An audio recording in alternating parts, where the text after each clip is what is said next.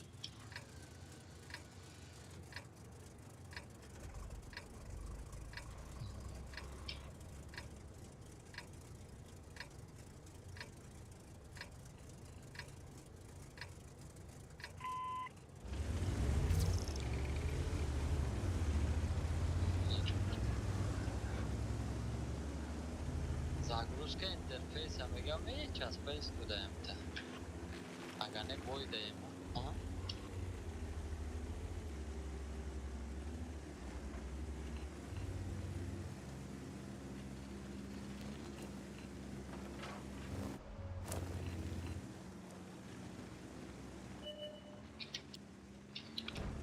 Чикарта.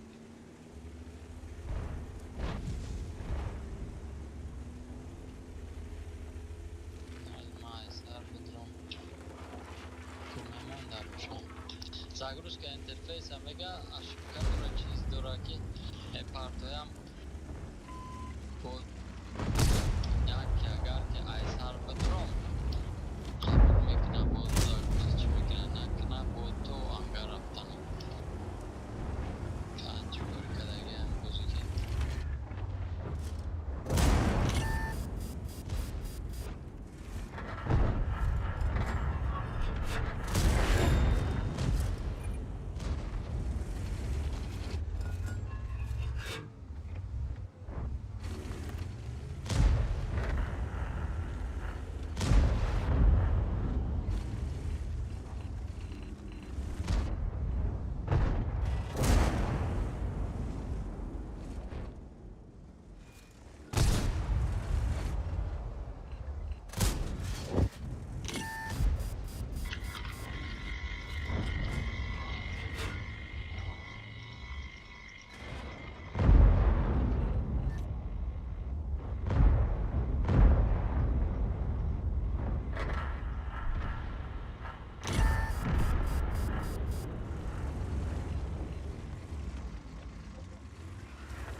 Ангар появится машина. Пад статистика ам танкар ам қақутем балан вардорем жинеки бишавам. 3000 بدوز استریدیم خب. آه 3000 بدوزی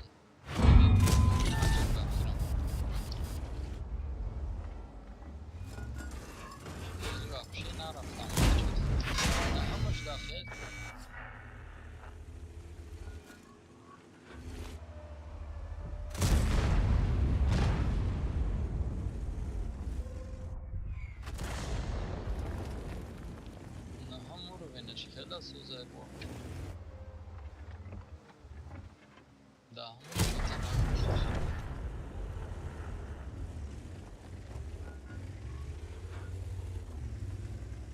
Агане тама чиша дур кардагим.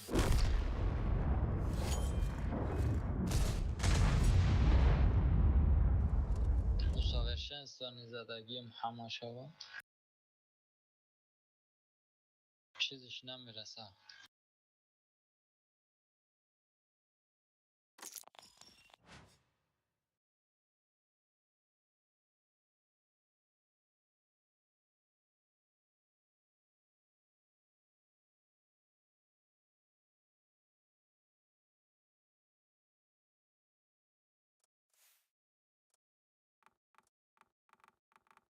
Се средний урон.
User joined your channel.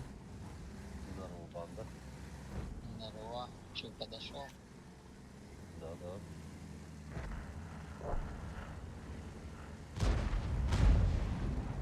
Бля, все сделали вообще охуенно. А что там надо было? Ну, короче, у нас тут YouTube полетел. А. Странней. Вы VPN поставили и все? Нет, я не знаю, как это сделал, блядь. Я через это не работает, он живет этим. Я вообще как бы в этом не шарю вообще просто парень. Нет, ну это не VPN стопудово. VPN это какой-то, он говорит, это типа ранний, когда если что-то там не будет работать, да, там типа сделать нужно VPN. А это комп сделал, еще что-то. Все это работает. Сука, хакер, блядь.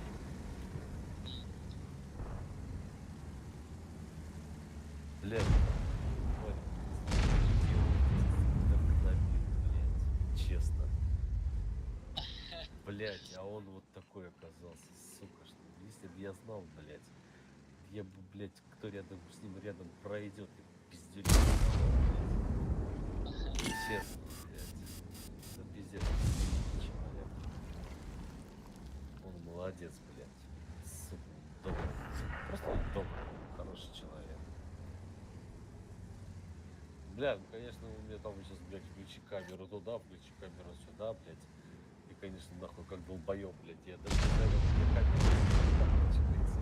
Честно, блядь. Что сделал? Вообще заебись. Но у вас-то как? У нас нормально. С Ютубом там нормально, да, все? Да, все бесплатно.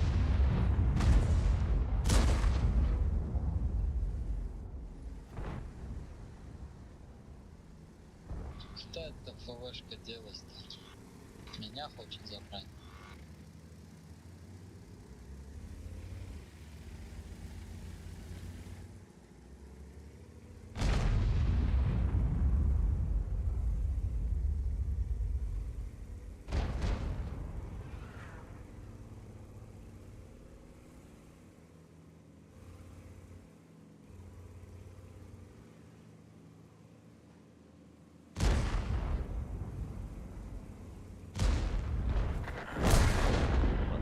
Вообще молчишь. Как? То есть будешь ждал меня, да? Тимов.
На чё погонишь, Шарик?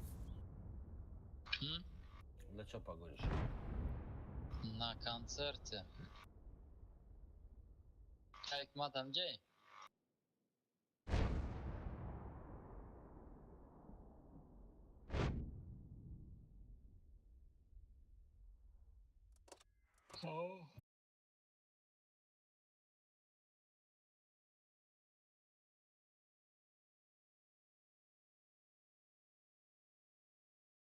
Слушай, я тебе помогу.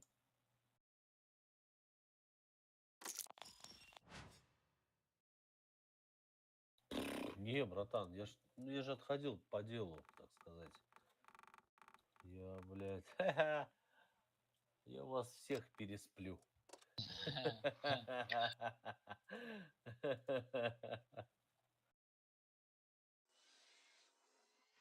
Я уже отдохнувший, да?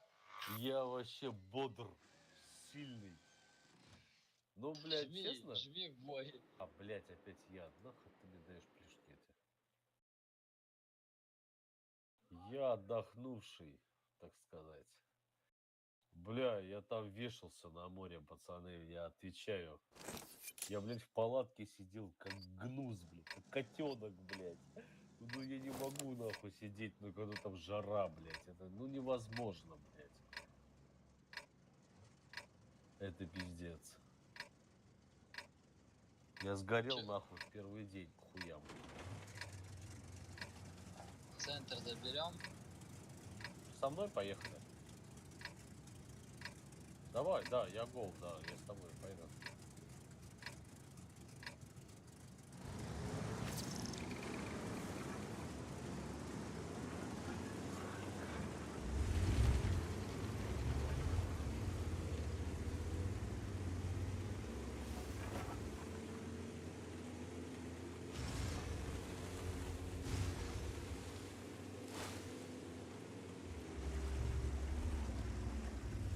Ты что, ты так забираешь? Смотри, как стреляет. Красавчик. А поедешь? Давай бат забери. Сразу. Так, Давай, Лева, давай, давай.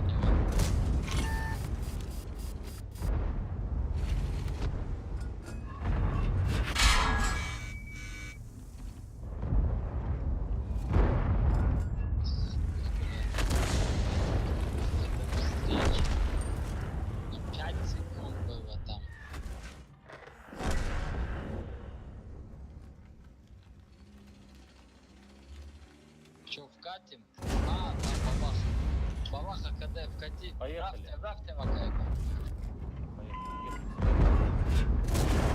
Поехали. Безаныш. Что, поехали или что? Я получил. Ну, уже, да? Нет. Похуй, поехали. А, ну, как бы да, уже ехали. Да похую, давай. Не, поехали. Поехали, держи. Ну что? Да. Давай, там, того четвертый, что ты там вообще выехал. Наша.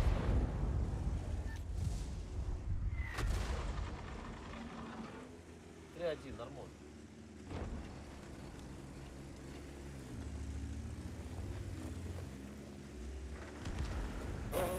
Ты видел это, блядь? Союзник разбился. Есть реплей? Есть реплей? Пожалуйста, смотри реплей. Это будет интересно, да. Блядь. На 2000 хп, блядь.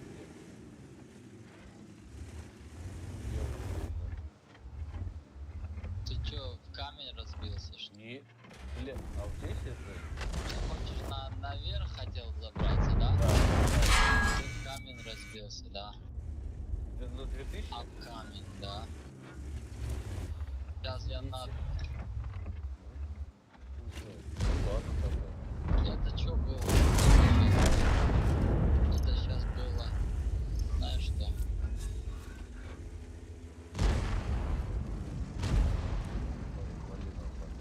Вали. За тобой хвост едет. Ты его шотнешь. Ну едет, сука.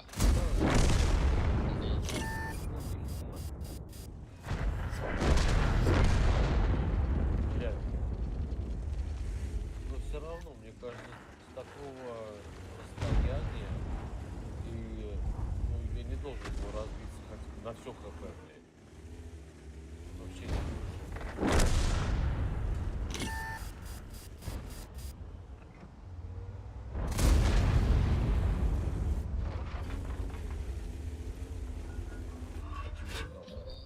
Давай, видно, нет? Да не Чуть мешает.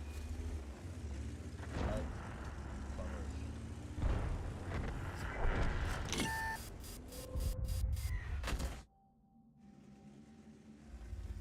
Бля, фара вот. Их две, блядь. Можно сказать 3. Мгм.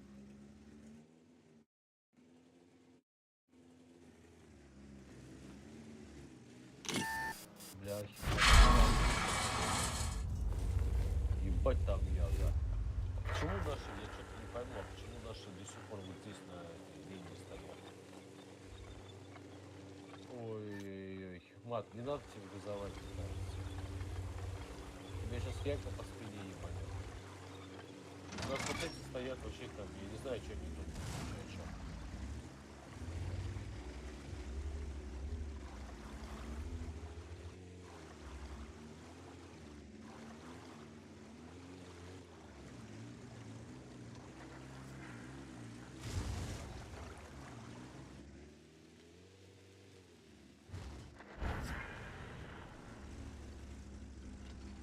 Меня тут мантикора пересветила.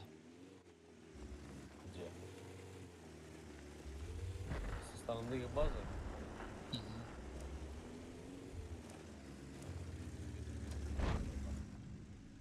Хороший. Блять. Хорошая пушка у него, да? Ну, иногда, Да, мне кажется, у него хорошая пушка. кажется. У меня, знаешь, какая какой стоит?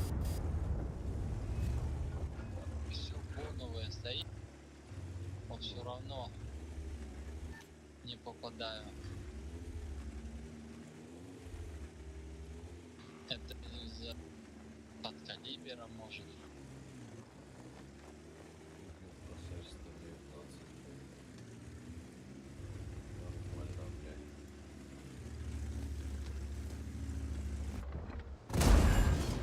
Блять, он Сейчас он по мне просто, дали 466. он, бля, просто один дерется, чел вообще. Левый.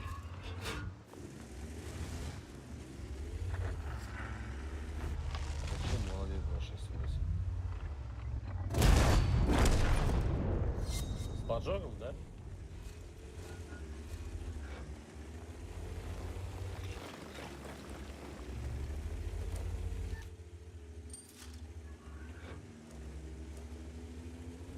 Вот он.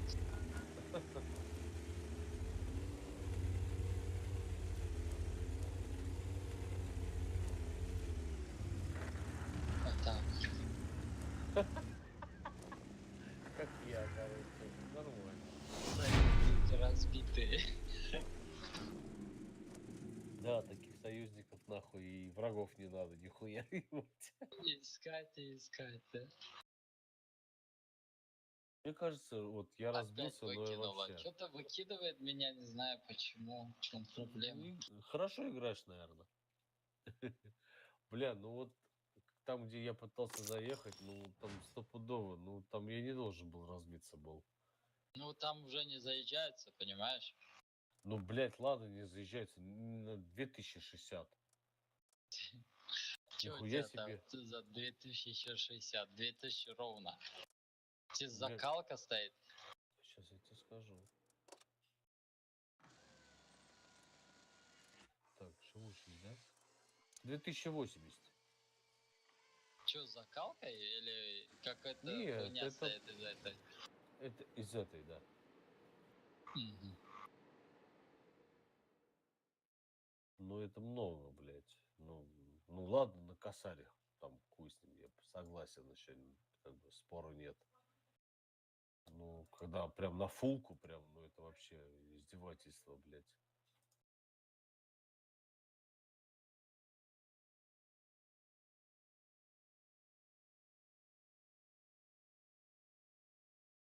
У меня эта карта убрана.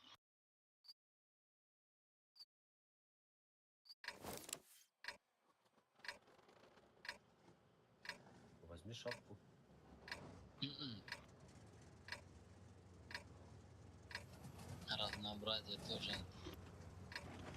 Согласен. Слушай, а давай вниз не пойдем. Да не, Ай. зачем там? Ты. Да ладно. Тут можно аккуратно. Ну, смотри, ладно, давай. Как хочешь. Давай, аккуратно. Сейчас я вот этого первого, который будет вот сюда ехать. Там тычков 466, которые у меня походят.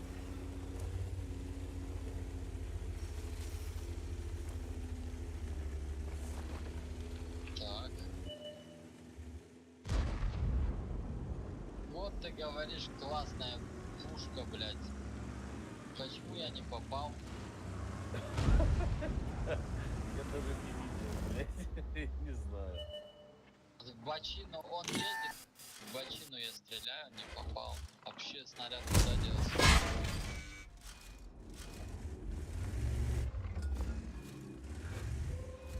Фара, это, Да. ты можешь вот здесь вот поиграть? Вот в этой части? Да, я Аккуратно, думаю, аккуратно. щас будет. Ладно? Мы здесь будем Всё. напрягать. Буду здесь светить, я буду напрягать.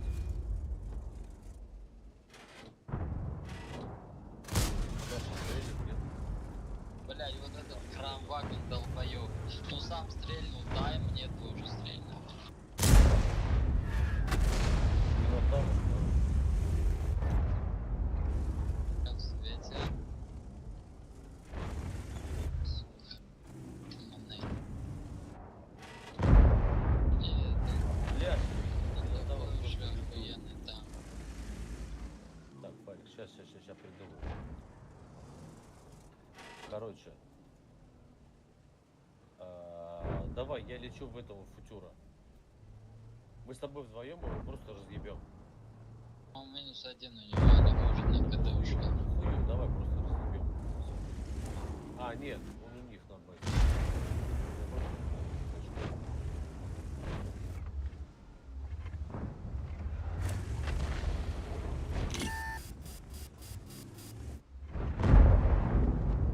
Так, мы можем до Талова уйти. Блядь, не пробивает эта хуйня.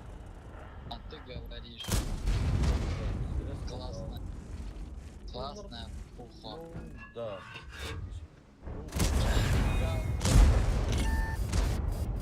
Расстроил этот танк меня. Блять, все парень, ну, играть. Да-да-да, играй, давай, я тебе помогу. Давай.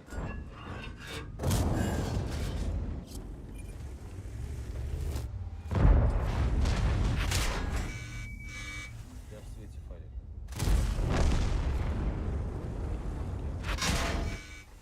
Гандон. Всего.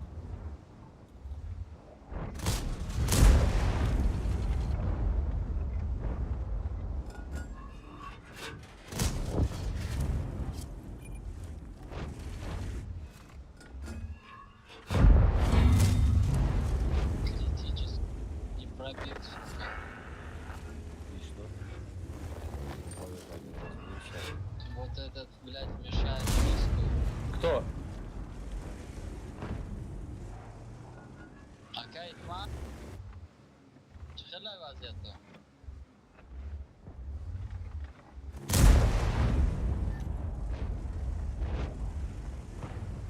Не вообще. Эй, семья.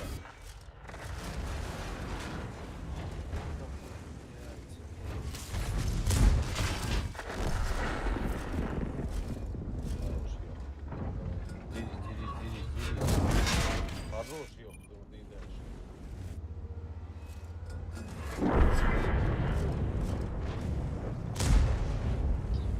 Пидорас, блядь. Фарик, Конченые, блядь. не надо тебе. Изначально надо было вот это вот. Понятно было. То это танк говно. Ай, хорош. Я сильно, Когда ты блядь, сдался? бочину не Нет, пробил. подожди, братан, подожди, ты здесь, а ты внимание. После боя, блядь, расскажи, какой говно. После боя. Вот. Смотри, Попал, да? держит.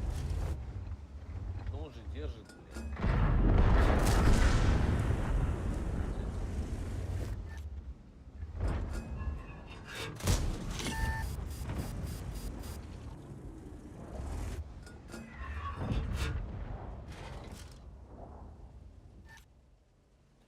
смотрите аккуратно по собой, потому что вот отсюда могут заехать. Он пересвечивает, сука. Пересвечивает. Кто тебе? СС, блядь, латер или вот этот. Футер, скорее всего. Блядь, тут поломанных кустов. Все есть, блядь. Но маскировку прокачал я, все прокачал. Но, блядь, его пересвечивает. Я на этот танк, блядь, 10 лямов потратил. 10 лямов. Чё ты Серебра. Я понял. Фул голдой, фул вот этот долбоёб, все такое, блядь. Каждый бой в минус 100 тысяч. Фул голда. Но. Ну, у меня такая хуйня 8.7 была. Я когда начал на нем катать, ну это ж, сука, ну это же просто прям убище. Я прям вообще радовался. И я такой решил ему, короче, прям фиолетовое все нахуй. Вообще прям. И он меня перестал пробивать. Вообще нахуй. Он Ну, вообще такая не хуйня. пробивал. Вот этого вот Су-122 вот прицельно стрельнул, не пробил. Второй, я не знаю. Он же как типа этого, такого, блядь. Типа Юнуса. Я его на ЕБР пробивал сегодня на 8 левел, понимаешь? Блин. Ну да. Ну вот, опять же. Короче, я вот видел видосы. Спок, он стоит на гриле, блядь. У него 1000 хп всего. Его пробивают, а потом реально его пробить не могут. Вот, блядь, Фарид, вот я реально смотрю, он в него стреляет, не пробил. Не пробил. Десятка стреляет. Ну, в гриле там похуй, там хоть, блядь, 3-й левел будет стрелять. Он его пробьет, блядь. Не пробил. Вот я тебе отвечаю. Я такую хуйню видел. Это был просто пиздец. И мне, знаешь, там написано потом снизу такие, типа, ну, там, типа, комментариев, там, что ли. Типа, написано, это, типа, магия шотного левела. Ну, шотного танка. Да-да-да, такое я тоже слышал. Блядь, Магия шотного танка, ну, да. ну, гриль, блядь. Гриль. Там брони нет вообще никакой. И все равно Когда он, сука. остается один, да? Ну, У нет. него что-то Он не там. один оставался. Он оставался просто шотным, блядь. Он его пробивал. Он его до шотного довел, а потом просто тупо перестал пробивать. Вот просто перестал.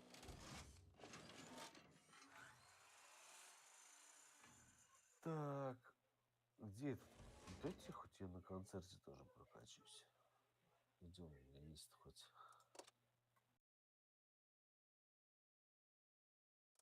Иногда я знаю, что понимаю сразу после первого выстрела, что это бой слит или нет. Когда стреляю, Бывает. он либо не попадает, либо не пробивает, или снаряд исчез. Вот. 2 раза И тут ты ЕБР понимаешь, не пробиваю. что-то пошло Да, не так, блядь. да. После этого так идет.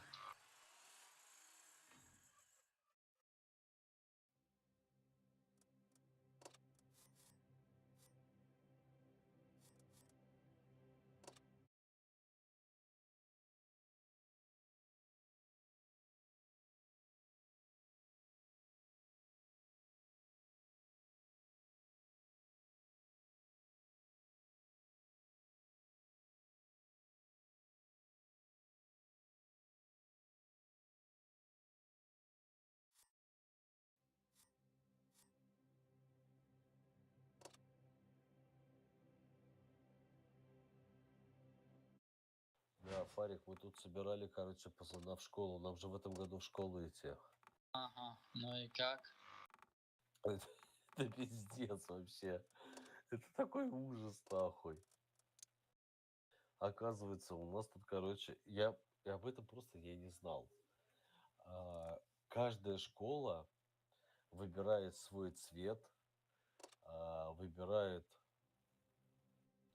какие-то квадраты, блядь, какие-то, сука, прямоугольники, блядь. Я вообще хуй победю. Короче, в моей школе, оказывается, ну, куда пацан пойдет, блядь, он у меня уже в школу идет, охуеть можно. Блядь, а я все в танки играю, блядь. Охуенно, блядь. Вообще кирить можно. Вот. Короче, у нас темно-синий цвет с квадратным каким-то, блядь. Короче, у нас галстук квадратный, блядь. А, Да, вот. Блядь, это пиздец. Это искать вот эту одежду, это смотри, вот полный это геморрой. 6000 что сделал, Серег? Он заблочил 2000 и 6 накидал, 6000 накидал. У него средуха на этой хуйне 2000, вот. Вот этот пидорас. Ну, Пожаловаться. говорю, Не блядь. спортивка, А блядь. как, ну а как, чё, за что? По-хорошему. За то, что может какая-то хуйня у него там. Да, блядь, это же не он это придумал, блядь. Это не у него какие-то, блядь, чаты, боты, блядь, там стоят. Это же, блядь, он просто, как бы, он играет и радуется, ебать. Его не пробивают, его там не то, его не это, блядь. Он вообще ни при чем. Я уверен в этом. Он вообще нахуй даже не Снаряд понимает, блядь. исчез, нахуй. Ну Просто да, он исчез. даже об этом не понимает. Хуя в него снаряд летит. Исчез. Нихуя я заколдованный, блядь. Все, ему похуй. Я уверен.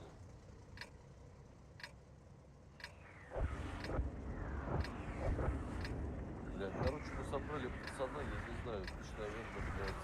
Ну, если русскими, 1015, наверное, блядь. Ну, это нормально, блядь.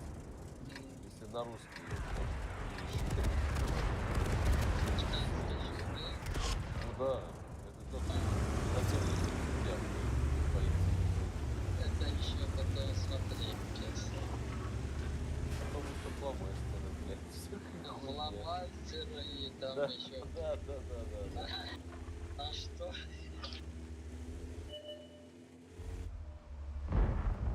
На шторы надо будет.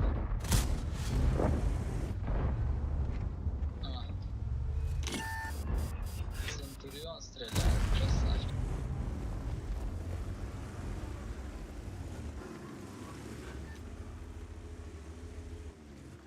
У нас тут танчик стоит, понимаешь? Ну, у нас тоже стоит заебись, кстати, танчик. У нас шар. Короче, 75-й, блядь.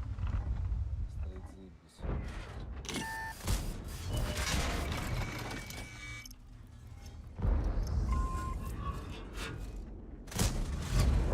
Ха-ха-ха. Хорош. Что за это броня у ГПТ?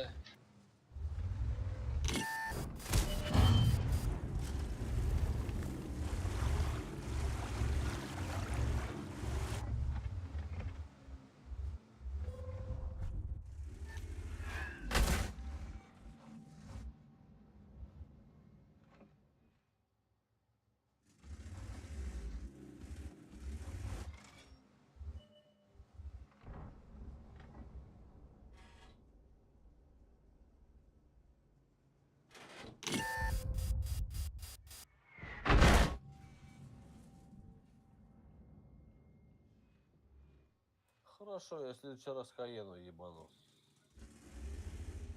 Ебанул что-то. Я засветился там. Кто-то меня засветил. Чар, блядь. Лишь бы чар жил, нахуй.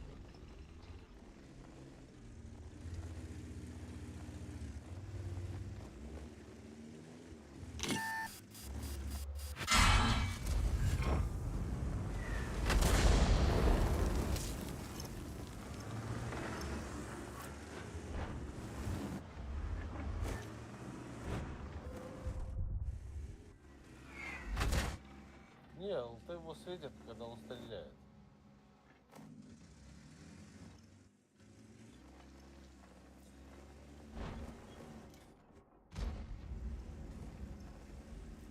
Жрем. Блядь, снаряд Да, исчезает. ну нахуй ты не делаешь. Ну нахуй поехал. Чтобы сдохнуть, дебил, блядь.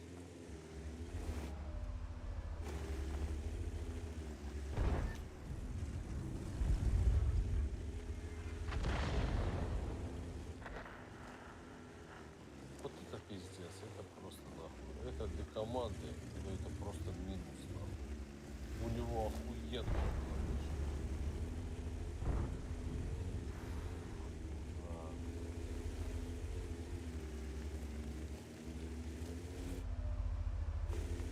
Я понимаю.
Блядь.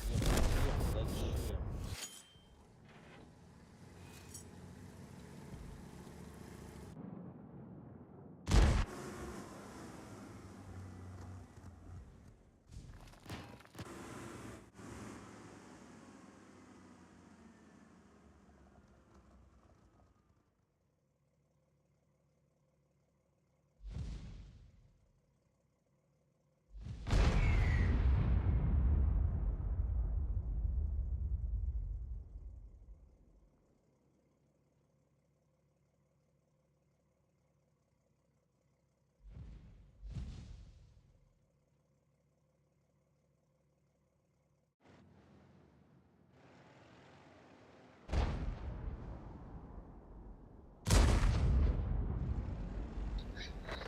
Засвети.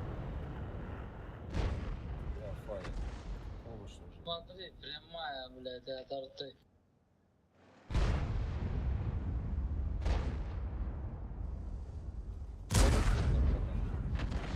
Ага.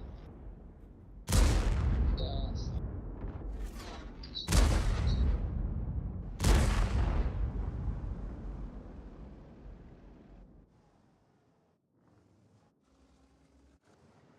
Походу меня шотать начнут нахуй.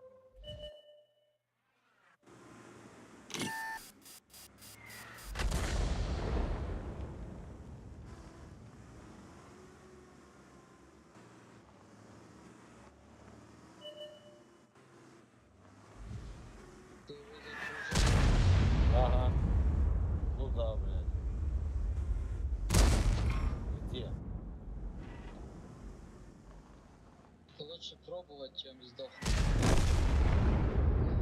Логично. Ну, блядь, у меня тут не было. Вот тут танк. Да.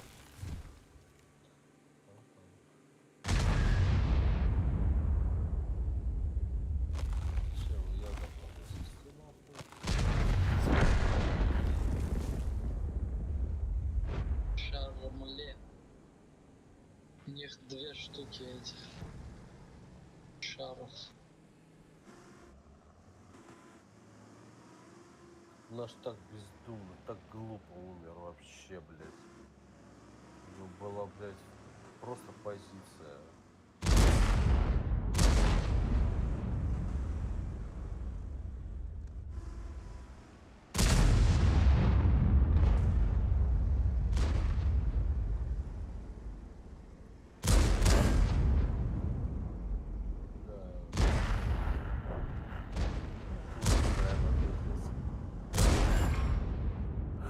А потом, сука.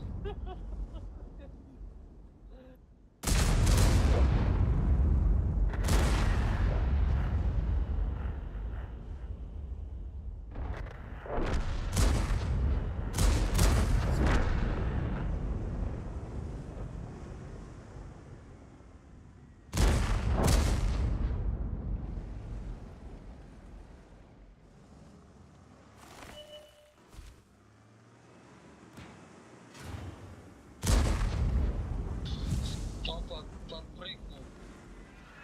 Что-то.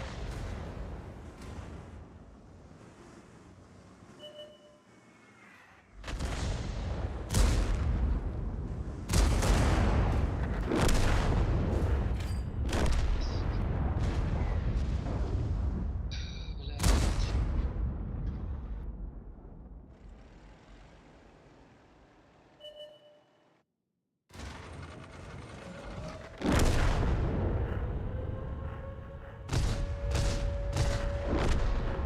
Бля, когда я на площадь возле меня так бывает вообще.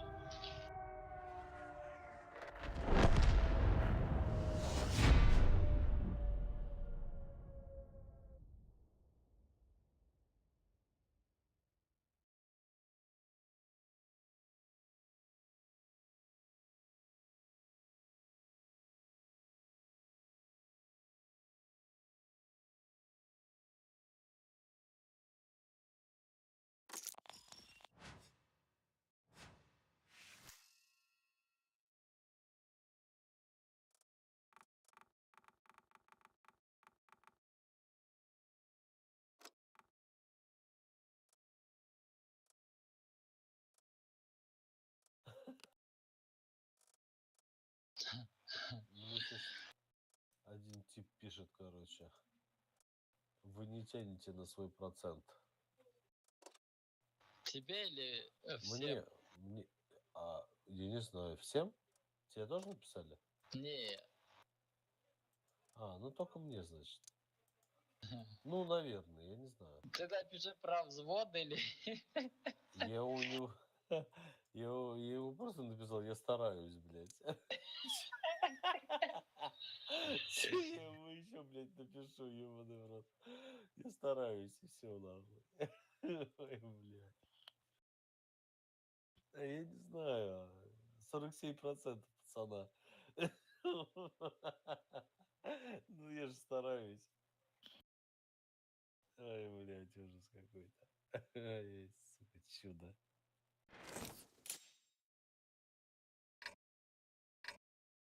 Ну, я ему не грубил, не хамил. И он, кстати, тоже молодец. Вы не говорите... Вы, понял? Вы. на вы. Значит, пиздюк какой-то. Вот стопудово. Ну, наверное, я так думаю.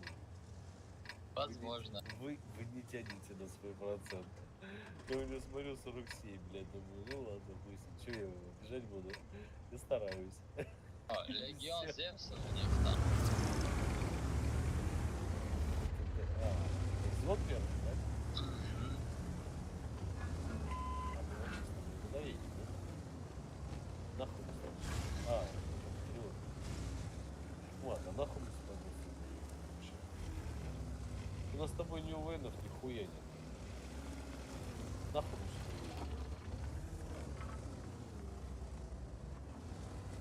Вообще пиздец. Мне кажется, нам сейчас тут пиздюлей дадут.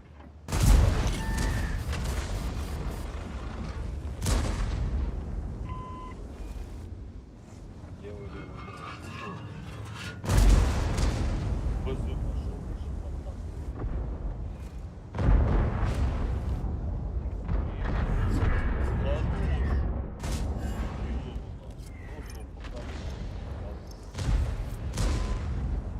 Сука. Поехали.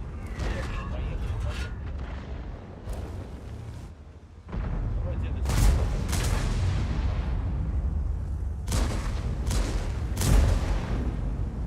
Убиваем. Прячемся и убиваем.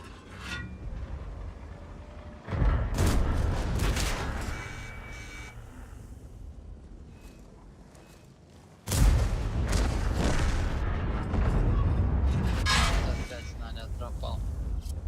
Убиваем его.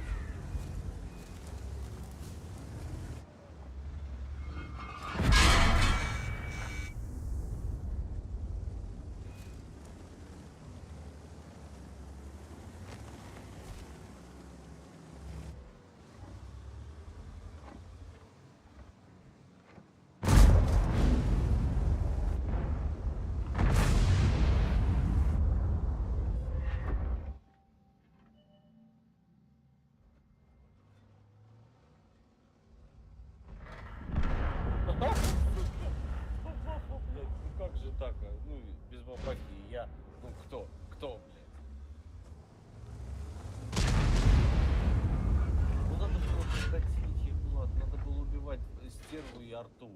И у вас было бы 2 позиции. Как же так? Ну мне бабаха ёбнула. Хотя их там 2. Одна здесь, в городе. Фара. Сюда. Я думаю, так ты сейчас сделаешь больше. Да, попали не светится, я все. Я погнал, я вот этих буду городских убивать. Ну все, смотри. Так, у них там басики бабаха. Ну, по-хорошему, должен разъебать. Ой, убивай.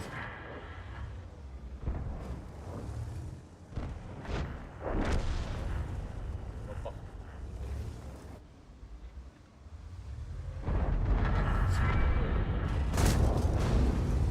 Хват, там как бы не упал. Там не есть, пожалуйста. Сейчас там. Бригадирство. Чё это 354? Да, ты чё, вот на, видишь, ты всё. на ИСе третьем ездишь, что ли, блядь, я не понимаю. Сука, еще убивает, блядь, сколько я не ждал. Все, Давай. У нас Да плюс чего я сумасшедший? грилек твой. Попал? 400. Сразу. Ну, это же сразу практически. У тебя 9-7. Сразу. Хуй. Да, это так и стоит.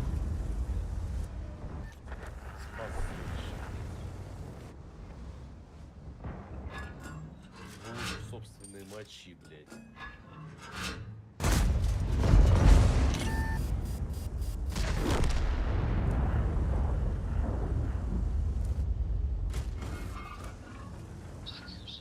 Вот здесь там. Хороший.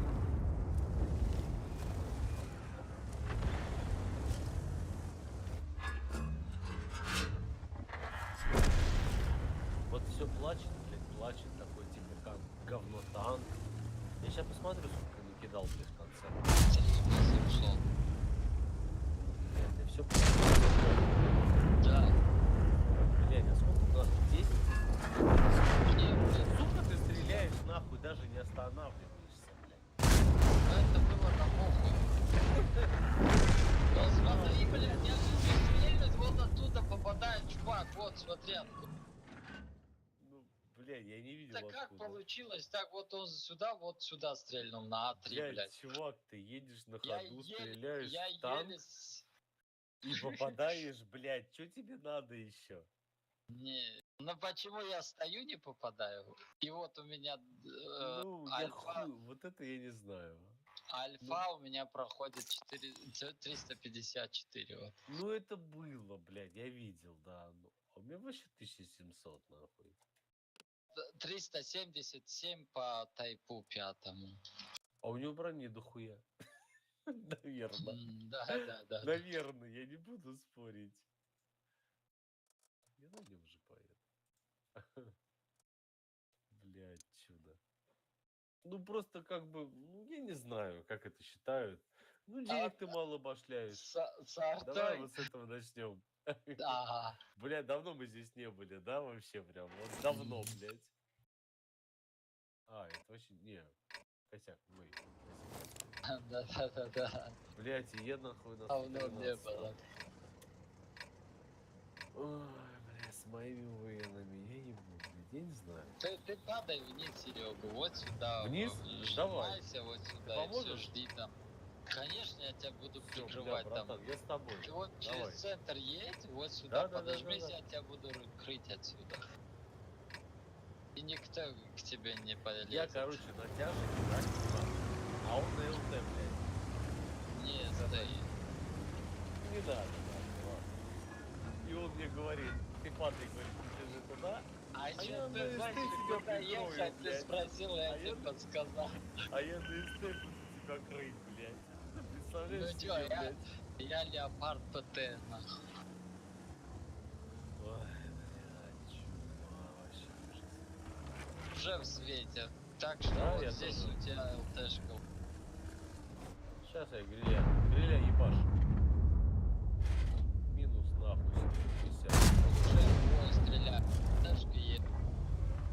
Ну, не заебись, у меня 1100 нахуй. 1200.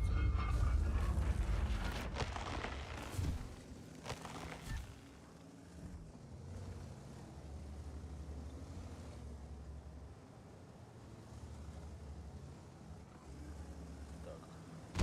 Засвет пропал.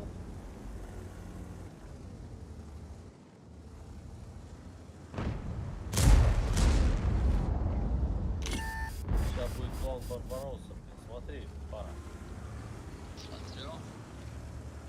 Смотри аккуратно, отсюда могут тебя забрать, если что. Да, они охуеют, они там и так заняты, блядь.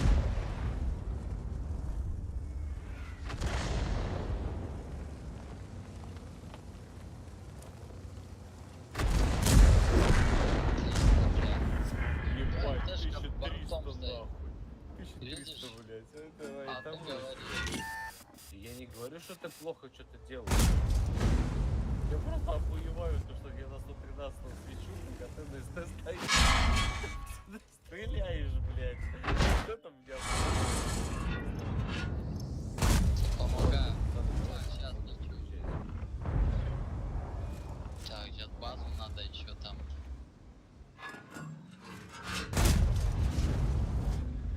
Сука, концепт вам мне дал. Знаешь сколько? 470, блядь. За раз.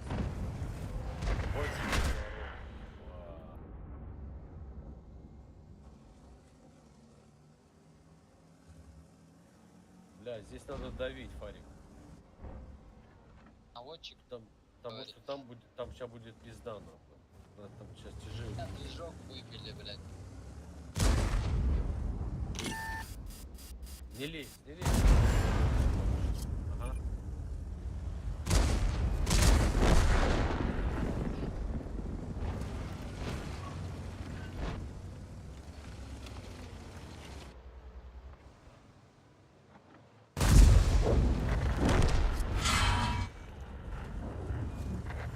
Давайте, убивайте его, пожалуйста, и ко мне поближе подъезжайте, сейчас будем концерт убивать.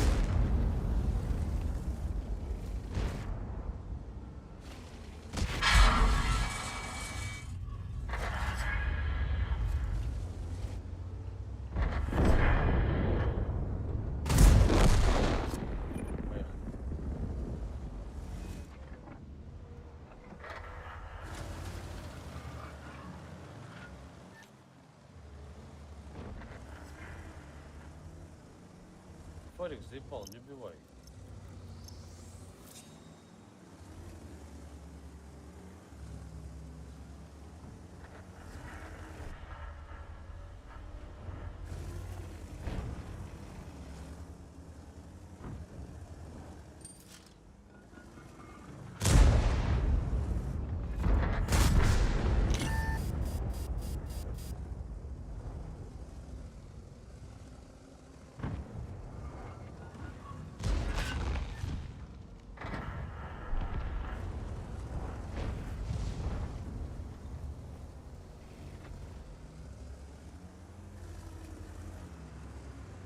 Ебать, мне так больше вообще.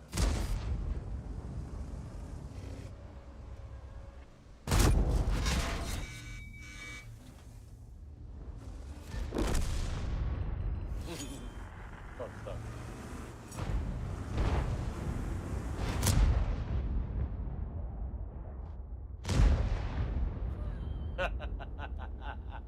Раз- Вот, Серег, не пробил. Шо?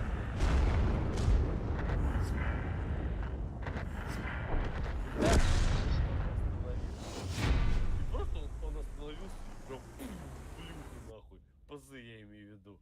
И он мне, сука, попал, блядь. Мгм. И я по нему. Какой привет, такой ответ. На похуй Да. уже. Бригада. Чтобы успеть. Да, бригада, блядь. 4700. Мало, половин. Блядь, 4700, вы охуели. Да, блядь, я хотел 6000 на нем держать. Да? Понимаешь? 8. Держи. Мгм. Тут ты охуел 6000 держать, нихуя себе. Не, ну, танк способен. Танк способен. Не 6, но 5. все-таки он способен, да? Ну да, танк Всё-таки. способен, поэтому я на него столько и потратил, понимаешь? Столько бонов, столько То, что мы кредитов. типа там с Хихматом пизды получаем, это вообще как бы не это. Типа вообще Не, не чё, вы считается, играете? блядь. А Реально, чё я нет, ну сделал? мы же бригада, мы же команда, блядь, нихуя себе. Так нельзя, мы бригада, блядь, ну, одна А чё я команда. получил вместо тебя, Серега? Я поехал, ты Не, сказал, ты поехали? вообще стоял где-то там сзади. Не, ну на я тяжике стоял, поехал. отстреливал. А потом А я, ты когда хотя, получал, ну, ты сзади слушай, а ты меня отстрелил стоял. хотя бы? Ну? Да я вокруг базы объехал, нихуя себе. А как я? Я не могу быстрее, он у меня медленный, Нет, блядь. ты под этим поджался, я уже проехал тебя там.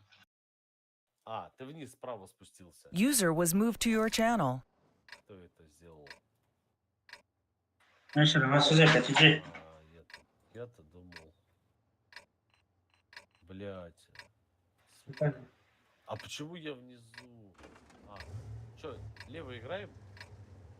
Я право, я вот тут Ay karavan ya gochi girifte. Давай, я тоже право. F6. Чего дровали? Ось де там как girifte. А мини серебро хати. Якни миллион. Су-130 ПМ.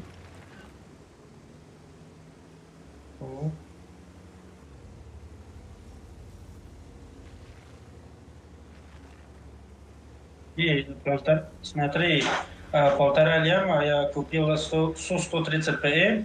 Еще потом выпало мне предлагали тоже за 1,5 миллиона. КНРВом АХ, который 8 уровня тяжек, тоже за 1,5 миллиона серебра купил.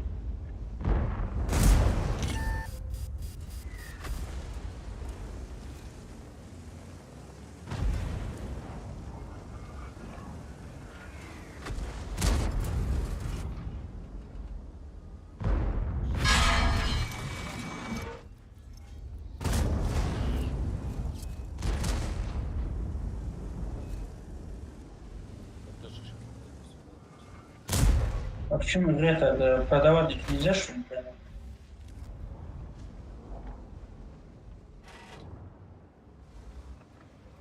Продавать их нельзя, Продавать нельзя их? да.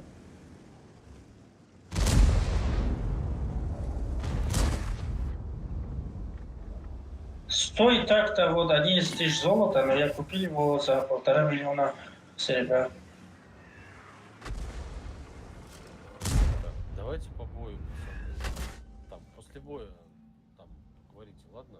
Пожалуйста. Бля, не хочется. Что это, бля?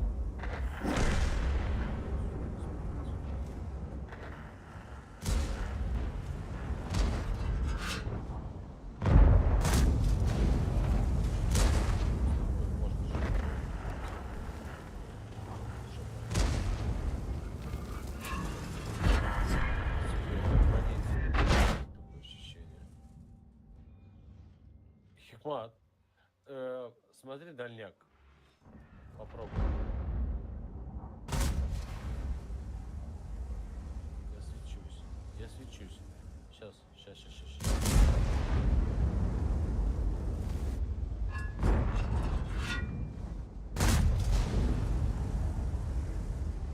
Вот здесь СП-2 и СП-1 или что это? Я еще достаточно русский. Ну и фаик тоже ничего так себе. Я не поеду, не знаю. Не поеду. СПС, видно. О, вот это я понимаю, альфа.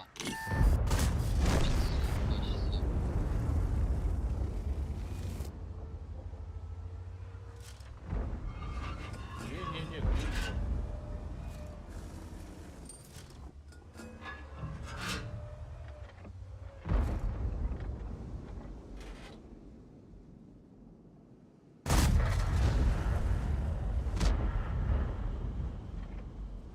Не могу я брать просто.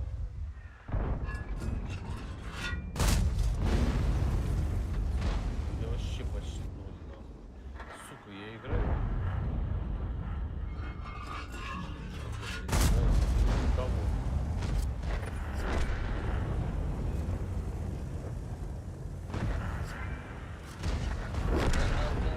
Там Батик работает. пол танка, Зелень. блядь. Сели не работает бак. Где зелень?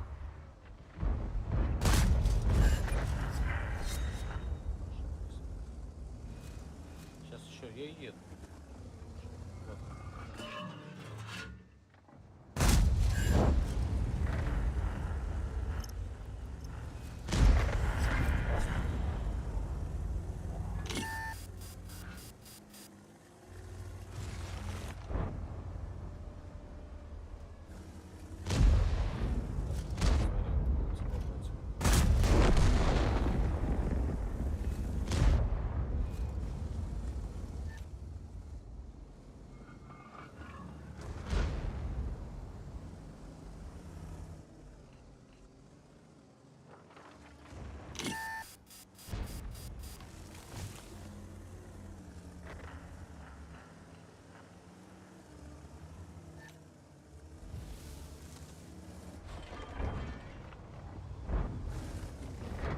Сука, блядь, рока ебаная, блядь. Давай я попробую. Раз на раз, так сказать. Что я, что ты, что она, что.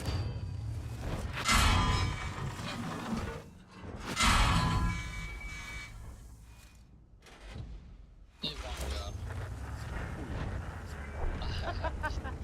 Как он не пробил? Я мозгу поставил. Ну я не знаю. Так совпало. Я за батом гонялся. А этот пидор мне в жопу стреляет. Каждый хп набивает. Вот ты на Каене, вот ты на концерте 6 тысяч хочешь держать, блядь. А он полторашку бы, дай бог. Пиво, блядь. Пиво.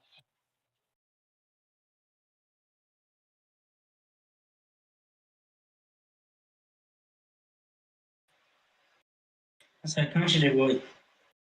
Да. Хотите прикол сказать? Я так поторопился, ну, как они выпали по 1,5 миллиона, я их купил. А сейчас смотрю, один из них, аренда, короче, 15 дней, а другой 30 дает.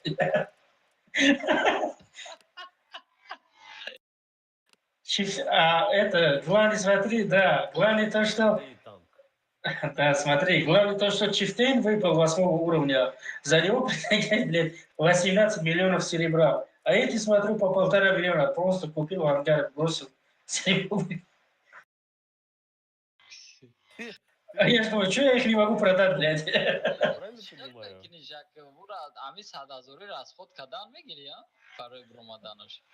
Бару ягон чи дигар ша заминид кардам.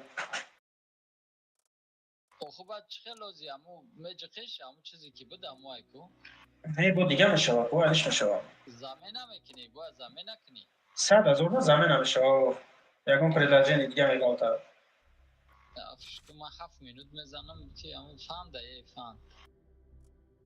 Хай, дина ай коробкояш ПТК бромаду.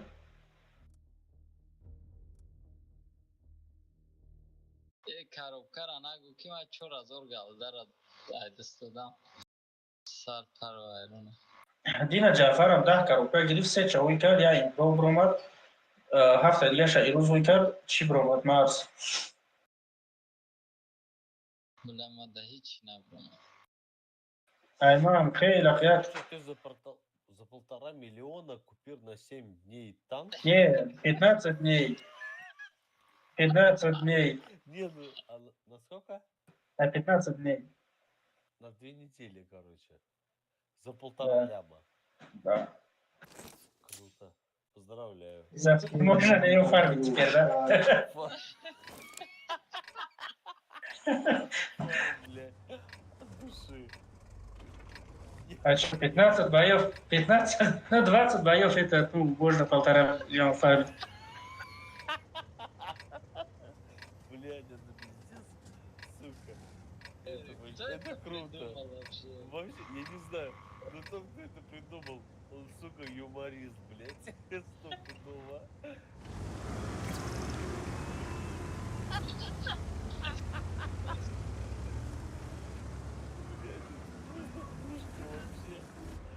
Блядь, сука, надо быть таким умным, блядь.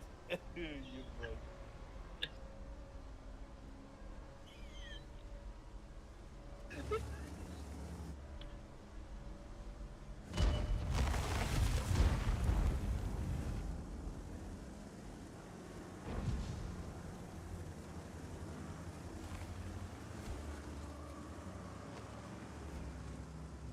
Ладно, это лям серебра, вот это. Это не можно. 4К голды мои где, Серега? Это вообще, конечно, не видно, блядь. Честно. Парик, я не знаю, как у тебя так произошло, блядь. Это первый раз такая. Это у меня уже второй раз такая хуйня. Братан, ты не первый раз в игре, блядь. Как ты мог вот так вот обосраться, я не знаю, честно. Блядь, А я? кого хотел? Хотел трагедию для кого? Вот ты вот коробки открывал. Что ты думал? О чем, блядь? О чем думал? А я? Да хз вообще, Серега. Слышь, Серега, Оу. на ГК катался, короче, 2 очка не хватало, чтобы танчик взять. Чего На ГК покатался, вот 2 очка не хватало, чтобы танчик брать. Последний день у нас, да, последний день у нас обосрались, блядь, все бои проиграли. Бля, ну бывает,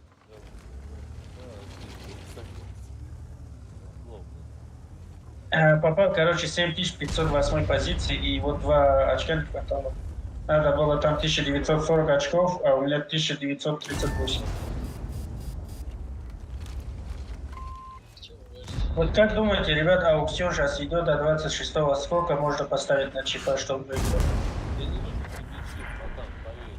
Ну как Алекс, как Алекс. Надо вкладывать. Нету военных, братан, я не могу ничего сделать. поехали нахуй, мало.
Сверху или углу, хз. Ну это мертвый танк, блядь. Сука, они прячутся до последнего. Зачем? Мне просто интересно, зачем они прячутся?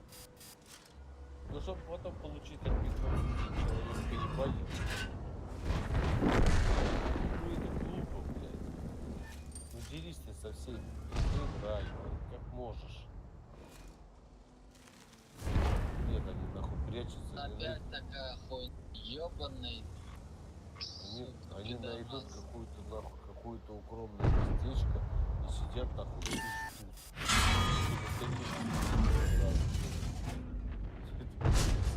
Ну, прям 15 баллов. Что это за счет вообще? Турбослип Ну называется. это да, но это же ну это неприятно. Так не должно быть, по-хорошему.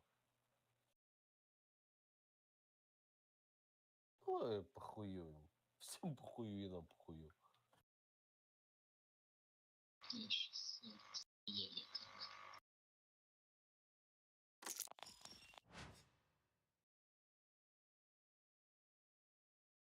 Кому там нужен чиф? Не. Чиф Он- не нужен. Он не Но нужен они никому. говорят, что когда чифа как бы когда-то еще будут апать. Но Апать? когда я хз. А нахуй его было нерфить вообще, блядь? Чтобы на нем народ начал играть. А говорят, скоро выйдет вот этот тайп, который бабахает, джигапота или что там. GTP? Да, вот это фугасница.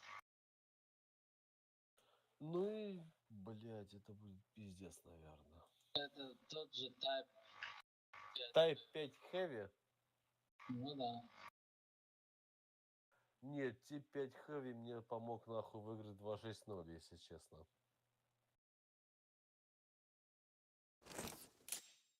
Я понял, про кого ты говоришь. Ему турбо дали, чтобы в жопу он заехал, и там 2000 надавал.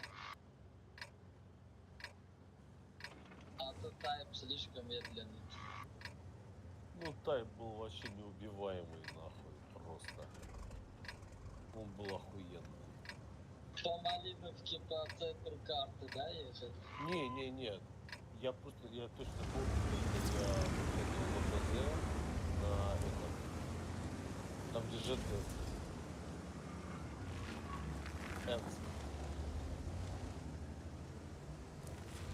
Я там просто на похуй ехал и бил. Блять, и он бил просто там 700, нахуй. Ну это пиздец. Это дохуя. Учитывая то, что ему вообще нихуя не прилетает.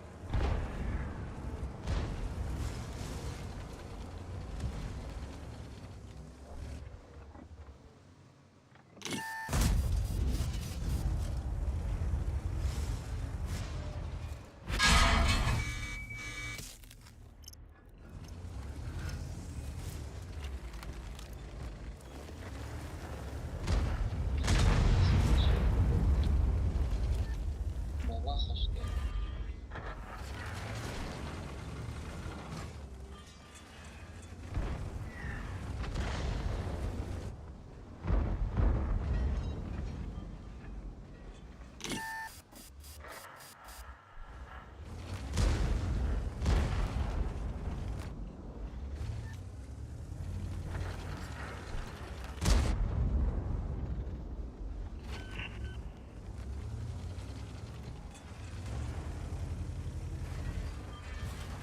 Поехали вы, ёб.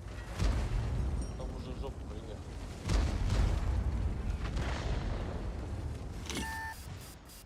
Все, поставим.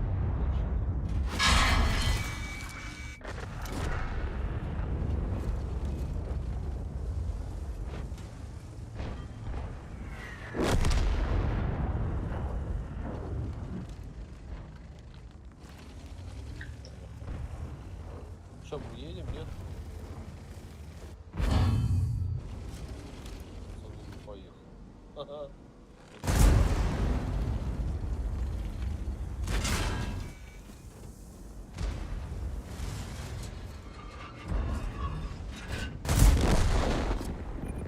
Так что скажешь, Серег, сколько можно поставить-то?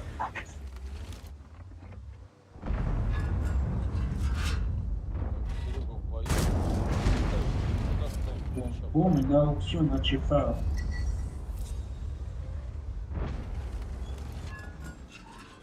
Блядь, чифа вообще не бери. Да что брат-то там? Нет, Валера. Чифа вообще не бери. Ну и его понесили, его убили, блядь, братан. Я бы играл на чифе бы и нахуй вообще бед не знал, man. Короче, есть там 907, есть Каро, есть... 9-7 вообще рулит всегда. Если прямые руки, 9-7 рулит. Он играет. 116 есть F3 китаец и американец 95,6. Еще и Каро. Американец хороший. Карл тоже хороший. Блядь, хочешь мое мнение? 9-7 Я сейчас вот это 62 лучше, чем 9,7. Ну, тогда бери 62-го. У меня есть уже 62 коллекциона. Я тебе сказал свое мнение. 62-й, пизда, 9-7 охуенно. А вот то, что ставки делаем, это на все танки по-разному будут считаться или ну, минимальный, максимальный для всех одинаково?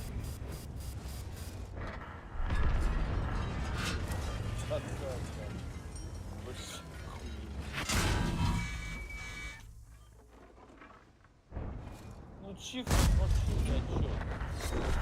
Вот сейчас он чиф вообще мертвый. Он не очень плохой, потому что он вообще прям стал говно. Но это не тот чиф, который я покупал. Не, ну это понятно, а вот супер коня же тоже понятно. Спал. Я месяц спал этого, сука, чифа. Ну он охуенный был, но не сейчас. Ну это опять же, давайте. Это как бы. Это мое мнение. Чиф хороший. Ну да, я просто спрашиваю, сколько можно на него ставить бомбы, а вот все. А это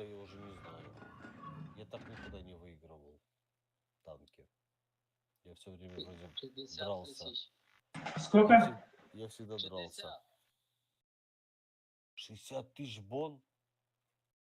50 Серьезно? тысяч.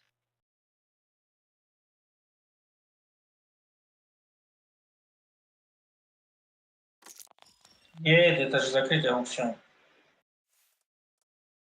60 тысяч бон? Вот сейчас люди, не, которые по 100 тысяч, если есть, поставят то, чтобы Чифа выиграл. Блять, зачем он нужен? Да хрен его знает, просто вот хотят люди и все. Шашазор Хаимон Дагиан. А что разор дига дорого?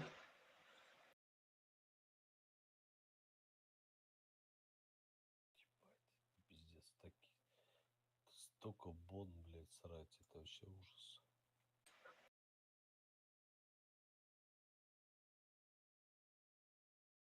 Игровая валюта, да, я попробую. Для меня, например, вот эта игровая валюта, она делает танк, ну, как минимум, не слабее противника, во-первых, потому что я ставлю там на нее все боновое оборудование. Ну и все, наверное. Наверное, все, да. Это самое такое топовое, то, что можно сделать за боны. Но взять сейчас Оборотки, да. ну это вообще ни о чем. Ну он же мертвый, блядь. Ну нахуй его брать. Нет, чтобы он жив, Мечта. может быть его потом апнут, базара нет. Ну, а по-хорошему, ну, не знаю. Пора. Давай, я ебашу, короче, поедем прям в низинке. Да ты по вот так и пишешь. Чем зайдем? Блядь, ну мне сейчас там ЛТ приедет, любой разъебет. Да нет, я точно помогу. Наши. Думаешь? Блядь, не твоей совести, парень. Давай. Давай.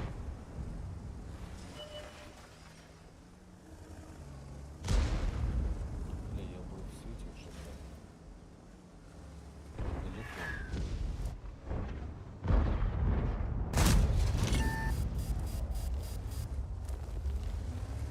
Я тоже стрельнул, засветился. Место стоит вот здесь, наверное. Не.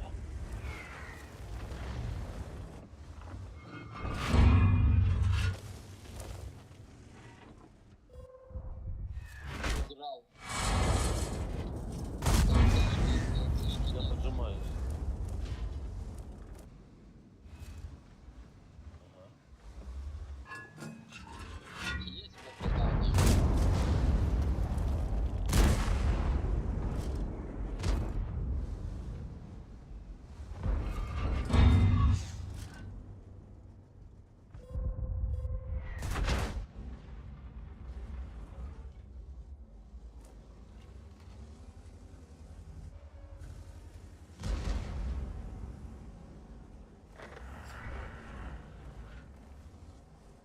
Потянемся, парень. Давай, это нужен здесь. Сейчас вот эту пушку заберу.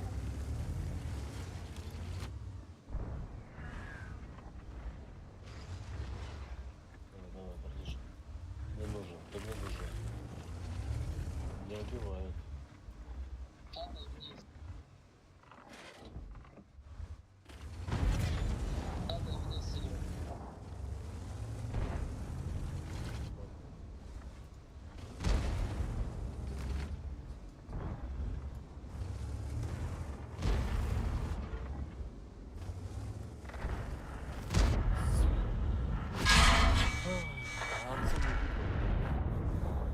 Хорош, давай, Фарик.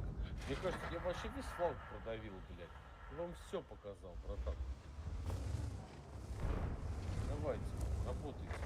Что ж ты нахуй все?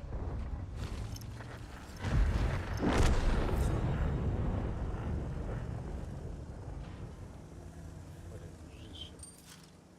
Ты мне начинаешь, знаешь, это...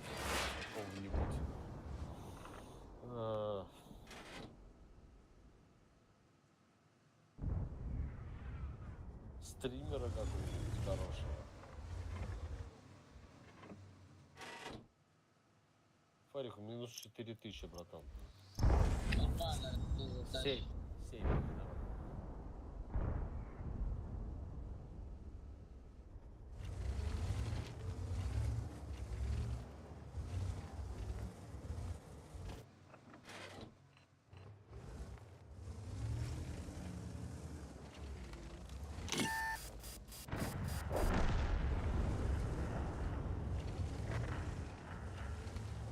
Что они там в углу делают, я не понимаю.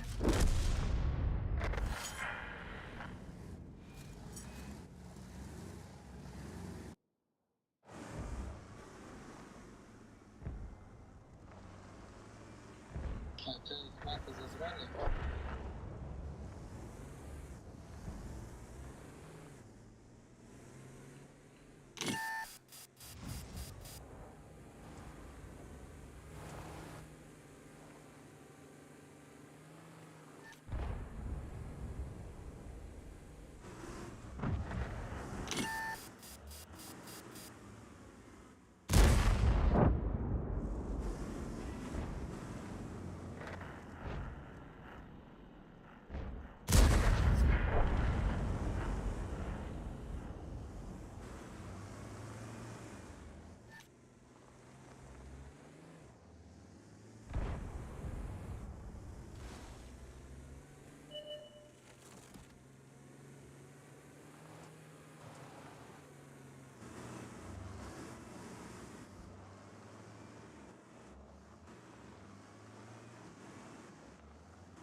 Понял, Вайсачи.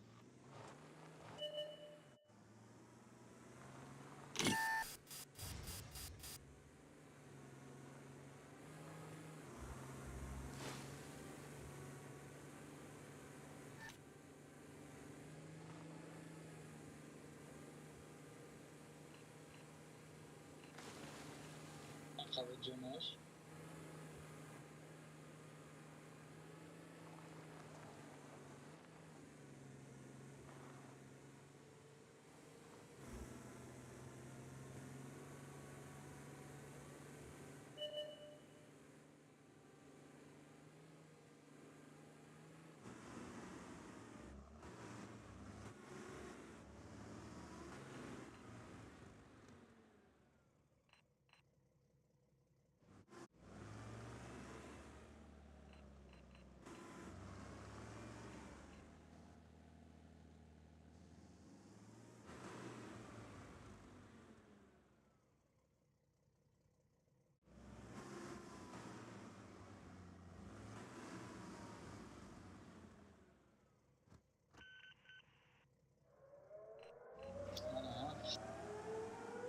Я выкрыл кида, почти трубка от ходочка, он где-то дадешь.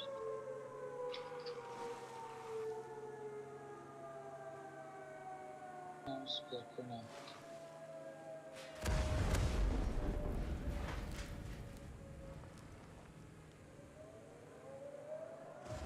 Или трупы бабаха.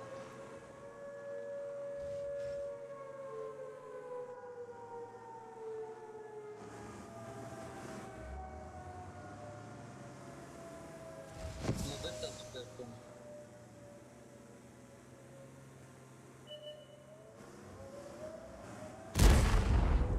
Одна выросла.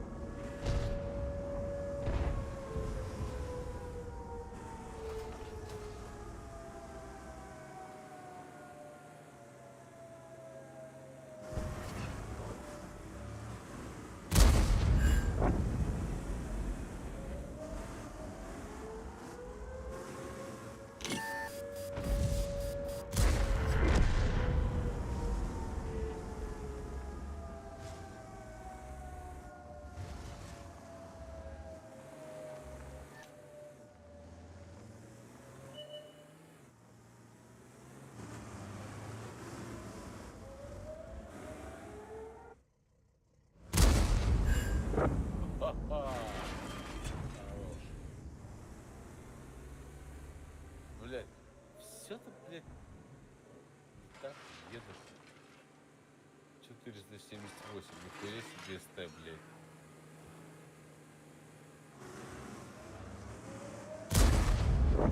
Слушай, братишка, а если тебе разъебать надо этих артоводов всех? Чувак не привет. А, ты хотел сюда пробивать, да?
У меня 2 снаряда стоит.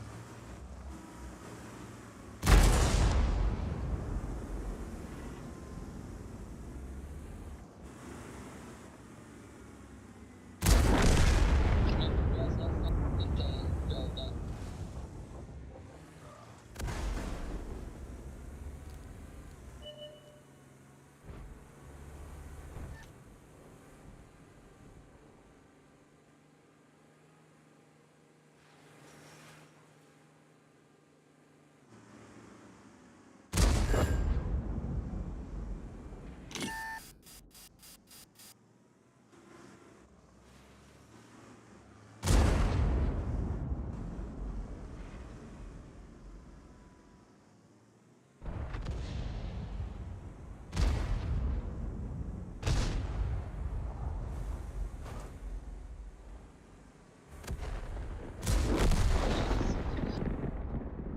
Канал, А я что ты тараном не взял? Тебе же Не, у взял меня бы таран? думал в жопу ему заехать и стрельнуть, но этот долго выехал.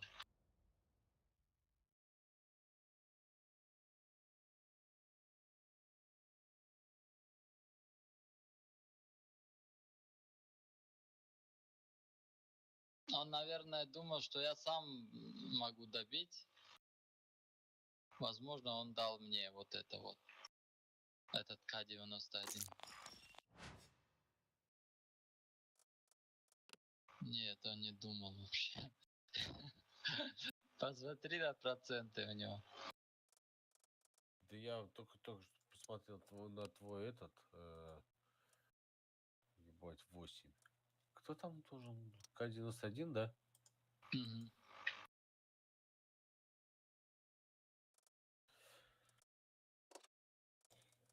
Ему тяжело дался этот бой, стопудово.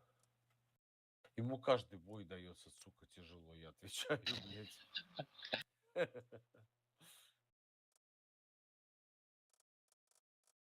Блядь, чем я хочу? На чём?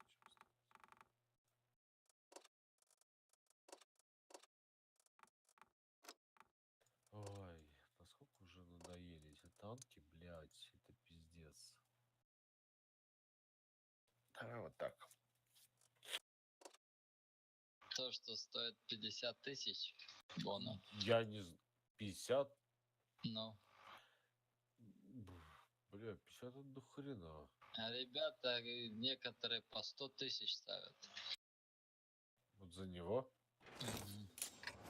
За что? Что за танк? Ага. Блядь, я вообще не понимаю. Нет, ну раньше да, а сейчас за что вообще? За мечты. 50 тысяч бон? Я 2 года копил для этого. Че? 2 года он боны копил.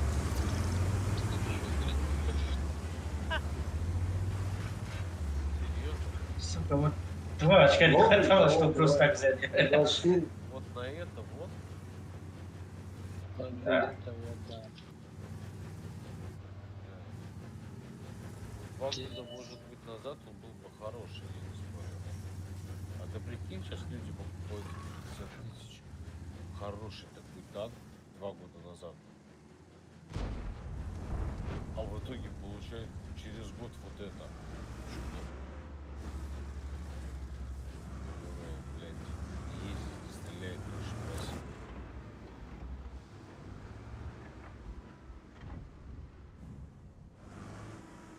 Да не, вот теперь коня же тоже понесли, но все равно уж хороший. За коня я не спал. А вот за это говно я точно не спал.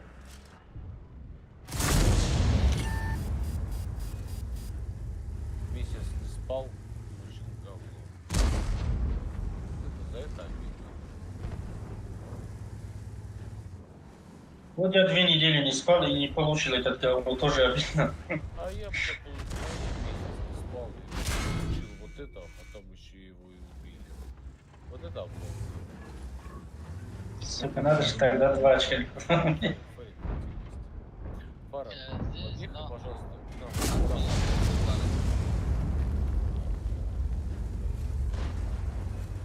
Бля.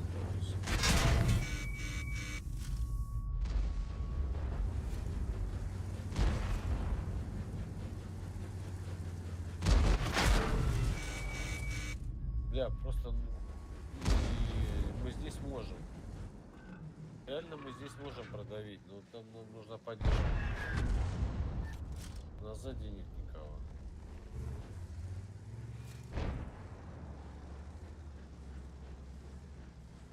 Бля, мы сейчас порывем все время. Все таймят. Ладно, все. Я сделал. Еду на базу. Я ебать не хотел. Пиздец, это позорище. Нахуй.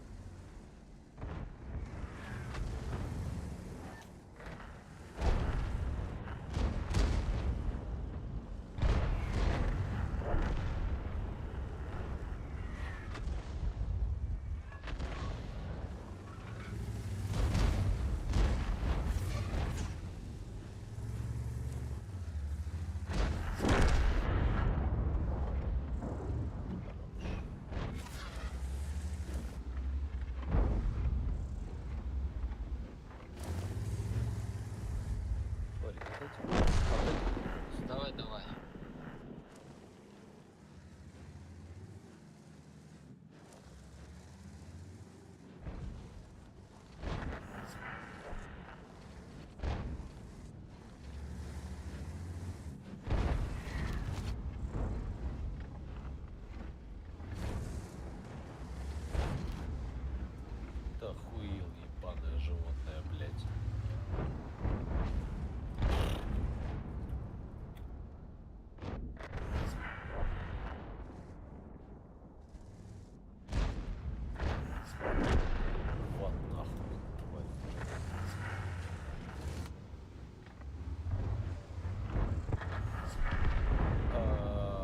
Фарик, ебани вот Да. этих, пожалуйста. Вот этих ебани, пожалуйста, которые на базе. Ща. Давай, а этих нахуй я сейчас от ВНов разъебу.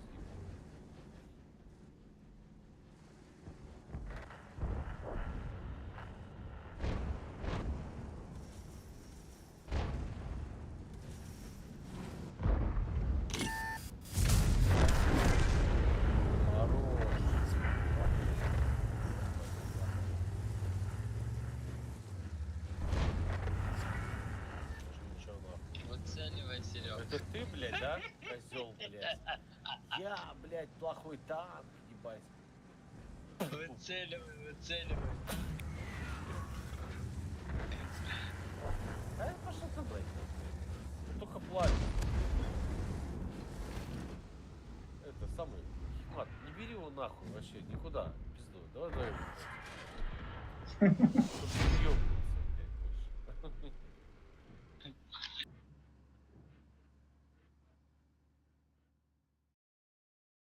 Блять, 600 хп, я хуею, я вообще даже не понимаю. Концепт такое тоже, да, ощущение? понерфили, да? Не знаю. Я не Видишь, знаю. Серега, вот такой танк еще нерфленный там. А если он когда топовый был вообще? Апнутый. Да. Вообще. Ну, я хуй знаю. Да нет, он Поэтому охуенный. надо каждый вот этот то, что выходит танк, Да он сразу на нем. заебательский. На нем играть. Да нет, он охуенный концерт. Он прикольный, кстати. Он может играть как свет, блядь, наверное. Не, Хотя- как свет, не знаю. Ну, блядь, стоять в кустах, То, сука, что и дрочить свет- вот этим танком, ну это, сука, такое кощунство. Это просто, ну, это... Не, это его дело вот так делать, Серега, вот, играть Ну, так. это же ПТ, короче. Ну, ПТ, да. Ну, это Быстрый пизда ПТ. вообще. 430 средний урон, чё? Я знаю, какой у него урон. Но это неприятно. Блять, ну это пизда как неприятно.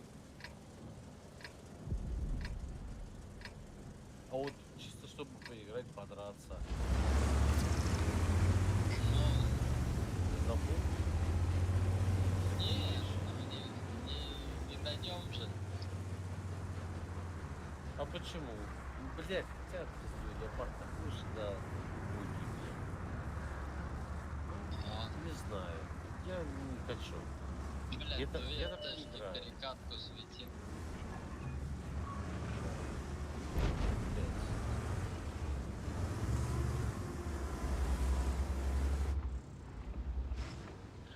Жалость. Танк сильный, но играть на нем жалость. А что, света вообще нихуя, да? Света не будет. Блядь.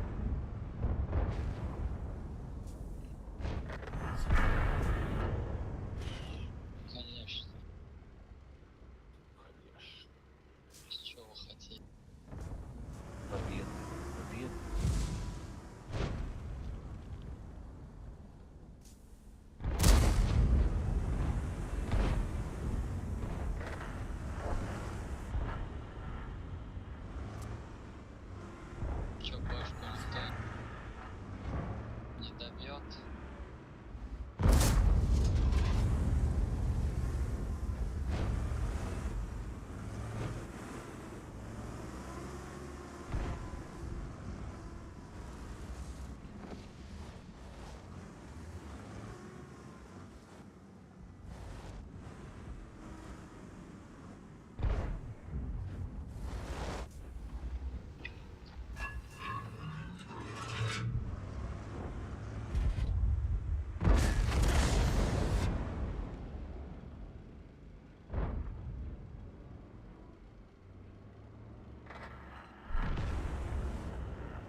Маус, где маус? Сейчас, погоди. Дай я посмотрю слева, что. Слева нет. На тебе. Как там следующий маус стреляет? Баха. Маус, блядь, здесь. Ты ебанулся. Ну это просто полный край. Концерт сзади. Бьют, нет? Да. Хорошо, давай я сейчас говно доем, нахуй, тяжелое.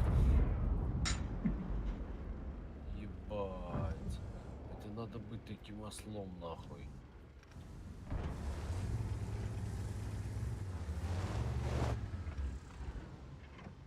Ой-ой-ой. А у них вот тут гриль стоит. Кстати, тянись.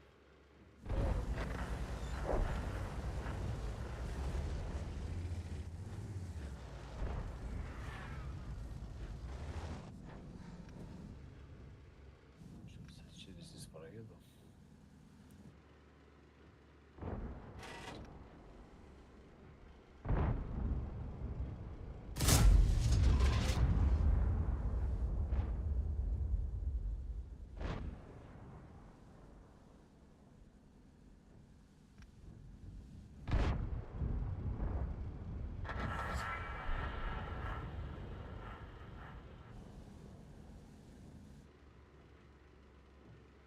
О, слушай, Фарик, а может быть ты на базу вернешься, нет? Нет, ну там держат. Так, поаккуратно, Серег. Сейчас могут. Пусть выйдет на тебя вот этот. Он не поедет. Он не поедет. Он там за горами, блин. За лесами, за горами. Не, он не поедет. Поэтому я тебе говорю, лучше левую сторону сейчас справа отыграть. Прямое попадание.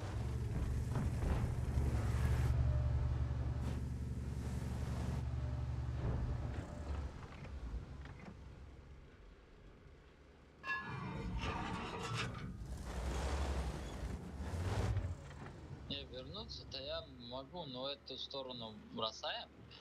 Не, останься. Сейчас. Ты зря туда, а там легче тебя убьют, проще. Хорошо. Все, давай, базара нет. Давай, короче, туда возвращайся.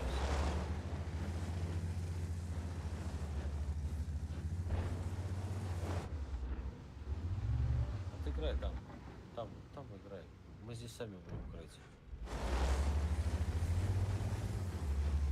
Так, вот и это чудище, нахуй.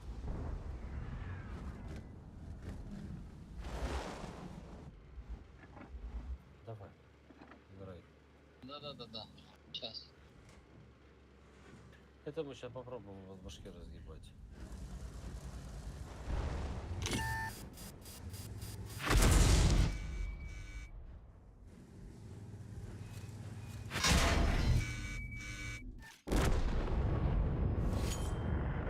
Окей, вот это да.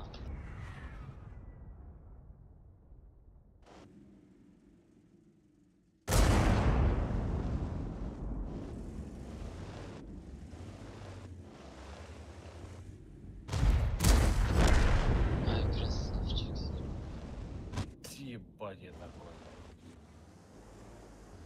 Сейчас, теперь эту сторону Давай. не будут бросать, как бы, понимаешь? Там наши держат нормально, просто вот этих свети, вот это вот.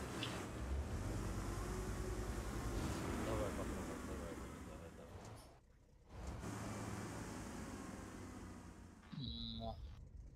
Маляка. В свете. Уже в свете. Арта. Давай, удачи. Всем благ и здоровья, братан.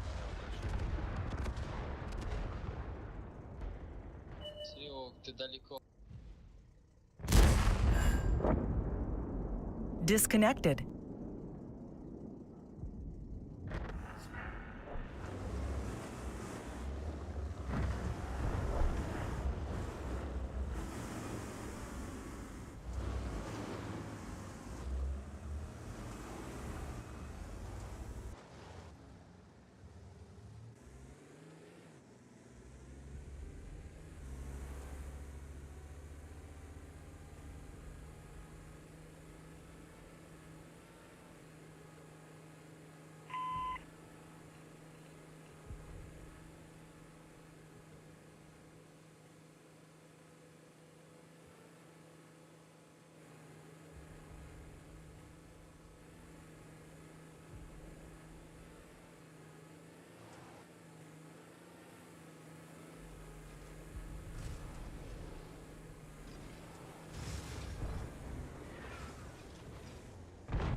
And first upset, Moff, will need to happen here, with Ensk and Elhaluf being removed respectively by W and Hit and Run. That gives us Pilsen as map number 1 and to Cliff as map number 2. Yeah, Pilsen being picked by W. Interestingly, Hit and Run actually picked Pilsen yesterday, but we all know what happened there. They got completely trounced by Mafia on that map. So perhaps W are looking to do a punish pick here on Pilsen. I'm not sure. Cliff, we've always said it's been a good map for Hit and Run, so that will be a really tough battle for W to try and overcome the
Coming later this year, the Onslaught Legend Series. This is your chance to make the event truly awesome by boosting the prize pool and getting a cool 2D style and other goodies in the process. Contribute now.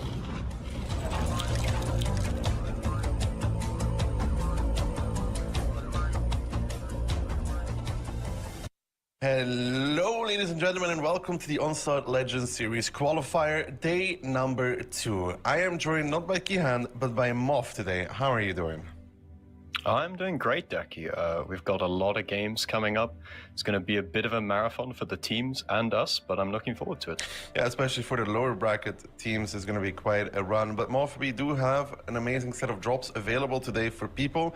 We already had a set yesterday. We'll have a set today as well with the rewards after, if I'm not mistaken, 180 minutes and then 240 minutes. You could potentially pick up, I think that's a KV-122, right, Moff? Or a 50 TP prototype. Yes, one of those two tanks. The Wasteland King style, though, I really quite like that one. It's low key, not too flashy, but a nice pattern on that one. I mean, you're a sucker for camos. Let's be real. I do love camos. This is true. Moff is one of those people that prefers customization over things that he can actually play with. So I'm not surprised there. So that is available for you today. But also today, the bracket, Moff. This is first of the playdays for the OLS, Onslaught Legends series. We will be playing Tuesdays and Thursdays, Moff, and then also including Sundays. And we'll also have the NA Onslaught Legend finals mixed in that. If you're interested in that, that's the 3 Sundays with a little marker that we're going to have those matches as well. That's going to be crazy, Moff. Yeah, Water Tank's making a return to a sort of series format. We haven't had that for quite a long time, so should be interesting to see how we get on with that, because these teams don't play each other very often. So if they're going to be playing each other week in and week out, how is the strategy going to evolve over that time? It will be a work in progress for all of those teams, and then we will see who is going to take it at the very end. That is going to be something for later, but let's take a quick look back at what happened yesterday, Moff. Yeah, so this is the bracket from the last chance WCI playoffs. Yesterday we had quite the shock in the upper bracket. It was Mafia, who very much did what Storm were able to do last week. They replicated that kind of performance. They knocked out Hit and Run, sent them to the lower bracket, beating them 5-3, and then they beat Cashback in tiebreaker as well to go straight into that grand final, which is huge for them because it means they get to wait and watch these teams as they squabble and squirm, trying to just keep themselves in the tournament.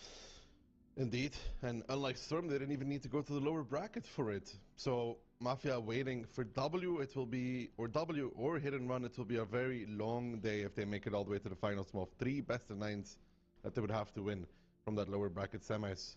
3 matches in a row. There's good things about it and there's bad things about that, but all of these teams are in this situation because of their previous results though. Yeah, and they've got to turn around their form, right? W actually looking the hottest coming into this, because if you looked at their previous results, which I did do a quick checkup on Liquipedia, I like to look at the teams' past results now that they're available there, and W have only dropped like 2 rounds in their last 3 best of 9s, which is kind of insane. However, Hit and Run and Cashback are a different prospect. I think they were always favored to win against Solyanka, and they did not have the most difficult teams in group either. Available for their caliber. They were always favored, and let's be realistic. Now, I think it's the first true test for W, Hit and Run. We saw Mafia take them down, but that's another thing. For the Onslaught Legend Finals in NA, there will be a prize pool of $15,000 more, with golden bonds on top of that as well. The first place taking 10,000, the second place taking 5,000. Not bad whatsoever. No, pretty good results. Will you be challenging for that cash prize, Daki? It will be during the broadcast, so I'll be streaming. And then for the Onslaught Legends series, the prize pool not updated just yet. Mov told me that he's going to be buying at least 5 more bundles to support the prize pool, since he gets paid so much to cast here. That is currently 45,000. Let's round it up, euros for Onslaught Legends series. Again, not a small amount whatsoever. Right, Mov? And that is what these teams are also working towards, because even if they don't qualify to China, also Legend Series, it's coming right up. Yeah, well, both these teams, right, if they do get knocked out here, they will at least have the consolation prize that they have qualified for the Onslaught Legend Series.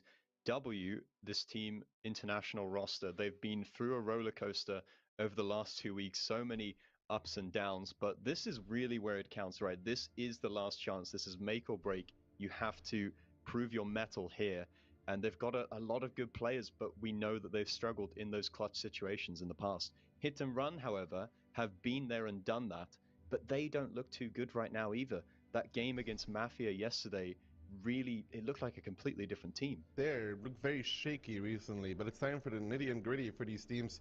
Hit and Run, defending champion, still defending champion, and the community prediction is very much in favor of Hit and Run with 82%.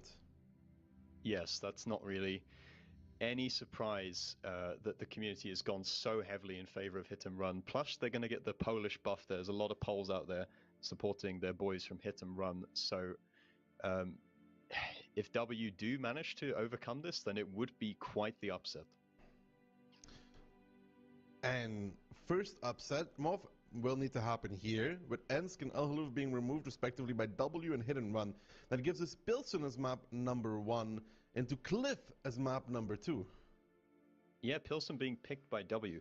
Interestingly, Hit and Run actually picked Pilsen yesterday, but we all know what happened there. They got completely trounced by Mafia on that map, so perhaps W are looking to do a punish pick here on Pilsen. I'm not sure. Cliff, we've always said it's been a good map for Hit and Run, so that will be a really tough battle for W to try and overcome the Polish juggernaut there. Then we're going to Ghost Town, Studzianki, and Glacier will be the tiebreaker if we need it. It's surprising, actually, that W didn't pick Glacier, because they've preferred that as their first map pick for the last few matches. Yeah, Glacier not being picked there, Morph, it's interesting. I wonder if these teams are potentially a little bit afraid of boosts around the hill that they can't fully predict and don't know yet how they need to play against it entirely. I think it's also, if we look back in the history of Water Tanks esports, those boosts can be make or break for a strategy, and for your team to commit so heavily to a boost, and if it doesn't work, then it's just a bit of a disaster, right? It's a lot of pressure on the guy who's got to make the climb, and if he doesn't make it, then it just looks a bit silly.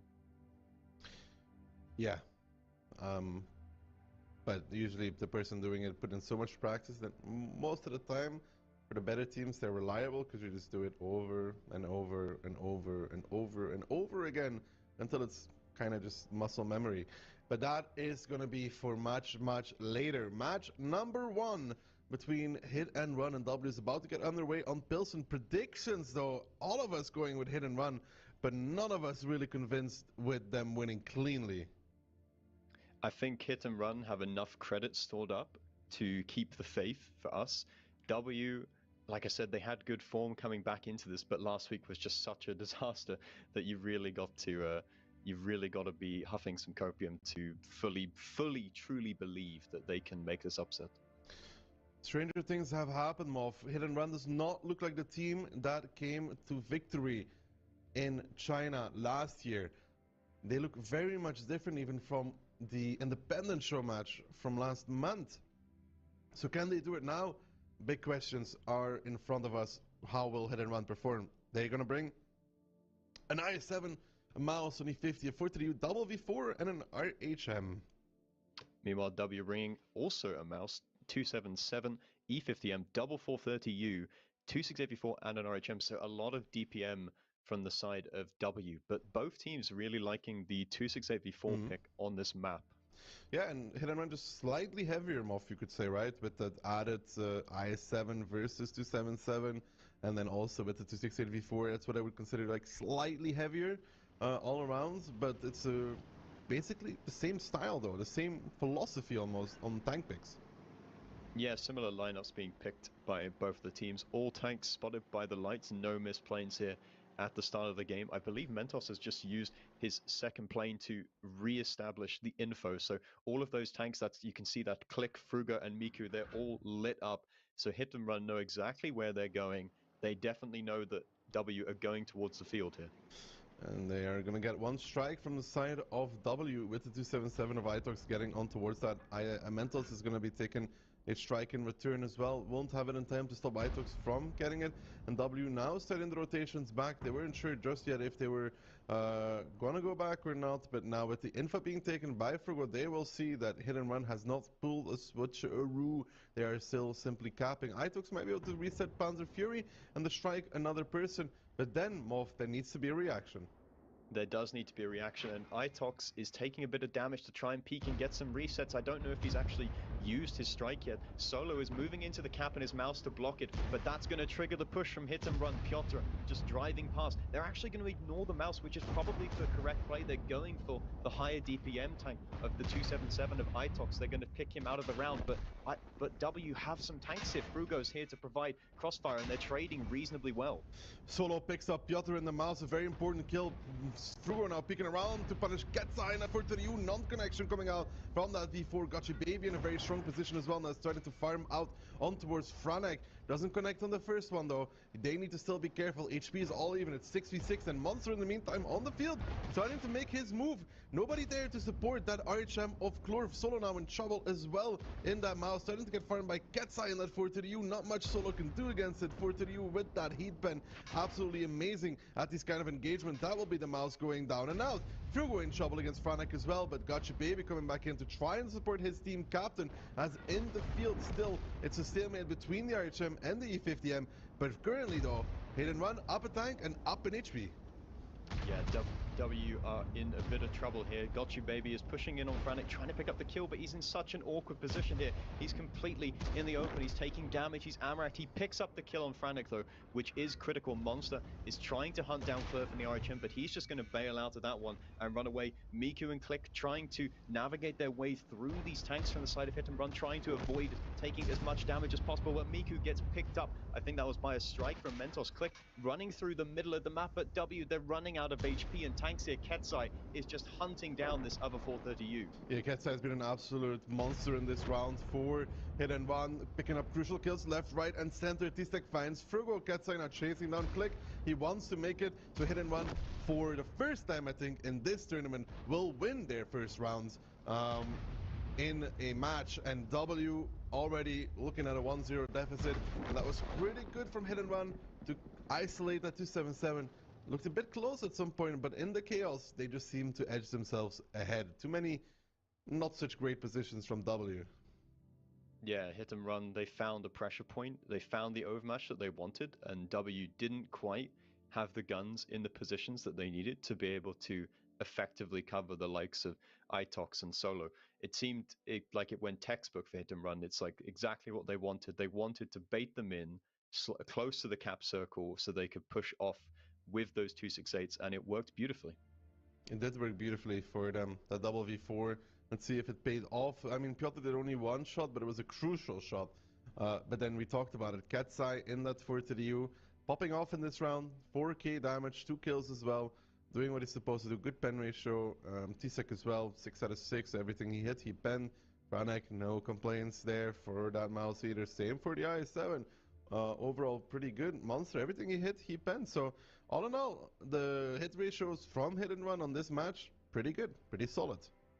Yeah, the shots looking pretty stable from the side of Hit and Run. W, however, Frugo almost only penning half of his shots there. The rest of his team, not too bad. 9-8-5 from Click, but you never know. You can always be in a bit of a tricky position. But Miku, down at the bottom there, in the E50M, that's really not what you want to see. Those tanks need to be putting out the high damage, and I think we can see where that game was lost right there.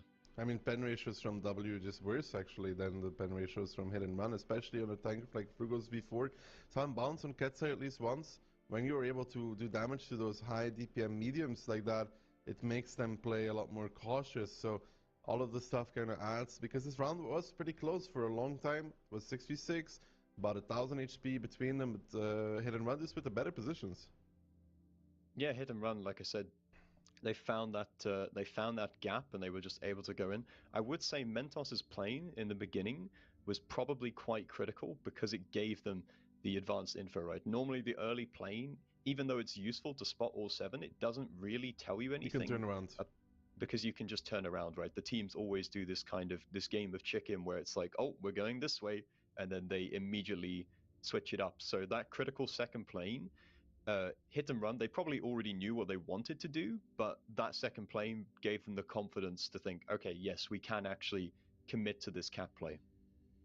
And on the cap, they were very split up as well. The i7 behind a hold, and the other two separated from each other, forcing the mouse in of Solo, who then got repushed as well. So really good coordination there on that cap, knowing what they're supposed to do, and picking up the first round, which for them is pretty new in this tournament. Yeah, it's not something that Hit and Run are used to, but I would say between these two teams, Hit and Run actually need it less. I think W, the team that needs the confidence booster, the nerve settler, right? So for Hit and Run, it's only going to embolden them going forwards. Oh yeah, it would be would all be good for W if they could pick up this round and settle the nerves, like you said.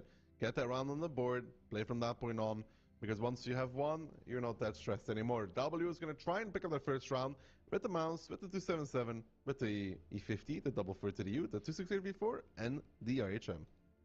I believe that's an identical lineup. Hit and Run, however, they're committing to 3 430Us, so a lot of DPM there. Only 1 268 this time, and then other than that, it's pretty much identical lineups, right? It's identical. 3 430Us, except Miku is picking an E50M, so we'll see how that works. Yeah, that's the same thing. We'll just say that's the same thing, right? E50M 430U, it's just a play style difference or personal preference? Yeah, I think. Well, personally, I prefer the E50M. Same. The 430U without ability is. The 430U, yes, without that ability, the accuracy can be a bit annoying. However, it is extremely good and annoying to deal with in the sort of face hugs or side hugging a mouse. The mouse cannot do anything about it, right? No, even E50M struggles with it. So yeah, even E50M can be a problem. The tanks from W are spotted again going towards the 890 line. Klurf peeking up on the mid-ridge. 700 damage done by Frugo onto Piotr, who's making a crossing. He's going to try and provide some kind of bait, make W believe that Hit and Run have committed to this flank with more tanks than they actually have. And for the time being, it seems to be working. Click is unsure whether he wants to commit forwards at the moment. Meanwhile, Hit and Run make their moves on the other side of the map. They seem to be aware though. Gotcha Baby is relocating. Click and Miku are pushing this side. Good peek there from Piotr, retaliating on towards Click. He has Mentos in support, but that is it.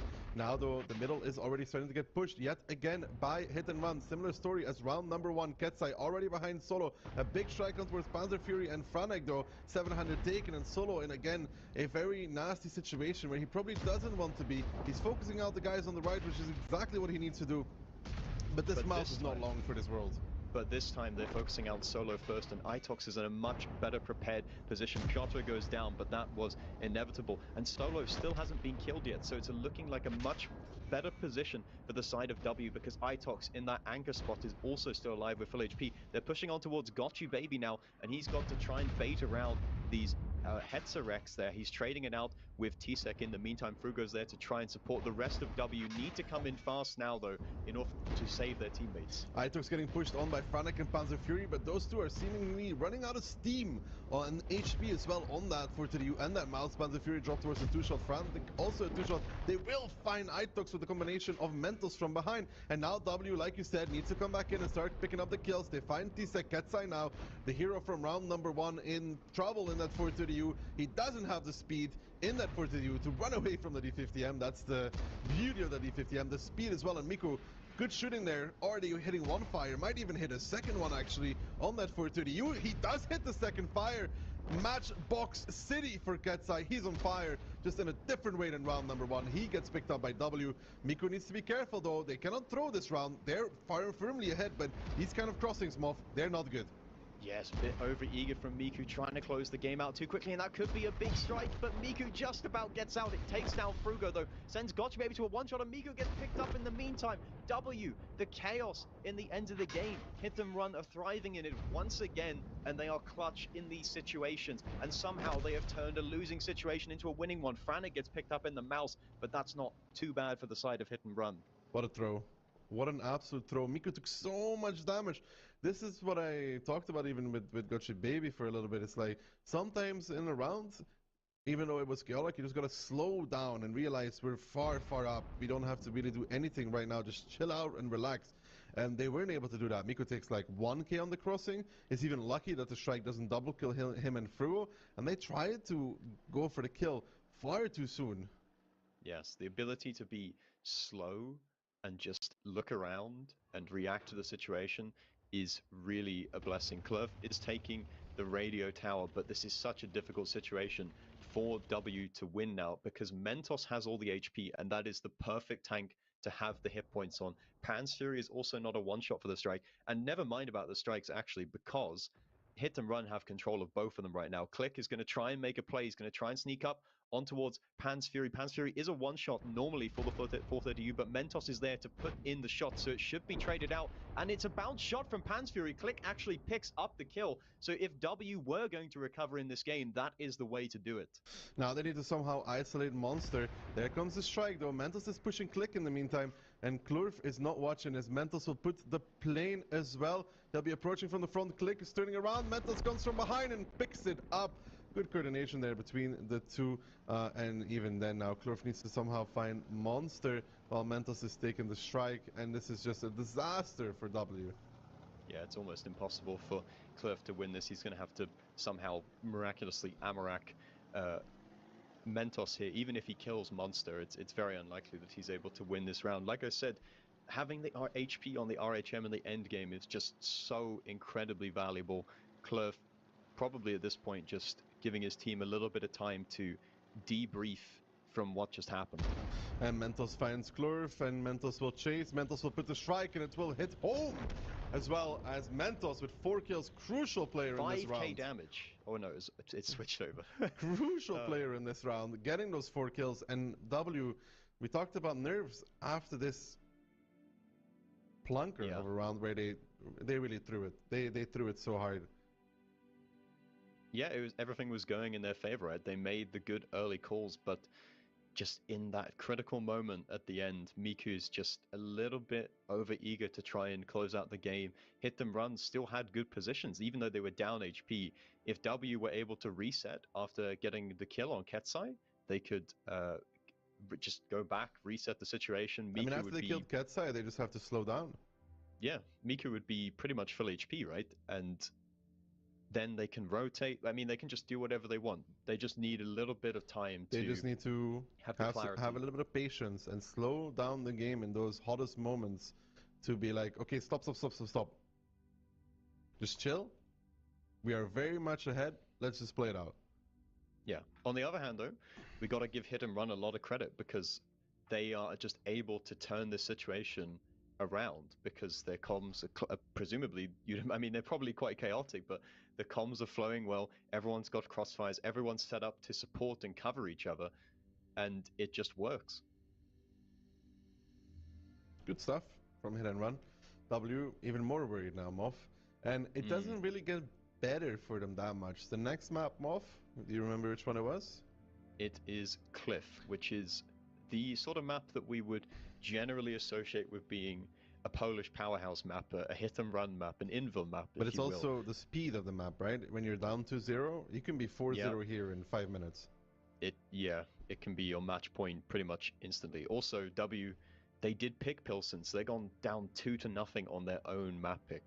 If they don't pick up a round on Cliff, then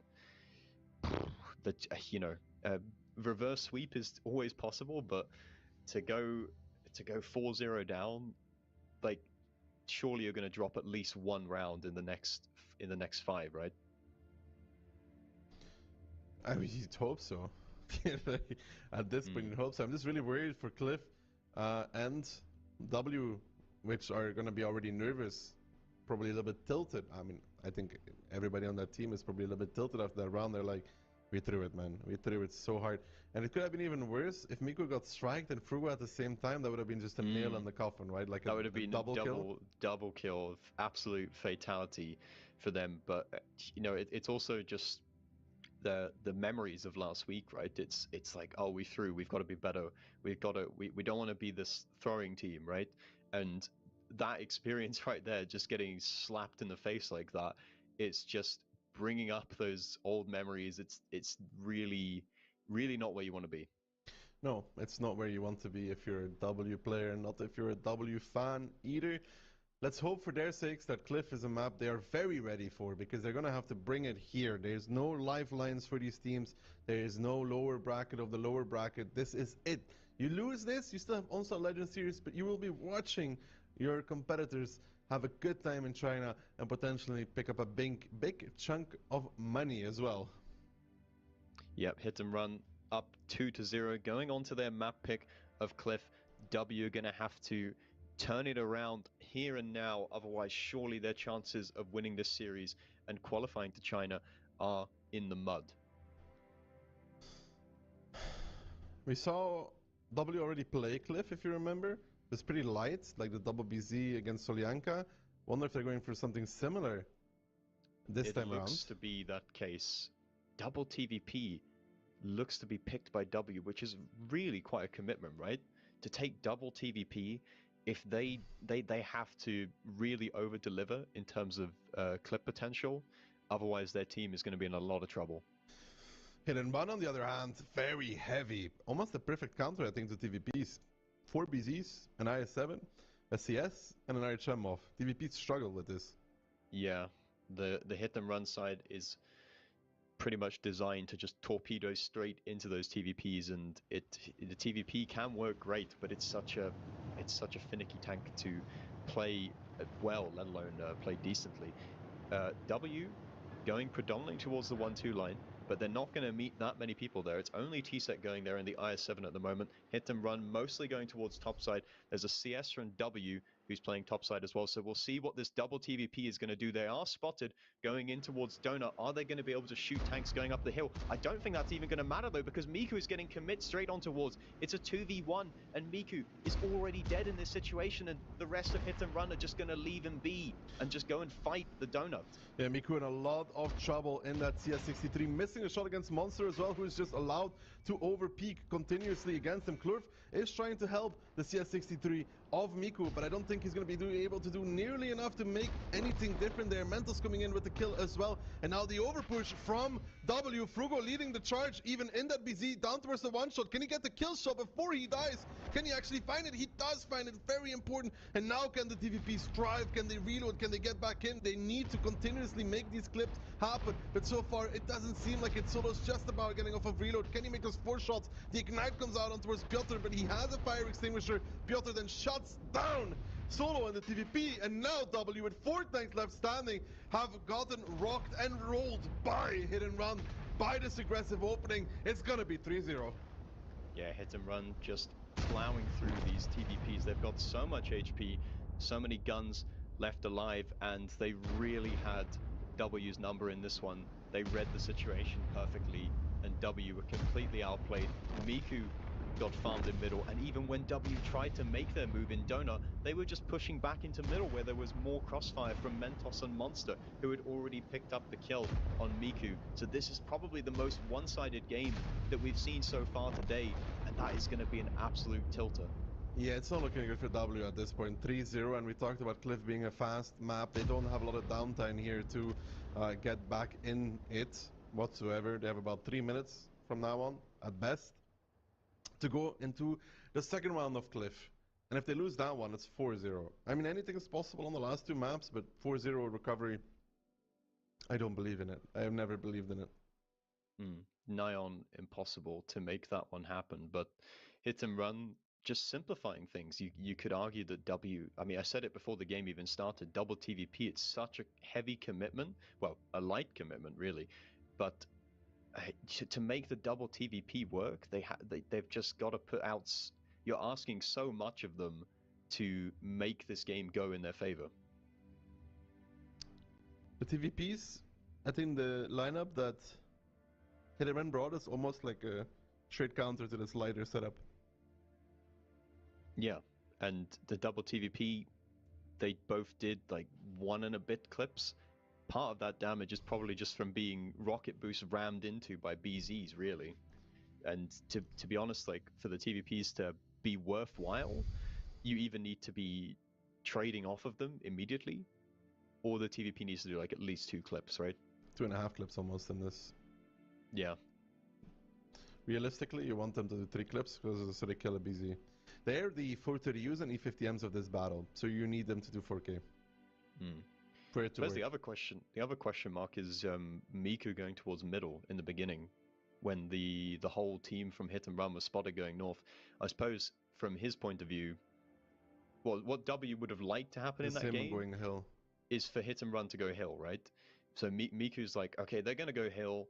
I can still play middle. The BZs are probably going to try and cross towards Donuts, and then I will just get to play the ramp. But Hit and Run, I don't know if it's just on the fly or whether it was planned, but it was a very good call to just go straight over. They have full info, they know he's by himself, and that was already 1 tank down into 6v7. Yeah, and that was very quick as well. I mean, Monster went straight up and over, didn't even allow Miku to attempt going to the hill, and that was perfect for Hit and Run. At the same time, they're crossing over, and then W has to make this decision. Where do we go? What do we do? We can't support Miku at all. We have nobody ready for it, and we have to push 4 BZs in front of us. With TVPs, which is, you know, it's not ever something that you want to do. And sometimes Cliff games are just like this, right? You get hard countered in the opening, and even if you think you're the best team in the world, sometimes it can be difficult to recover the situation when the beginning of the battle just happens so fast. Well, I'm off round number 2 on Cliff. What do we expect from this? Well, I would like to think that W won't take double TVP, but from the side of Hit and Run, it's going to be more of the same, right? Surely they would just be like, yep, this worked. We'll just keep playing BZ75 spam. From W's side, we might see a Foch B being utilized. We saw that a bit yesterday and in some of their play-in games. But at this point, I don't know if anything's going to work for them.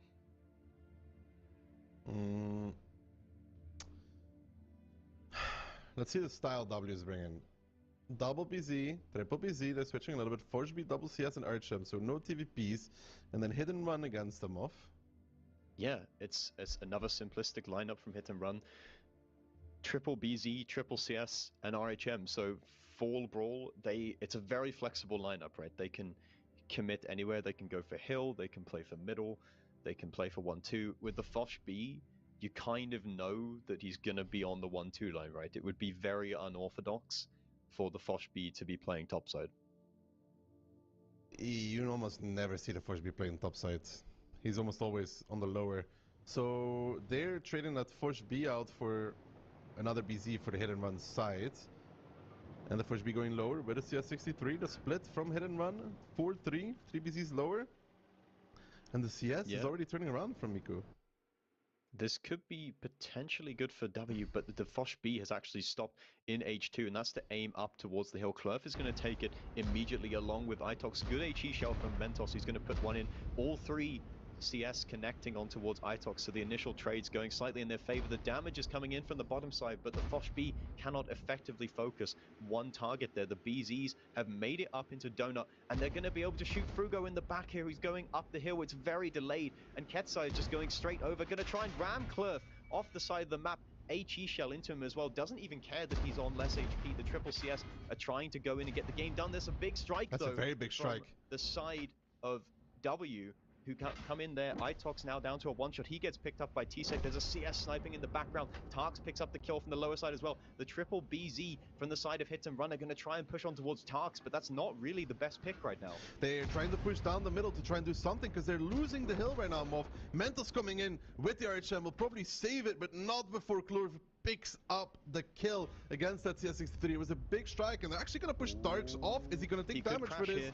Is he going to take any damage? Oh, minus 1k for that drop. Solo though, Moff, in the meantime, is also going on the hill. That CS63 that was taking the strike going back up the backside of that hill. Klurf towards a one-shot. Frugo, no loader, no driver. He's not going to be reloading anytime soon. Mentos will find Klurf, but all this time that CS63 at the back, which I think is Miku, has been sniping away, hitting shot after shot. And if W throws this, I don't know what to say anymore, Moff. Yeah, W should have this one in the bag. Miku doing a very good job sniping in the background, and Solo as well. So they actually didn't send two of their CS up the hill, but they still managed to provide huge effectiveness in this game. Solo, of course, went round the outside for the strike here, but now he's got Pan's Fury in front of him. He picks up the kill on Mentos, though, so even if he trades out and dies now, it should be okay for the side of W. But Tarks is pushing in a little bit aggressively. Gotcha Baby's there in the Foch B to support him, though, so they should be able to clean that up. Solo might even kill Pan's Fury on the hill in the 1v1. He's putting the strike to secure the extra damage because Pan's Fury is healing up as well. Good strike placement. Good kill there from Solo on the hill. Piotr now the last one standing. For the first time in this matchup, W reigns victorious and saved himself from looking against match point. It's going to be 3-1. This was a round desperately needed. Yes, that was definitely one that was required to give themselves a chance, a beacon of hope going into the future rounds here. Cliff closes it out, and it's 3-1 for the side of Hit and Run. You would wonder, though, if they just sent triple BZ in towards middle. Hindsight Harold here, but if they sent triple BZ into middle, they probably would win that round, right? Yes, because they would just take the hill with more, and then just play from that point on. W split was very good against this exact thing that was happening. Yeah, it was a very well prepped lineup. Gotcha Baby actually able to do 5.8k there, so he must have connected, I think, probably every single shot on the bottom. He probably took the mid strike as well, and then did a whole clip right at the end of the battle to clean it up. But look at Miku as well, doing 4.9k, and he picked up 3 kills while sniping, which is pretty massive, right? Yeah, and Itox and Klurf still getting their damage out. So all in all, good round for W.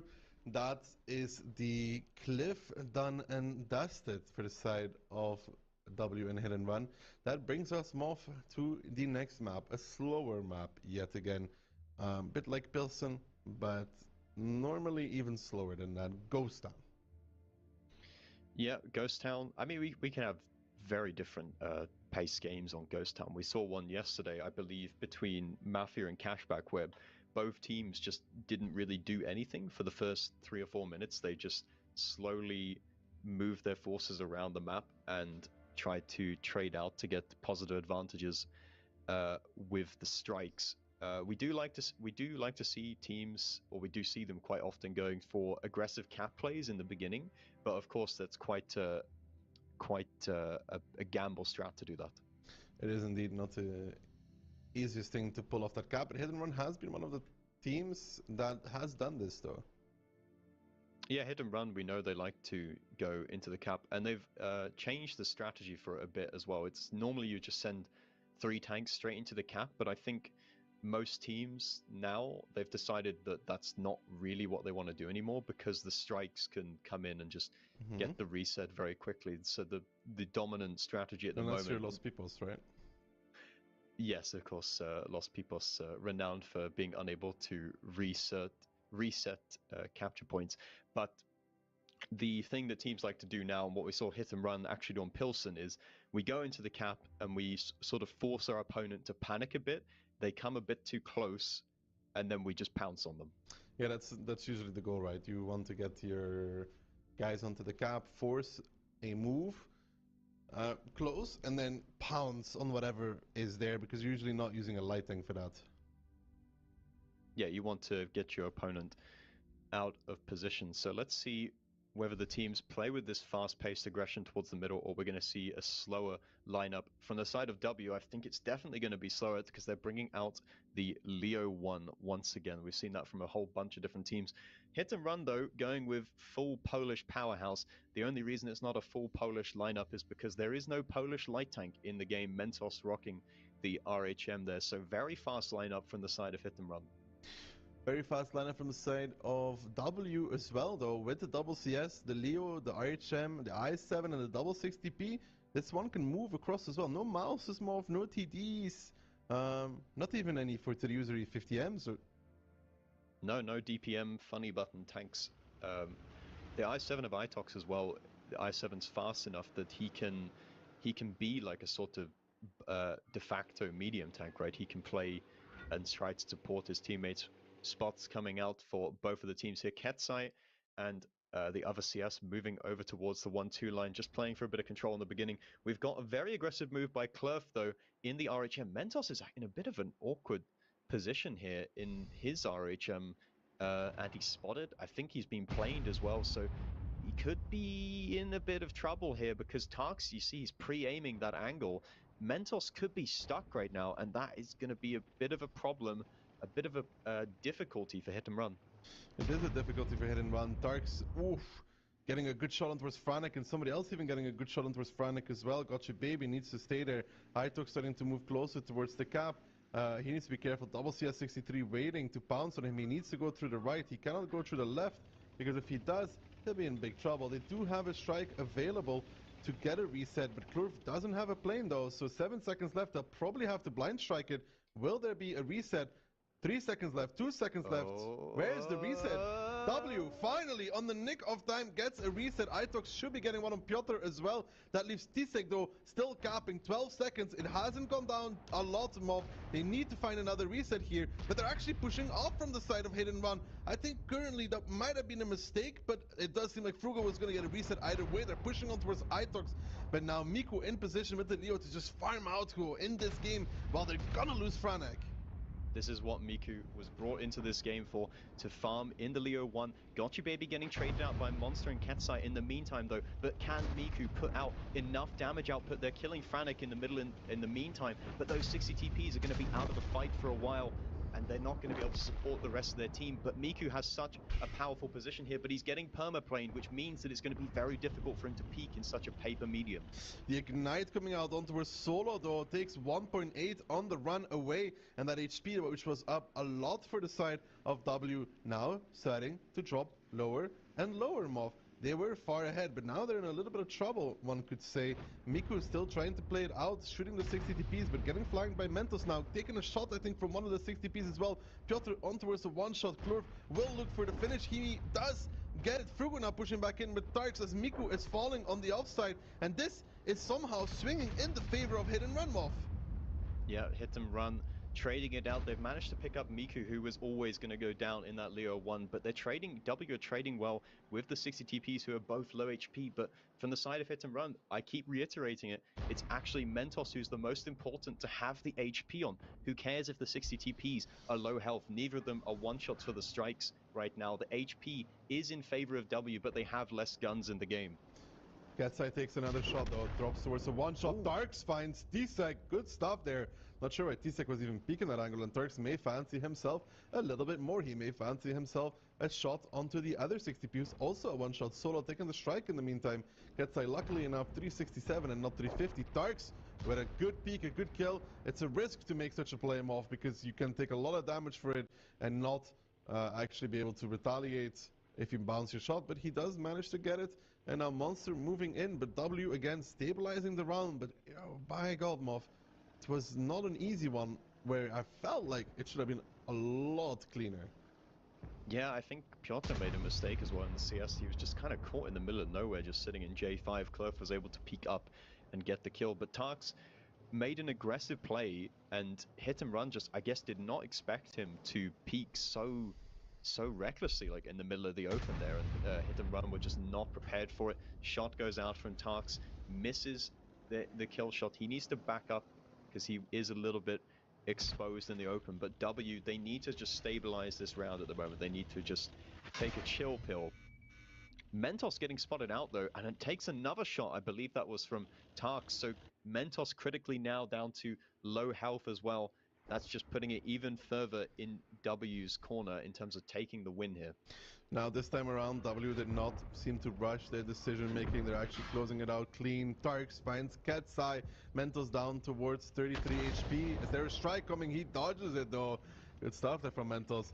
It's a big dodge on the strike, but it's 4v2 and 773 HP remaining for Hit and Run. And by the rules of draw off, we know what this means. Yes, W very much the favorite in this one. Tarks picks up the kill regardless, and Monster just has a little bit of time to chill and think about what they want to do in round number 2 of Ghost Town. But W, uncharacteristically, we could say, we don't want to be too harsh, but this resurgence, they went down 3-0, and now they're bringing it back 3-2 when it looked like all hope was lost for their team. They're actually fighting back against Hit and Run. Slowly but surely, they got their second round now. And maybe they'll start thinking back more to that second round on Pilsen. Like, if we didn't throw that, we'd be 3-2 right now. But they're still in it.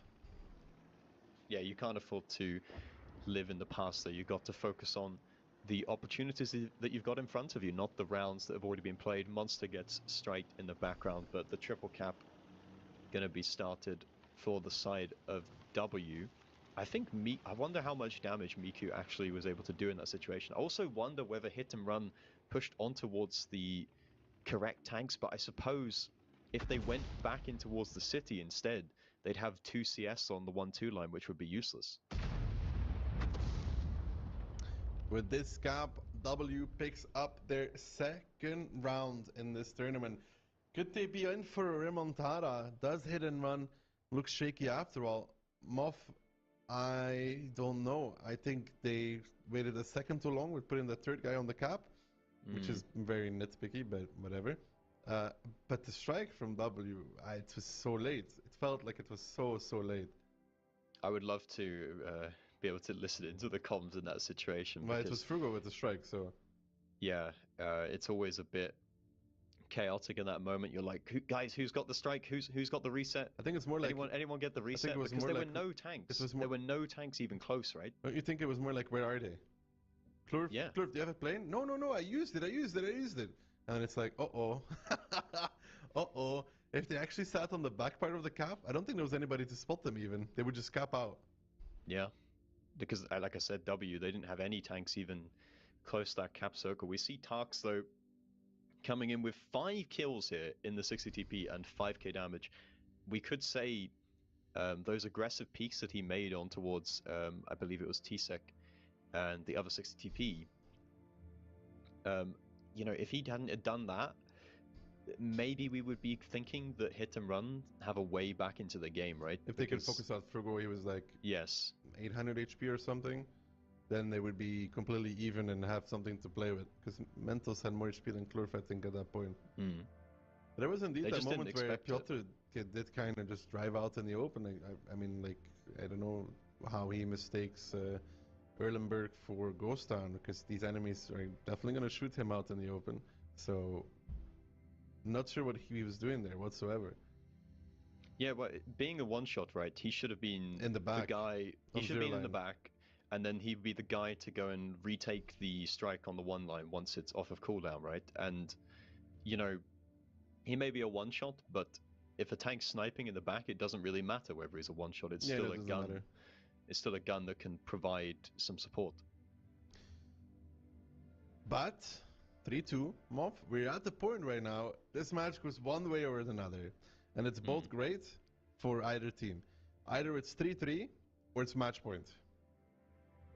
Yeah, and it could be a critical round if hit and run were to lose us, because this W resurgence, they're regaining that confidence, and if hit and run were able to steal away a Ghost Town round right now, it could shut them right down again.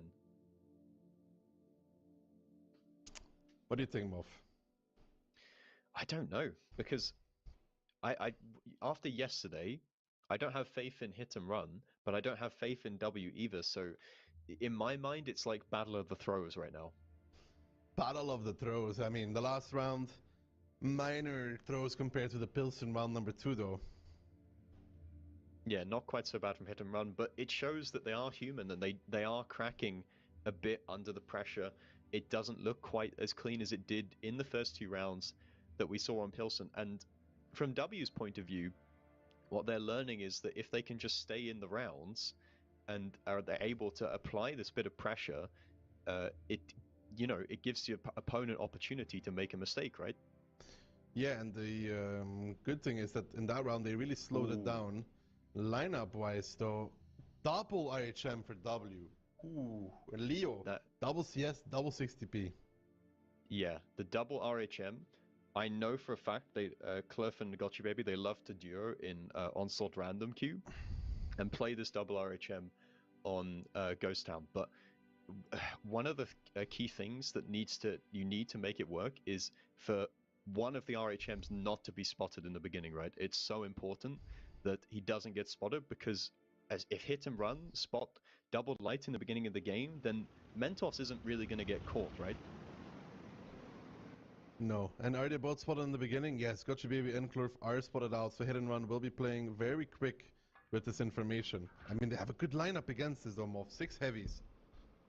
Yeah, and look at Klurf going straight for that airstrike in the beginning of the game. So aggressive moves, radio tower even being taken in the CS, and there's no one from the side of hit and run who can actually stop that. So a lot of info and a strike being gained for the side of W. This is a really good opening for them, and hit and run have to make some kind of reaction. But like you said, they've got lots of big slow heavies. Those 277s are going to take an age to push down the one line. I mean, Franek is going in the hole again.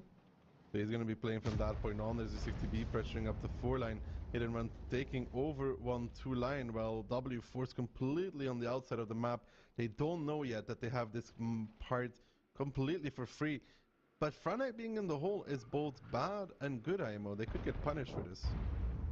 Yeah, Franek, it's not a position that you normally see, right? Because you're in the low ground. It's quite hard for you to poke up effectively. And look at the HP difference as well.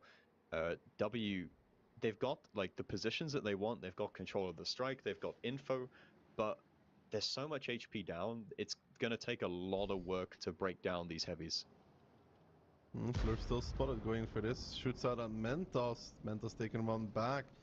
Klurf realizing that he could trade this out. Won't be able to take this information tower, communications tower at this moment in time.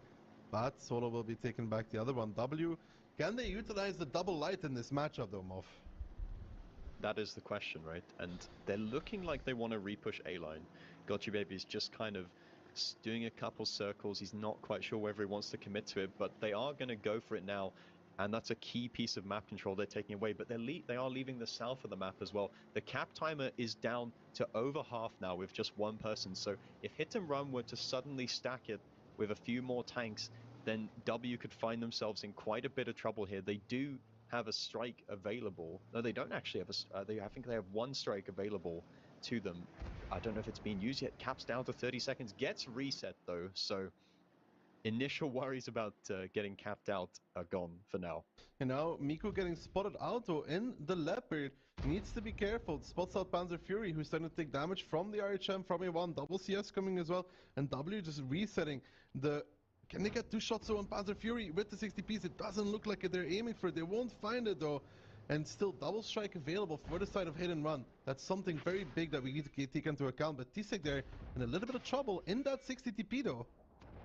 Yeah, T-Sec getting caught out a little bit, but the cap is the main concern. It's down to 10 seconds, and W do not have a reset. They do. Someone puts a strike in from the back. One of the CS is using the mini strike, absolutely coming in clutch, and that resets the strike, and that's going to force Hit and Run to make a move. Piotr leaving the cap now, but T-Sec is already getting traded out by this double 60 TP. Double strike being used in the one line as Ketsai tries to brawl, but he doesn't quite have the DPM, but these mediums are so paper. Aitok gets picked up from behind. That's Piotr who's doing a good flanking maneuver at the moment, and it looks like Hit and Run are going to win the one line, and then these 60 TPs are going to be in so much trouble. They are going to be looking to win the one line. Frugo wants to pick up T-Sec. He finds the kill. Franak and Monster coming back in though. 1-2 line is lost. That RHM surrounded from all sides. That is, I think, Gotchi Baby. They're getting rammed, getting tossed around, getting bullied even. Klurf and Solo trying to do what they can, trying to support from the distance. Ketsai will find the kill. The strike coming out towards Frugo and Tarks doing a lot of damage as well. And now Frugo falling, just 3 men standing for the side of W as Tarks is trying to pull back. But this 1-2 line repush move, that double strike, they had it the whole time. It did so much damage. Yeah, the 1-2 line possibly would have been won even without the double strike there. W only down to 3 tanks remaining, and we said it's a huge round because it's gonna put Hit and Run on towards match point. But my main question from this game is, what was the point in picking double light? It didn't really achieve anything. No, we can always ask them at a different point, but in this scenario it indeed did not do much for W. And even then, Moff, I think they made a mistake when they repushed 1-2. Not enough people there. They needed all of those tanks, I think, almost all 5 of them, or at least 4, like all the CSs and 1 RHM to kill that double 277 and the RHM. If they did that, Moff, they could potentially just keep pushing and dodge the strikes, or not get double striked twice. You know, that's 1.5k damage on 2 people. They had CS of Solo, you can see on screen now, and Klurf in the RHM, and they were just sniping in the back, right? I think, of course, the CS got in the critical strike reset on the cap, but they really should have just been in that 1-2 fight, right? I mean, one of them should have been. I think Solo should have been there. So they have 4 versus the potential 3, you know? And then the RHM is sniping. Or one of the second RHM is going with him, and the last CS is sniping, you know? Yeah. From the side of Hit and Run, though, it was a very well-played round. They had the heavy armor, which was able to just shut down the shenanigans. Also, Mentos getting the plane, because he's able to do it so quickly in the beginning of the game, it's so important that you hit that, because if it's like even half a second too late, then it's very easy to not hit the double RHM there, and then they wouldn't know that it was double light. Although, to be fair, given how quickly these players place the plane in the beginning anyway, if they get the rare situation where they don't spot one tank, they might have an indication that it's double light regardless. The weird thing for me there, Moff, is why did they not just focus on resetting the mouse for a little bit more? Because Monster, on that part of the camp, is not really safe whatsoever. No, he's fully in the open, right? You can peek him from every gap almost. And just trade 1-for-1 with the mouse, you know? So W again in the situation where they have a bit more time. I really don't think they needed to do that. When I'm thinking back, they had full south control Moff. They could establish all the way to K0.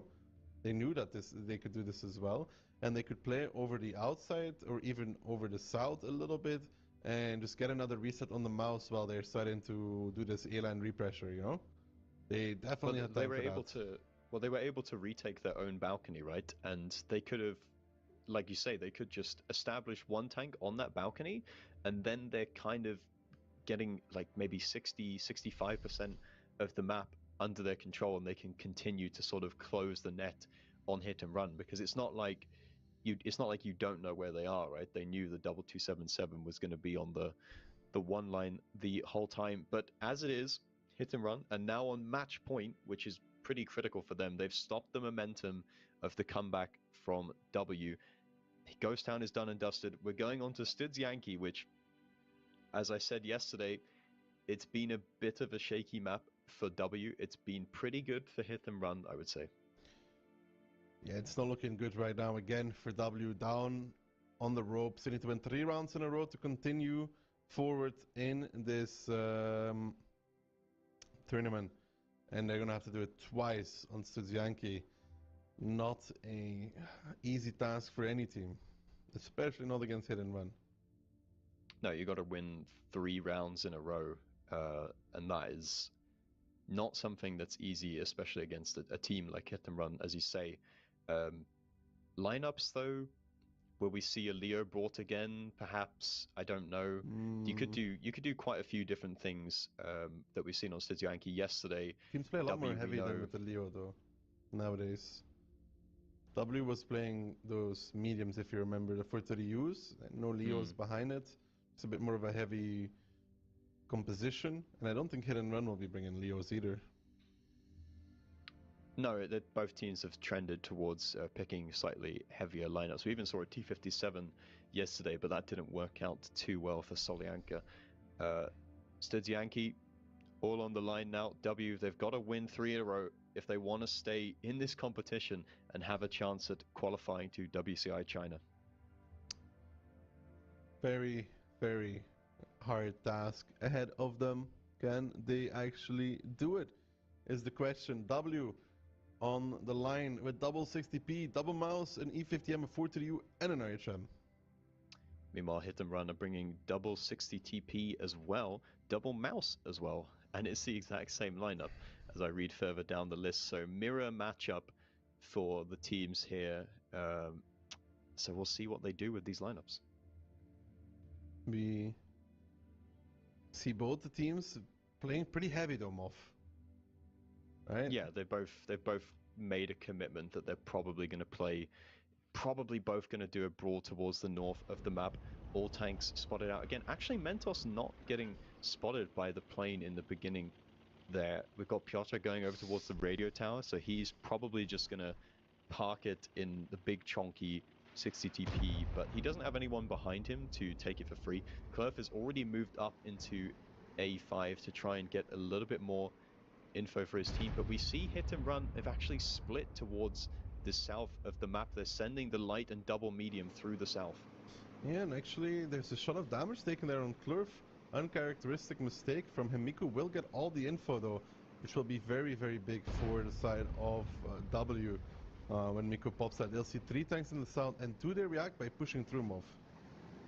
Well, if they do want to react, they're going to have to go immediately, and it would be a perfect time to go right now, but it looks like Miku has elected to save the radio tower for another time. Tsek is moving forwards a little bit into that sort of pocket position in the 60 TP, and the more time that goes by, Hit and Run are being able to close out the south. The radio tower does get popped now though, so how do W react to the info that they have just received? It's going to have to be a decisive call if they want to make a push. It seems like they're reacting by going beeline, and I think the Hit and Run is expecting this. Them off already. The 430U closing on the 5 line with the RHM as well. Miku Baby going towards the A line now, but it does seem like Hit and Run has a pretty decent read on this at this moment in time. I mean, Panzer Fury is going to be very close with that 430U already, so close. Klurf is taking the strike.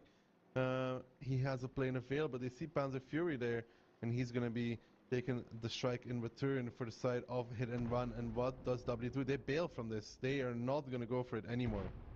Yeah, they've decided that it's a little bit trying to push it a little, force the issue a little bit too much here. Strike coming in though, but they're pushing in with the double mouse. This is not a play that they can afford to make right now. Hit and runner here with everything, and Itox gets heavily punished for that. He just about manages to pull back around the corner before any serious damage is done. But what were they thinking there? They had no control over the south. They really misread the situation. They did indeed misread the situation. Curve baiting out a plane from Mentos, but his mouse has dropped quite a lot of HP already, Moff. And now in return, Klurf will be taking back the info point. So he'll be seeing that while Piotr is starting to pressure on A5. E50, 42 pressuring the south. Could this be good for W though? Because they know that Panzer Fury is close. They know that there's only 2 tanks in the south. The E50M is starting to close. And I think Hit and Run is going to make their own push, Moff. Yeah, but the timing, look, this rotation from the mediums in the south, it's taking too long. And Hit and Run seem to have found the perfect timing to push here. They're going to crunch, do a pincer maneuver on the double mouse. T-Sec putting in a good shot.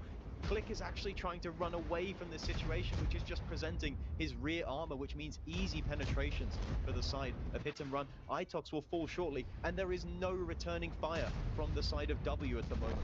No, there is not. Itox falling, and so might be W's dreams in this matchup as Click is down towards the one shot. The mediums now joining from W, but it's 4,000 HP lead for Hit and Run, who hit a timing that they're going to be very, very proud of. Knowing that the mediums might be rotating south, they're going to be taking the aggressive approach themselves by pushing that part of the map where W did not expect it coming in, picking up a mouse, pushing one back down towards the one shot. And Miko is here trying to do the good old switcheroo, but Ketsa is already coming, Panzer Fury is already coming, Piotr is switching to HE, and he finds Klurf as well. So 2 tanks down for the side of W, still 4,000 HP lead for Hit and Run, and it's all going from bad to worse. Miko getting chased down. They're trying to retaliate by going towards Ketsa, but he's playing around the corner, and for W, their hopes and dreams of going towards China to later in the year are falling to pieces, as Hit and Run will be continuing in this tournament, and W have only themselves to blame off. Yeah, Hit and Run are going to win this series with a decisive push through the middle of the map. W just twiddling their thumbs a bit, spent a little bit too long making rotations, thinking about what they wanted to do, and in the end, Hit and Run just bulldozed straight through the middle. They found the weak point, which was the double mouse, who bizarrely just poked in the open earlier, and Hit and Run will win the match 5-2. A very good win for them. Going to be big confidence builder, but it doesn't stop here. They've got a huge match against Cashback in the next round. Yeah, they have to do it 2 more times to make it to China, but this was a good start from them. Overall, convincing. Could have been closer. They probably should have lost the second Pilsen, which would have put us at a 4-3 right now. But they did close out a clutch round, and they make it 5-2 now. Good stuff from Hit and Run. Yeah, Hit and Run looking a little bit more like the team that we've seen in the past, right? Yesterday, try and shake it off and just move on to the next one. From W, again, it's always promise, but they never seem to deliver to the extent that people would hope. And it's, you know, they have some rounds where they look kind of decent, but it's just indecision in the critical moments, just a couple of slip-ups and mistakes. And Hit and Run, although they aren't perfect, right, most of the time they get the push done, they make the correct calls. This was good timing from them, realizing mediums might be rotating and sending up that E50 as well. And then you had those double mouse, which already took damage before, not able to tank it anymore. Yeah, I mean, when the mouse takes so much damage, it's not really a mouse, is it? It's basically just your average medium, especially when Click tries to run away like that. It's not even a mouse anymore. It's just an HP pinata for Hit and Run to farm as they make their way through to the lower bracket final.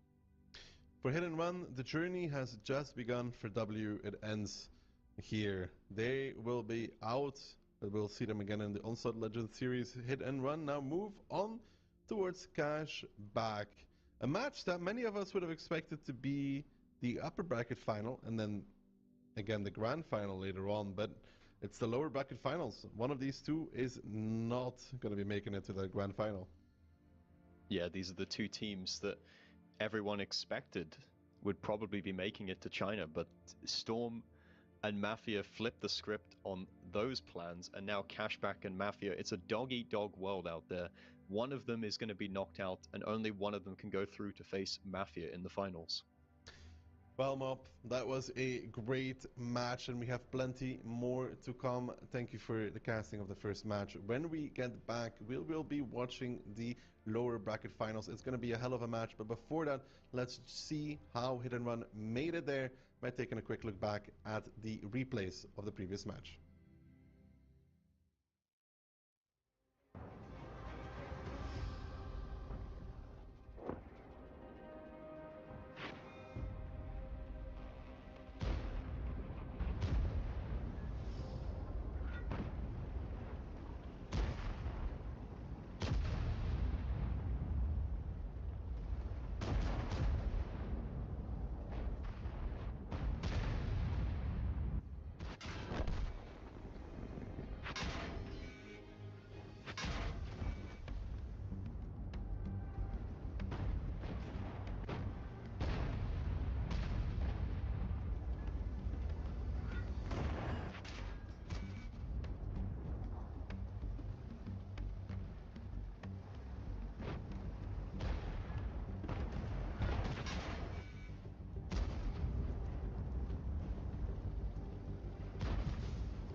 All right, hello and welcome back here in the OLS qualifier. We are in the second match of the day. It is the lower bracket final, and we do have a match on our hands, Morphs, that promises to be extremely exciting. Cashback against Hit and Run.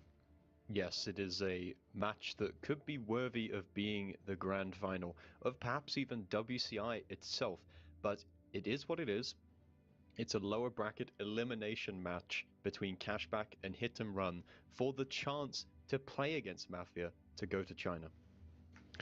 Indeed, and you said it already, it could as well be the grand final or the last match of WCI itself. Instead, it is the lower bracket final, and to be honest, this tournament bracket has been extremely stacked.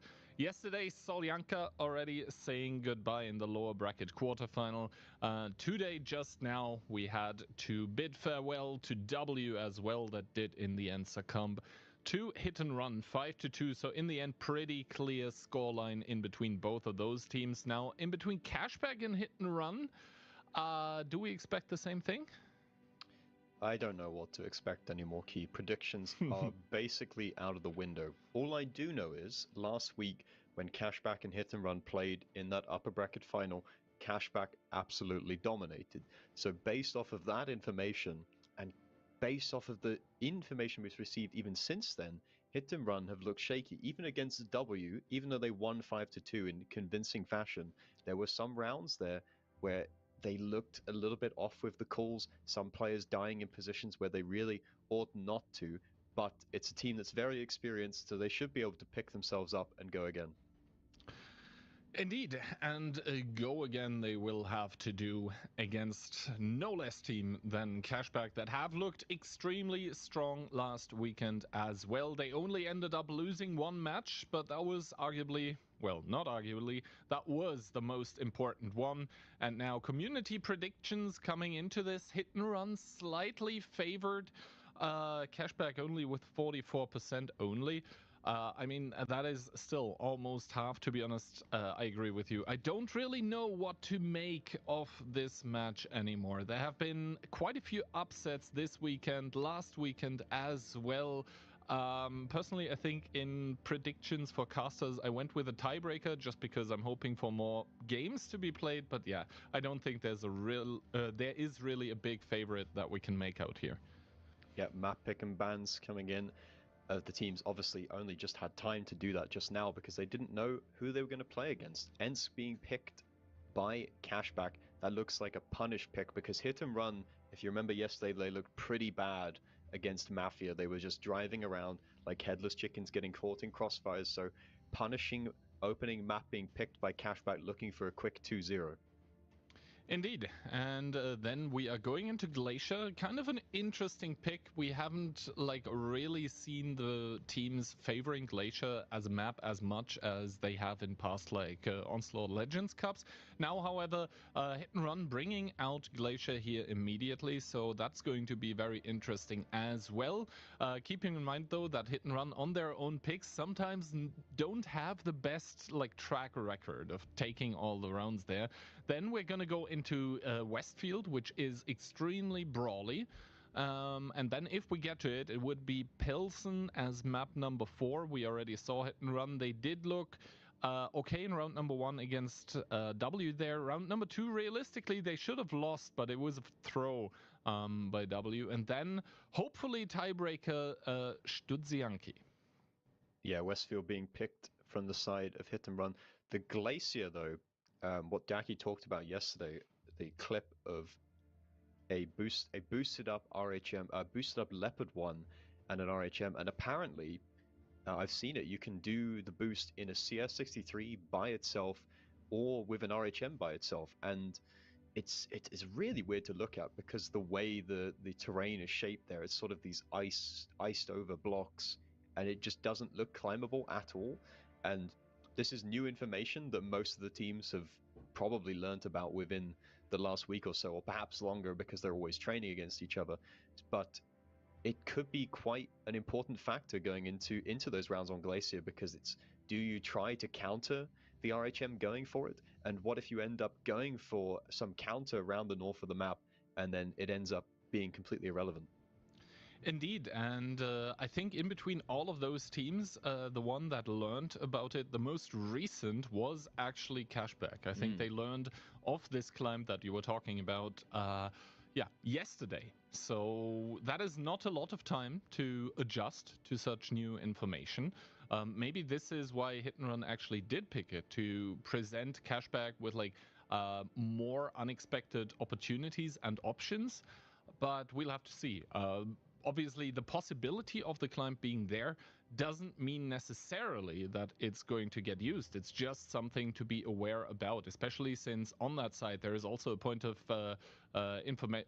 interest, to be taken. So you could either go for the climb or you could just go and, I think it is a strike there, just go and take the strike. So a lot of options, a lot of possibilities. That is the benefit, of course. If you fail the climb, you can still take the strike and drive around as well. But I think Hit and Run are just floating it because I don't think they're actually going to do it, to be honest. I think they're just floating it as an idea to play some sort of mind games for Cashback, because you can't really ignore it as a possibility and just play your own game.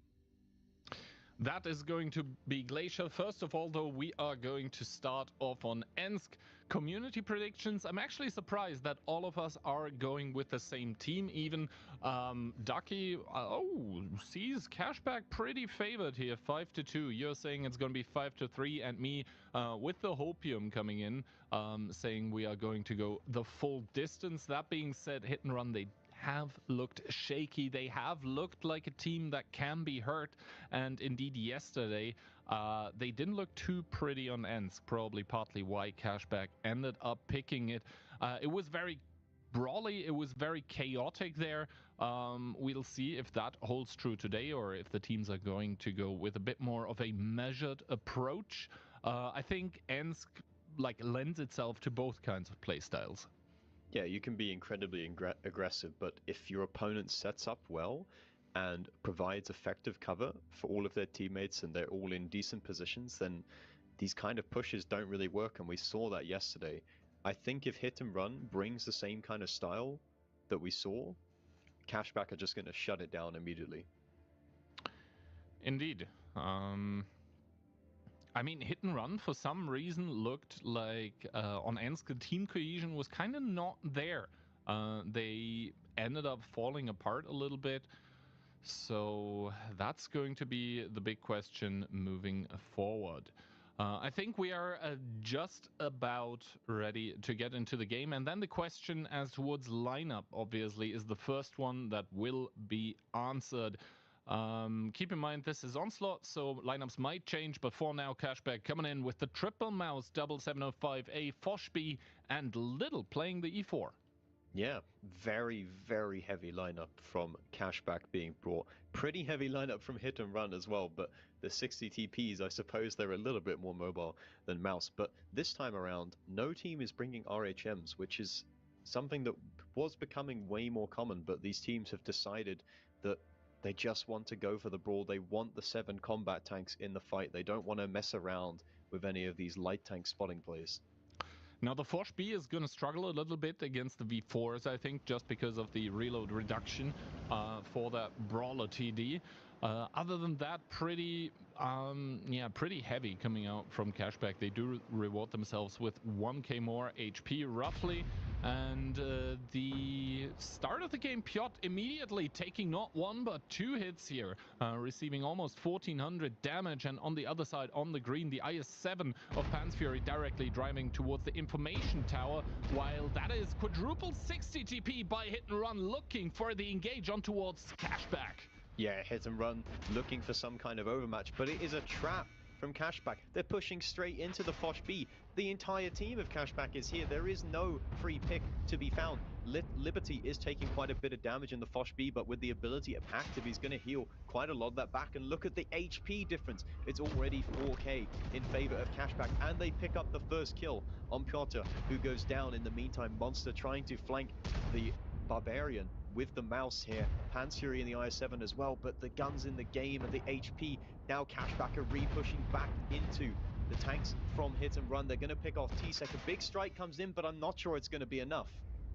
Indeed, the strike not looking to be enough. 4k HP disadvantage currently for Hit and Run, and the Barbarian able to pick up another kill as Hit and Run already down 2 guns. There are not really any that low HPs for Cashback even, and this is starting to absolutely hurt Hit and Run. The Polish juggernaut struggling in game number 1. Liberty has reloaded in the Foch, and Franek about to go down as well. Cashback looking absolutely stellar and supreme in game number 1. Yeah, Cashback were more than prepared. Pretty much exactly what I said would happen did take place here. Cashback just completely shut down this aggression that Hit and Run decided to bring, and it was kind of identical to what we saw yesterday. Cashback are going to win this match without dropping a single gun. They have 11,000 HP left. Piotr, in the beginning of the round, was basically dead before the push even began. Yeah, Hit and Run once again trying to surprise the enemy team on Ensk with a push through the middle with a lot of heavy tanks involved there, but turns out those 60 TPs are just not meaty enough. 7-0 the scoreline in game number 1, absolutely shut down by Cashback. And you gotta wonder at this point for Hit and Run. I mean, we're early into this match, but it is not the first time that they play Ensk this way, this tournament. They did play it exactly the same yesterday, and they also ended up losing there. So just the kind of thing that they're trying to do is absolutely not working. And the biggest question now is, will they adjust for round number 2? Yeah, and at the moment, it looks like a genius pick by Cashback, right? Punish pick of Ensk coming out here. From the side of Hit and Run, though, they must see what happened yesterday. So they must have so much trust in practice because these teams play so many rounds against each other, right? And this aggression from sending 460 TPs through middle, they must just have total belief in what they've rehearsed that it can work, but it gets shut down in the same way it did before. Indeed, and now we are going to have back-to-back Ensk rounds, obviously, and we'll have to wait if Hit and Run are going to keep trying with that approach, because it's not been shut down once or twice, like 3 times over, and not a single time did it really work well. So for round number 2, I mean, obviously I don't have a crystal ball, I can't look into the future, but like the caller for Hit and Run must really be second guessing himself, like, hey, this tactic, this brutal full-on head-through approach on the rails just isn't working out. And like with scorelines like this, 7-0, that doesn't mean play a mistake. That just means that the tactic completely fell apart. Yeah, this is true, you know, and there's also the problem of voices within the team perhaps questioning the calls as well, like, what are we doing here? Why are we just YOLOing into them like this? Piotr, like I said, he died before anything even happened, and it looks like a thrown away round rather than an actual fight between these two teams. But from the side of Cashback, you're gonna be more than happy with the way this has started. It's perfect, right?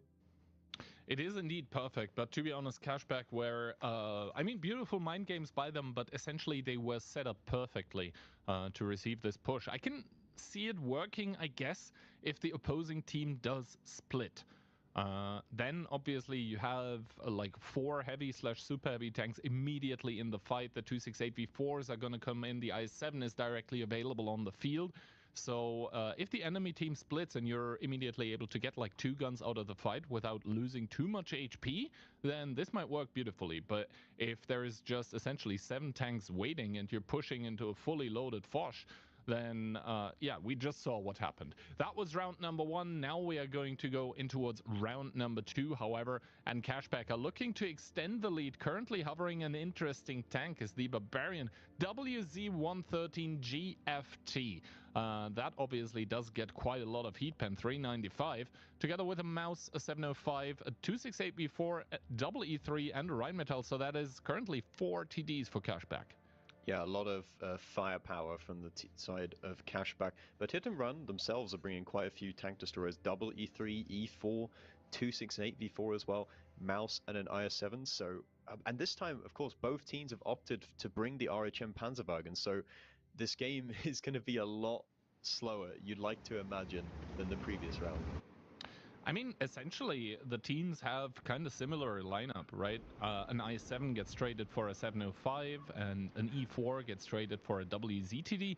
Other than that, it is basically the same thing. Both of the light tanks getting the full information here at the start of the game. And once again, Hit and Run are starting to be a bit more aggressive through the middle. This time it's more measured though. Monster and Piotr pushing up in the mouse and E3 respectively. And the WZTD4 cashback has made it into the corner without taking any damage, I think, or maybe one shot. But that is all that it's going to be here. T-Sec taking one by Liberty though, wasn't quite ready for that angle.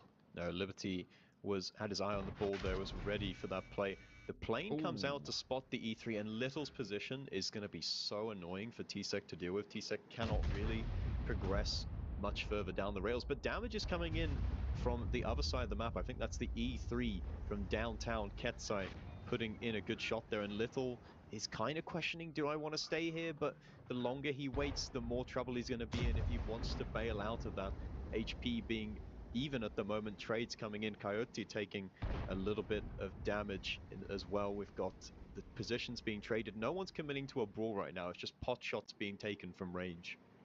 Yeah, and those pot shots seem to be favoring the team in white currently. Hit and Run doing a good number on towards Little. That is a possible two-shot for high alpha TDs. Ketsai and Squeezy spotting each other out. T-Sec needs to be a little careful behind those train cars, because the E3 actually does have enough pen for the IS-7 turret front if it hits the right spot, as Coyote takes another one in the mouse, able to retaliate on towards Monster though, and T-Sec getting a bit more aggressive here in between the rails.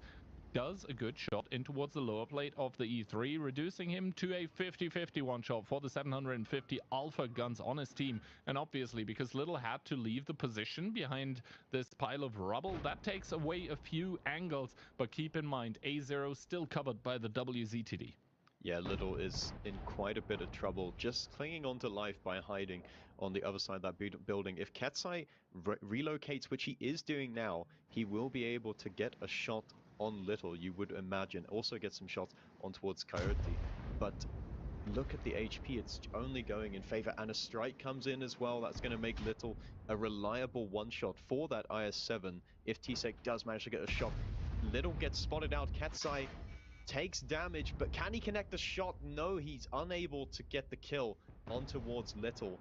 HP still is slightly in favor of Hit and Run at the moment, but Cashback are fighting back, and Monster takes two big shots there. So Cashback hitting back with a couple shots of their own.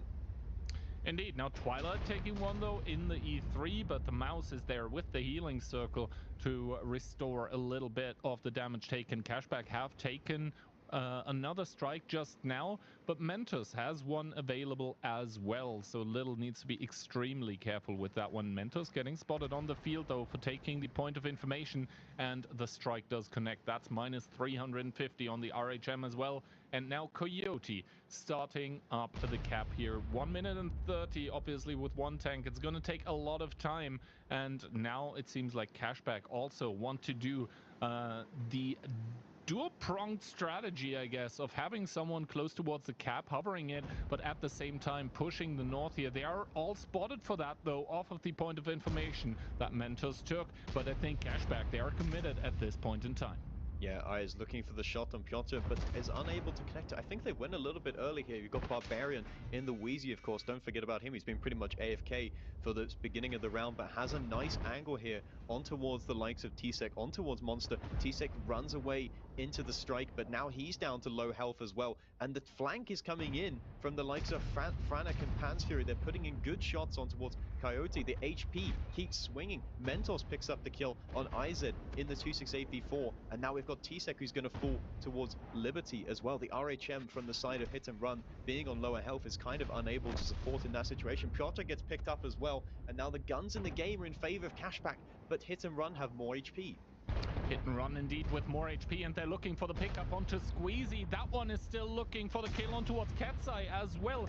Seems to have shot a different target though. This means that Katsai or Mentos should be able to pick it up. The guns were even for a second there just before Mentos falls to the grave once again, and Cashback obviously with one gun advantage are making the effective DPM work in their favor. Monster caught in a crossfire. He's going to die towards Liberty once again. The experience of Liberty helping out his team massively as Hit and Run go down to 3 tanks. Yeah, Hit and Run with only 3 guns remaining. The HP is still kind of close, and Pansuri picks up a kill, but it's only going in favor of Cashback at the moment. They just need to stabilize the situation, allow Liberty to flank the likes of Ketsai. Big shot comes in, but Liberty hits the strike on towards Pan's Fury, and now it's just Franek on full HP trading it out. He's got no teammates left to support him though, so he's going to get flanked. He goes through the gap in the building to narrowly avoid getting shot by Twilight, but is he only delaying the inevitable? It seems to be that way. Both Twilight and Franek missing their shots respectively, but Cashback still have an ace up their sleeve, and that is the Rheinmetall Panzerwagen of Liberty that is just thriving in the environment now.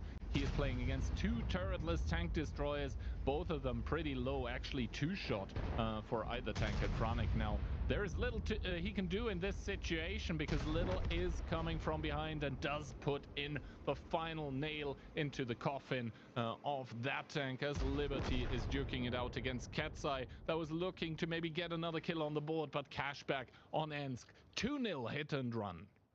Well, it's gone exactly to plan for the side of Cashback. The punish pick has worked to perfection. It's going to put them up 2-0 in this best of 9, and that is a huge win for them to start off this series. Indeed, and I mean, you gotta give it to Hit and Run. They did switch it up from this very one-dimensional approach of pushing down middle.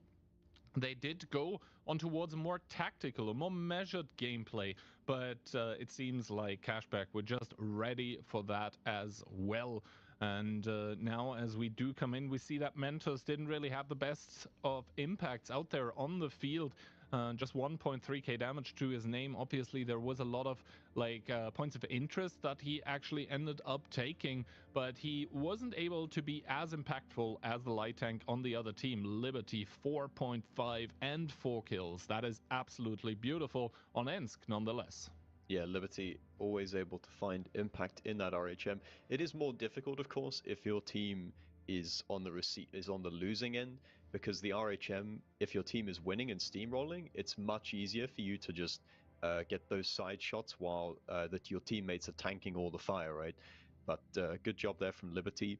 I'm not really sure where it went so wrong for the side of Hit and Run, because in the beginning the trades were all going in their favor. They were up about 2.5k HP, and then suddenly Cashback just sprung into action and just never let go of the victory.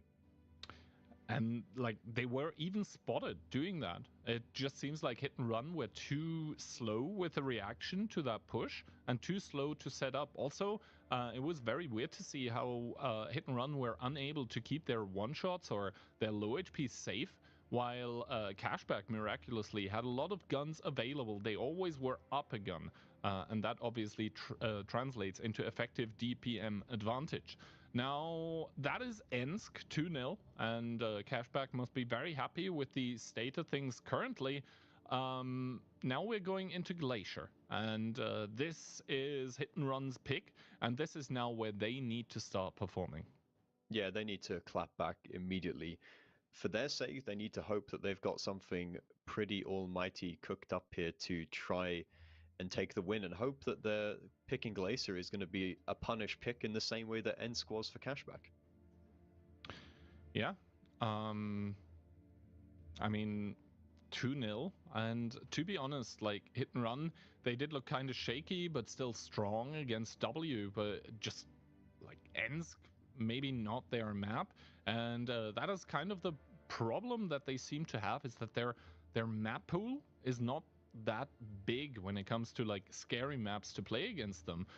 If we think back a second to attack defense, picking and banning maps against Hit and Run always was iffy at best, I would say, because like you're like, I don't really want to pick this map because they were quite strong on it, and I don't want to pick this other map because, well, they did look pretty convincing there as well. And now here, when you're doing pick and ban against hit and run, you're like, Ensk looks pretty good.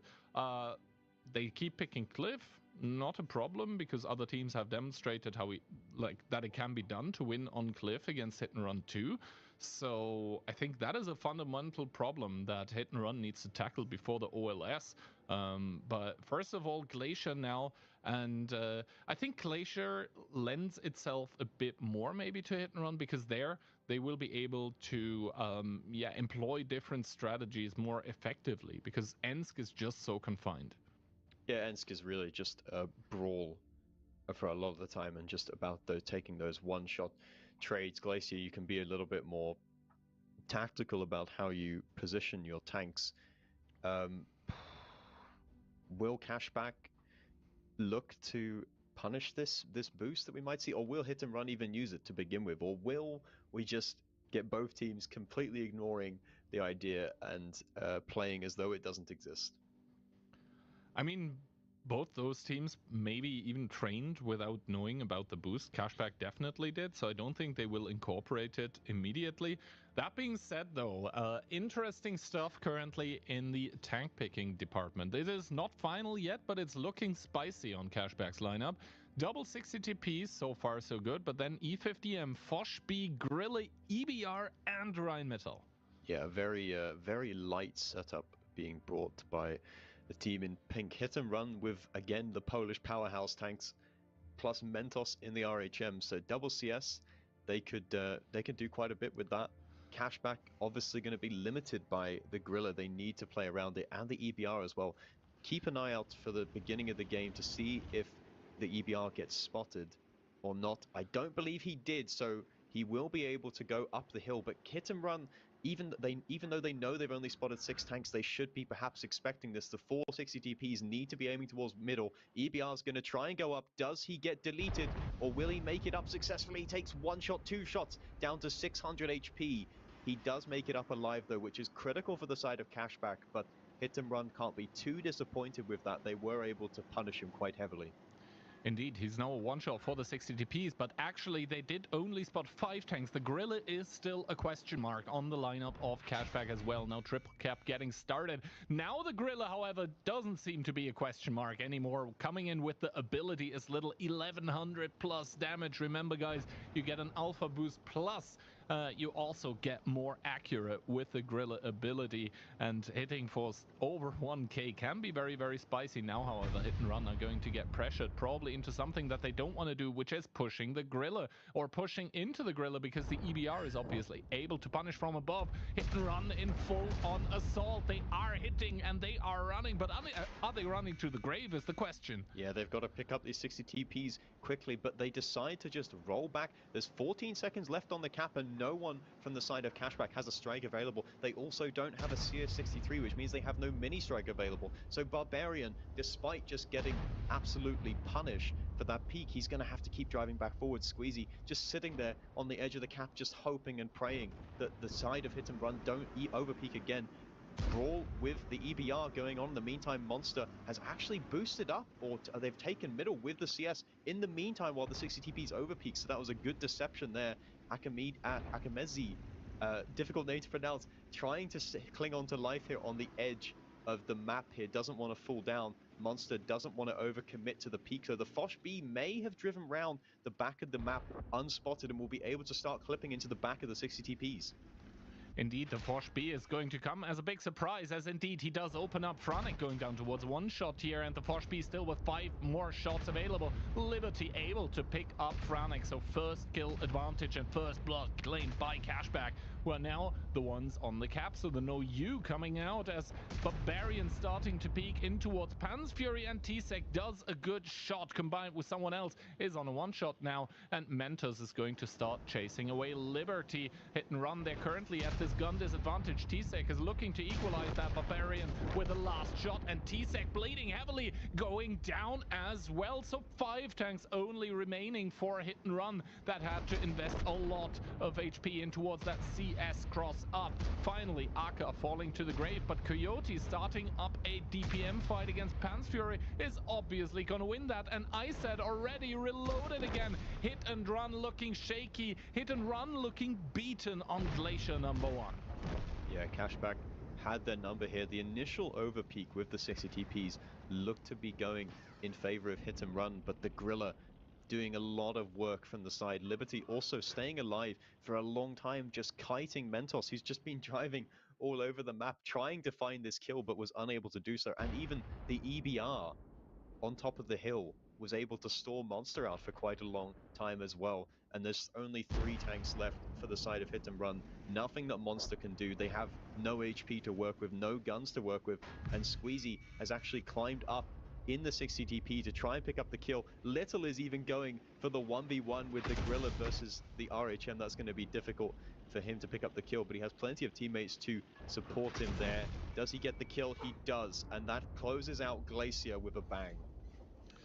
I mean, doesn't close out Glacier completely. We will see a second round, but the first one for Cashback. I mean, the score currently says 4-0. We're not quite there yet. Finally, we are at the 3-0 where we are meant to be, but Hit and Run currently is probably not where they want to be. 3-0 down, and in every single round, it looked like they got surprised, they got caught off guard, they got caught in positions where they didn't want to be, and yeah, Cashback just way ahead mentally at the moment.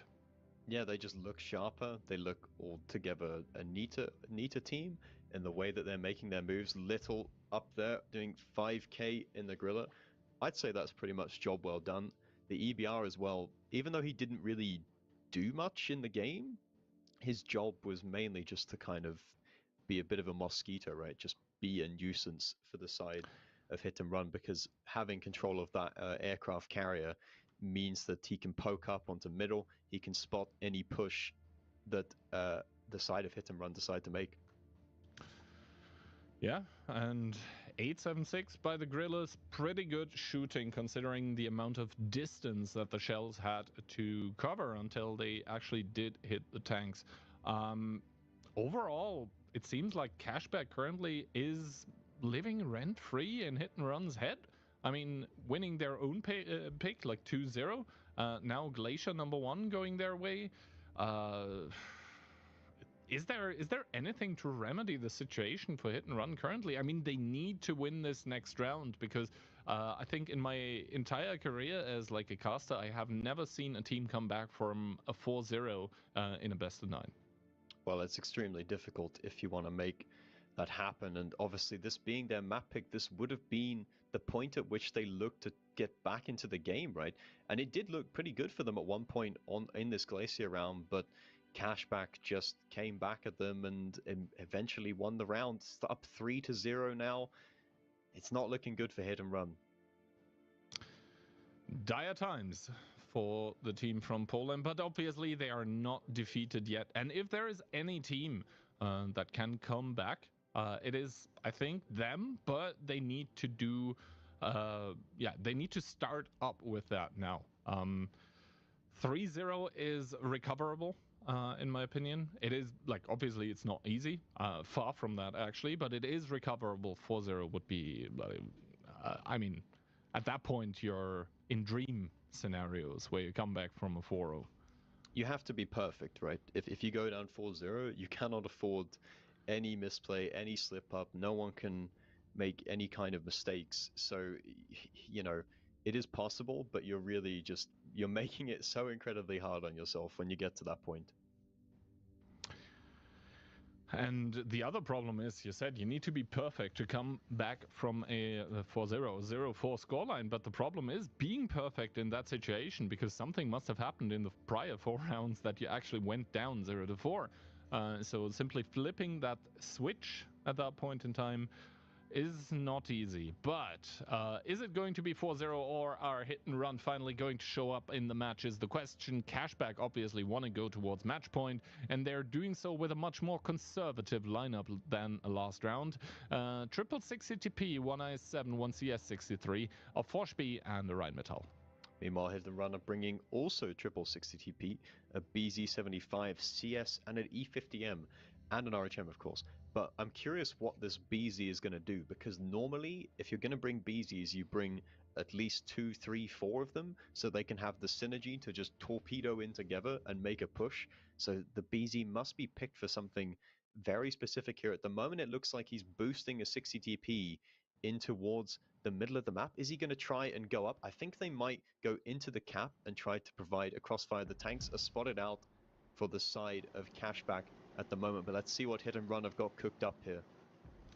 Indeed, the 4 heavies by Hit and Run starting to arrive in the middle, and they're going to duke it out against the triple heavy tank from Cashback. But obviously the BZ cannot really show itself. The Cupola's rather large and rather juicy to shoot at, as the Barbarian is going to make it a 4v4 in the middle. And now the bigger question being, how exactly are things going to pan out on the other parts of the map, where the E50M of Hit and Run has, I think, not been able to capture the artillery strike, and now Hit and Run are looking for the collapse. Actually, the E50M, the CS, both of them getting pulled close. The 60TPs over peaking in the middle, taking a lot of damage, and chaos does ensue as the E50M CS63 flank does come in, but ISEP with the Foch is able to respond, does get taken down towards 15 HP, but stays alive for the time being.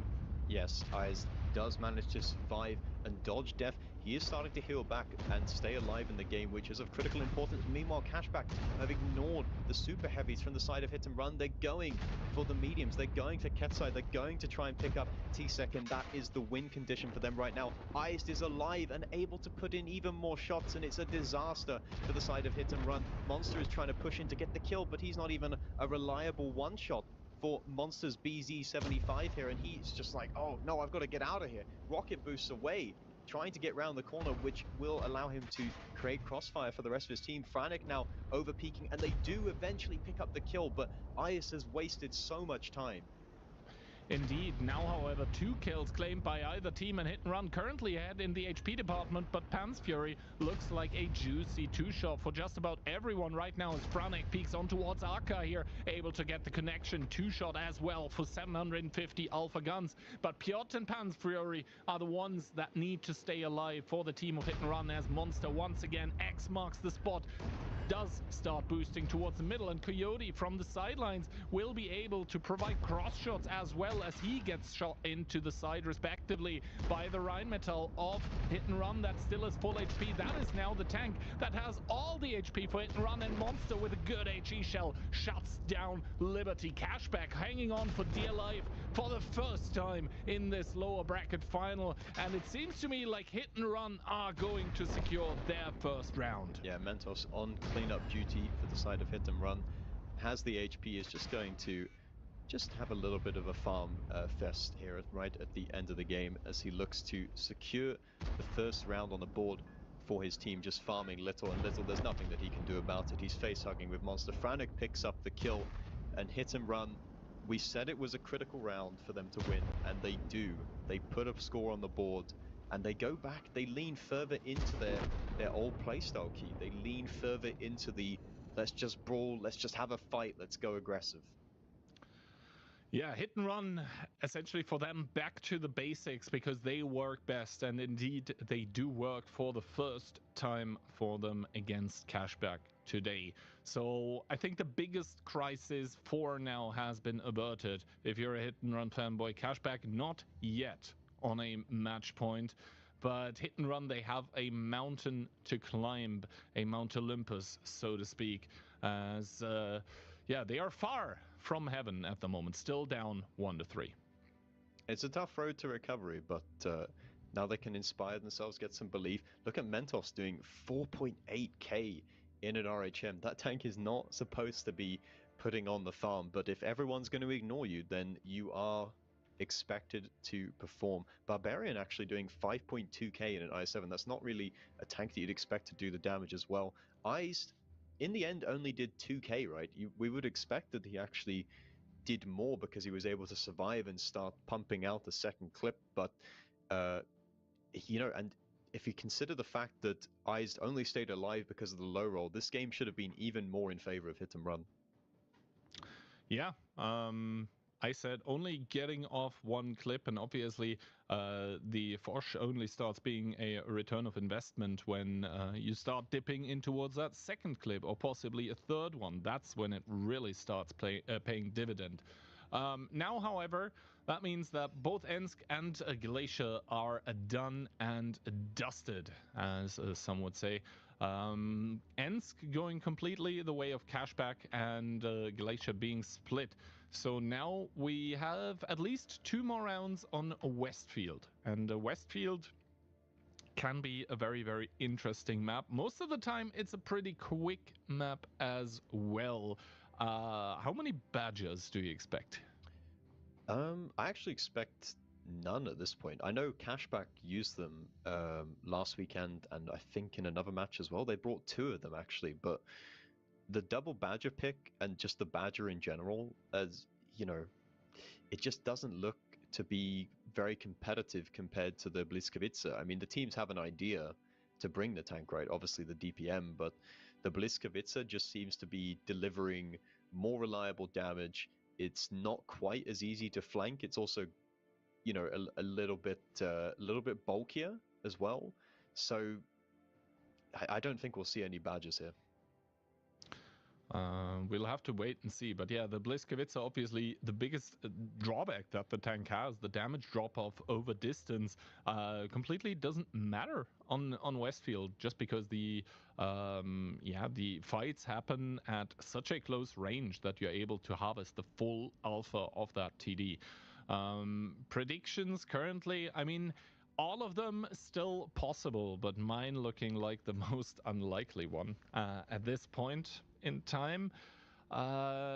Westfield, it can be a very, very, like, I think Westfield in some aspects can be a little bit like Cliff, where the games are so quick that after Westfield you're like, wait, what just happened, if you're the team that happened to lose 2 rounds. So I think Westfield right now, the perfect map for hit and run, to just get 2 quick and, well, maybe not easy, just 2 quick points on the board, but the possibility and the danger obviously there that you know, they end up losing 2 and then the match is over. That being said, Cashback are looking to put themselves on match point, and it seems like we are going to have badgers after all. 2 of those being picked by Cashback, together with a Rheinmetall, a CS63, double BZ, and a 60 TP. In Badger we trust, say Cashback, as they bring double Badger again to Westfield. Bliskovica, double Bliskovica being brought by Hit and Run, another Polish powerhouse tank there. Triple BZ, 1 CS, 1 RHM, so a bit more mobility and flexibility from the side of Hit and Run. These Badgers are going to have to put themselves in prime position to DPM down the enemy.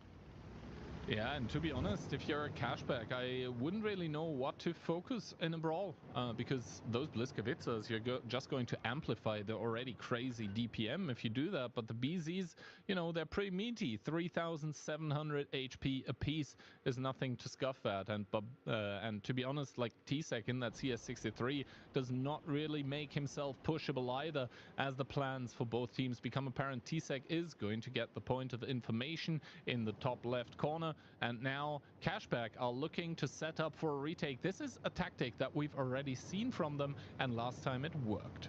Yes, Cashback only got 1 strike available right now. Liberty is currently capturing the second strike, so 2 strikes will be available for the side of Cashback. Little taking a little cheeky peek over the top there, takes more damage than he does. However, Iced is going to be the soldier who is committed into that capture circle and will be the first point of push. Strike coming in here, that's going to hit 3 people.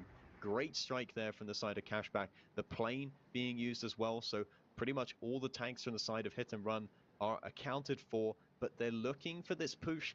They're not quite sure whether they want to make the play. They're kind of hesitating, and I think the longer they hesitate, the better it looks for Cashback right now, but they are moving forwards.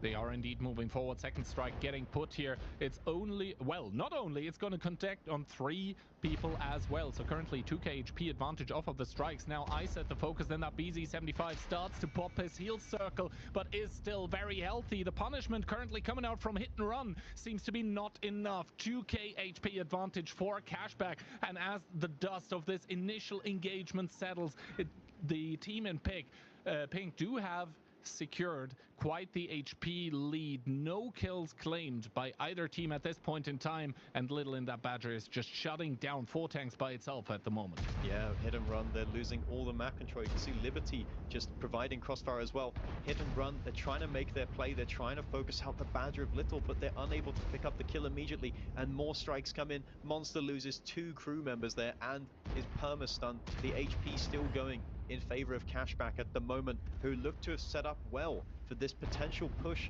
that Hit and Run wanted to make. They hesitated because of the Badger's threat.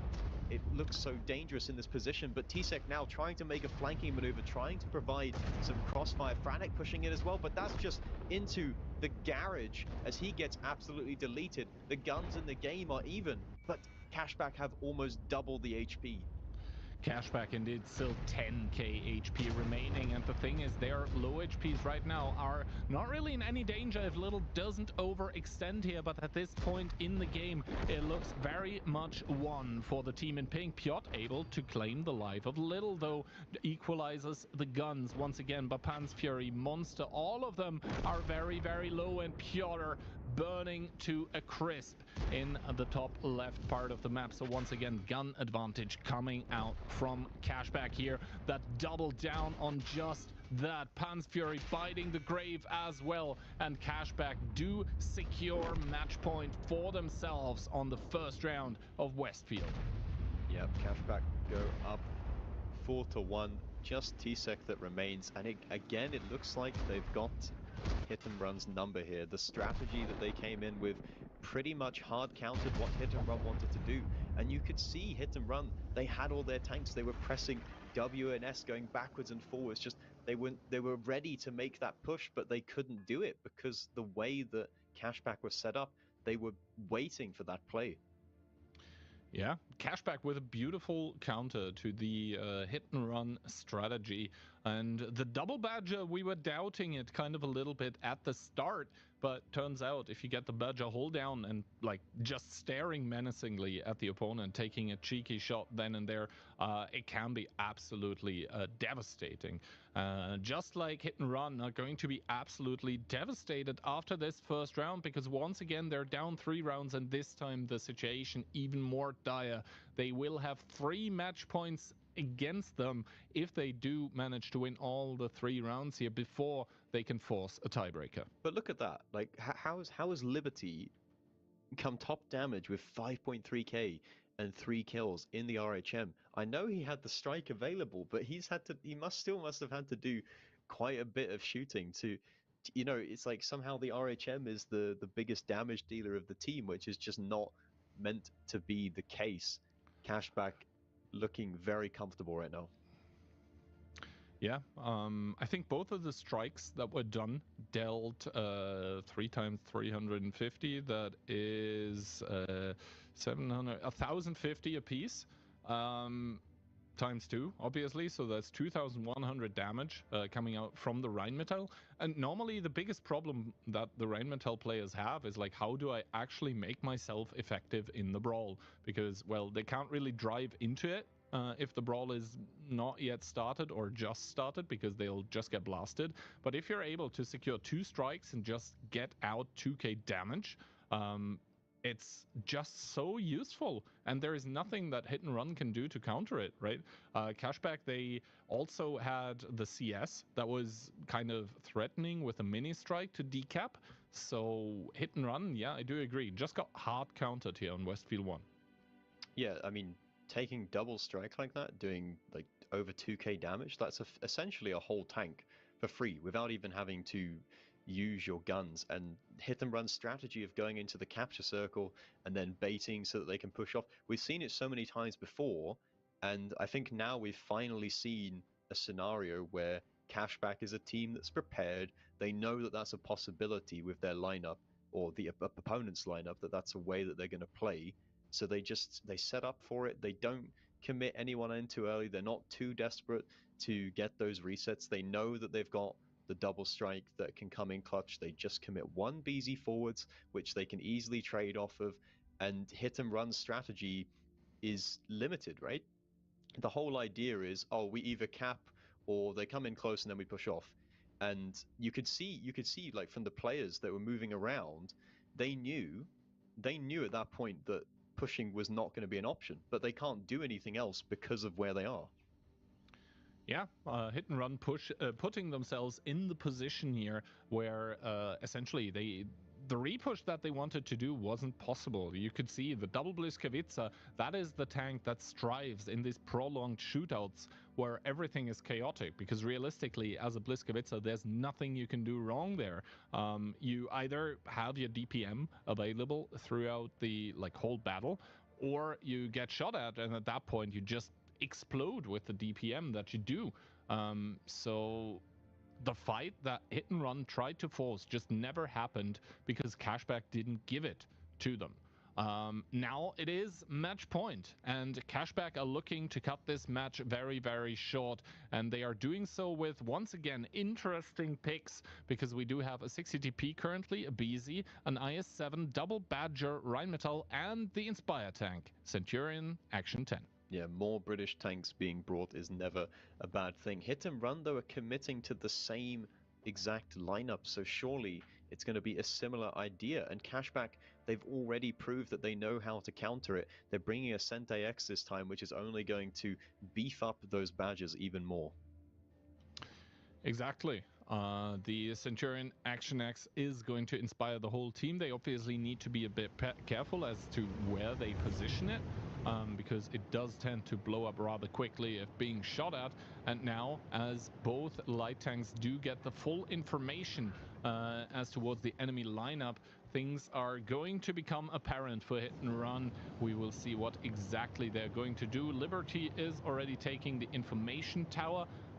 The light tank for Hit and Run is a little bit behind on that, and we see Barbarian once again getting split off in towards that corner. This is basically the same strategy that Cashback applied last time we saw them playing Westfield. This time, however, Hit and Run, this is their last opportunity in the Onslaught Legends Series qualifier. Barbarian unable to boost out of the hole because Franek is keeping him there, dropping down towards a possible two-shot for those BZ-75s as the double Badger appears and starts chipping away at Franek's HP. Yeah, there needs to be a reaction from Cashback, and they're going straight back into the north of the map. We're going to have a brawl in the middle of A3 as everyone converges towards the corner. Coyote is caught in the middle of the open. Barbarian looks to be the next one to fall, but Hit and Run need to come back in with their tanks themselves. Ketsai and Monster in the Bliskavitsas are doing what they can to try and support, but the Badgers have asserted their dominance in the hole here. Pan's Fury is not, there's nothing that he can do. He's just going to lose that 1v1 to Little. But how did Hit and Run react across the map? There's mini brawls going on all over the place. We've got Ice trying to flank Monster in his IS-7. T-Sec is there to support him. Pan's Fury is caught in between two Badgers. It's a Badger train right now that's going on. This is an extremely unorthodox brawl that's happening. A Squeezy shoots Ketsai, who's in front of him, but he's got Pan's Fury shooting from behind. Monster looks to do another shot before he goes down, which could be critical. Eyes drops a little bit of HP, and now as the dust settles, there's only two tanks remaining. Little in the Badger, who has been ignored the entire game, and Eyes in his Amarak IS-7. Hit and Run are still in this contest.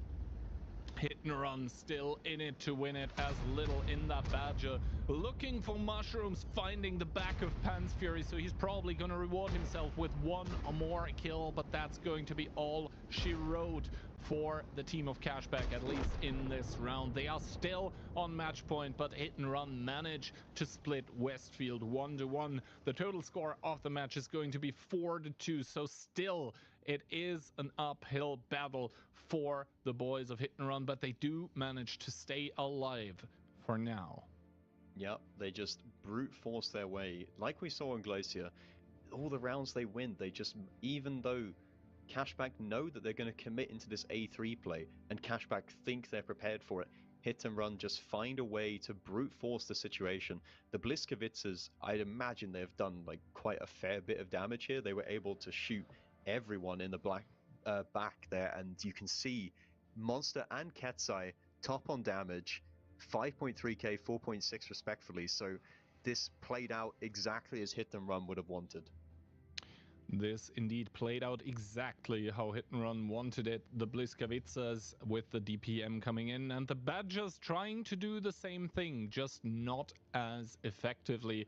And I think the other problem here for the Cashback lineup was the Centurion Action X. It got caught out. It wasn't able to fully inspire for a long time, because that is essentially what you want, right? Beef up the effective DPM of the team for a long amount of time, but Hit and Run, by looking and finding the actual engagement so quickly, were forcing out every single tank from Cashback in towards the fight, and at that point the Centurion Action X just got blown up. Now we are done with Westfield. That was pretty quick. We are headed towards Pilsen, kind of a slower map most of the time. A map on which we also saw Hit and Run today already, twice. They ended up winning both rounds, but realistically should have only won one. Yes, they can thank W for throwing one of those rounds away, but Hit and Run, they can't afford to make any slip-ups. Cashback, even though they traded 1-for-1 on Westfield, they now have match point. They have to win 3 rounds in a row in order to win this match. Yeah. 3 in a row is what is required, but to be honest, 3 in a row in terms of matches is also what is required today from Hit and Run to make it to China. They started off with, solving the first task, throwing W out of the tournament. Now the second one is more of a challenge, because Cashback, they have just looked like the stronger team in the match here. They are, I would say, deservedly currently on match point, and it just needs one slip up now from the boys of Hit and Run to seal the fate. I mean, obviously any team playing today will have the, I guess it's a consolation prize for them to play in the OLS for, I think we are now above 45k prize pool. So, I mean, that is a pretty cool thing, but obviously they do want to book the plane tickets to China. And after this match, obviously in the grand final, we will have the team of Mafia waiting. And I mean, that's going to be no easy feat either. Mafia having beaten both of the teams that we see currently on display. Yeah, Mafia just been waiting all day, just watching, just taking notes on what they've observed so far in this match. But I fear for Hit and Run going into this Pilsen, because what they've shown so far is they just continue with this aggressive playstyle, and I have this feeling that Cashback, like we've seen in previous rounds, they're just going to set up to hard counter it. But Cashback have got a very aggressive lineup themselves. Double Foch B, double 268v4, 277 and a 60 TP. There's a lot of torpedo tanks in that lineup. Well, torpedo tanks in the lineup of Cashback, but obviously also on the lineup of Hit and Run. Cashback, they just need to get that double Foch B to work for them. Obviously, the clip potential is absolutely massive. So that is nothing that Hit and Run can ignore, but obviously picking 4 TDs for Cashback here means that they are not as flexible, and I think they should also possibly be starting with a lot less HP. That is indeed the case. Hit and Run starting with almost 3k advantage. The light tanks obviously do getting the initial information, and now it will be about the deployment of the tanks. Cashback starting to drive 3 tanks, I believe, directly into the cap, and T-Sec missing his shot in the 2684, or rather not penetrating it on towards Arca. Yeah, an early move into the cap circle from the side of Cashback, and critically key, they don't have control of the strike. Hit and Run do not have control of the strike. Squeezy has it, so the reset is going to have to come from someone blocking it, and that's going to be poor Franek, who's forced to drive into the cap circle, and this is exactly what Cashback want here. They want Franek to push in so they can trade out for him. How do Hit and Run react to this? How do Hit and Run react is the question. First of all, the cap has been blocked, so Cashback now needs to do some sort of reaction. That is coming in towards Ketsai, that takes a shot of damage, is able to retaliate on towards Squeezy. Now Akka trying to peek, trying to find out what is actually happening here in the cap. Puts one in towards Franek, that is shooting on towards the other heavy tank of Cashback currently, and now I think the trap gets sprung. Cashback starting to push off the cap here. Franek, the first focus, was on fire. I think he had an extinguisher, but now that one is obviously spent. T-Sec coming in with the V4 himself, able to put Akka down towards a one-shot with the help of Pan's Fury. Franek, the focus for Cashback, and Hit and Run's HP are dwindling currently, but Ketsai with the first kill. Yeah, Franek's taking a long time to go down here, and this is really good for Hit and Run right now. They haven't even been able to kill him. He's still alive. We've got little against Piotr in the Foch B versus 268. That's always a difficult one for the Foch B if he doesn't connect his shots, plus ability boosting on the 268. Franek, as a one-shot angling, does fall, and now we have a 6v6 situation. A 6v6 situation, but Piotr obviously does not have the longest of reloads here. Mentos now fighting it out against the Foch B, is struggling a bit frontally, should be picking up the kill momentarily if the Foch B doesn't reload in time here. Ketsai down towards one shot, does get killed as well in the mouse as Mentos is able to finish off the Foch B. Monster falls in the E50M. It is Hit and Run fighting for tournament survival here, but fighting against superior odds. Cashback with 2000 HP advantage at this point. They also have a gun more in the fight currently. Liberty taking a shot from the Rheinmetall, but Cashback, it is theirs to win at this point. The Sharks are circling, and Cashback is taking the map control. Squeezy is capping the strike as well. It's looking pretty good for Cashback right now. Hit and Run kind of need a miracle if they want to turn around this game. Twilight just waiting in the Foch B because they have the extra gun. They can afford to leave someone ready to ambush, and T-Sec is thinking about trying to go for a flanking play because he doesn't really have many options left, but he probably knows that he can't do it either. And more time that passes, Cashback can just take more map control. Liberty has an HP advantage over Mentos in the RHM 1v1, and Cashback will let him off the leash and give him the freedom to play and try and figure out a way to break this defense. Liberty, one of the most crucial players on the lineup of Cashback currently. You said it, unleashed in that Rheinmetall. He's driving through the south. He probably has low noise exhaust even. That should give him the upper hand. Meanwhile, Mentos trying to do a mirror play, obviously with less HP than Liberty, and I think Liberty soon will find T-Sec. He can even go towards the corner of K1. That play is an option, and at that point T-Sec will be forced off the angle, might even die towards this. Liberty starting to reach it, does spot out T-Sec. He's going to get a double bush for himself from which to fire, and T-Sec not even connecting his shot on the Foch B possibly. I think he did. And T-Sec actually with the return fire on towards the Foch B before getting picked up, but still that is a 1-for-1 trade, and at this point in time it does favor Cashback. Yeah, a little bit of a misplay from the Foch B, but it's not really going to matter at all. The end of it is the T-Sec has died. Piotr now is forced to back up. He's got no one to support him. Mentos is trying to make this flank around play, but the only person he's able to find shots on is Squeezy, who has plenty of HP to spare. He says, go ahead, bro. Shoot me. I don't care. I don't need the hit points. Liberty now trying to pick up the kill on Piotr, trying to snipe that cupola of the 264, which is a bit difficult. Eyes should come in to pick up the kill here, and he does so. Just 2 tanks left remaining for the side of Hit and Run.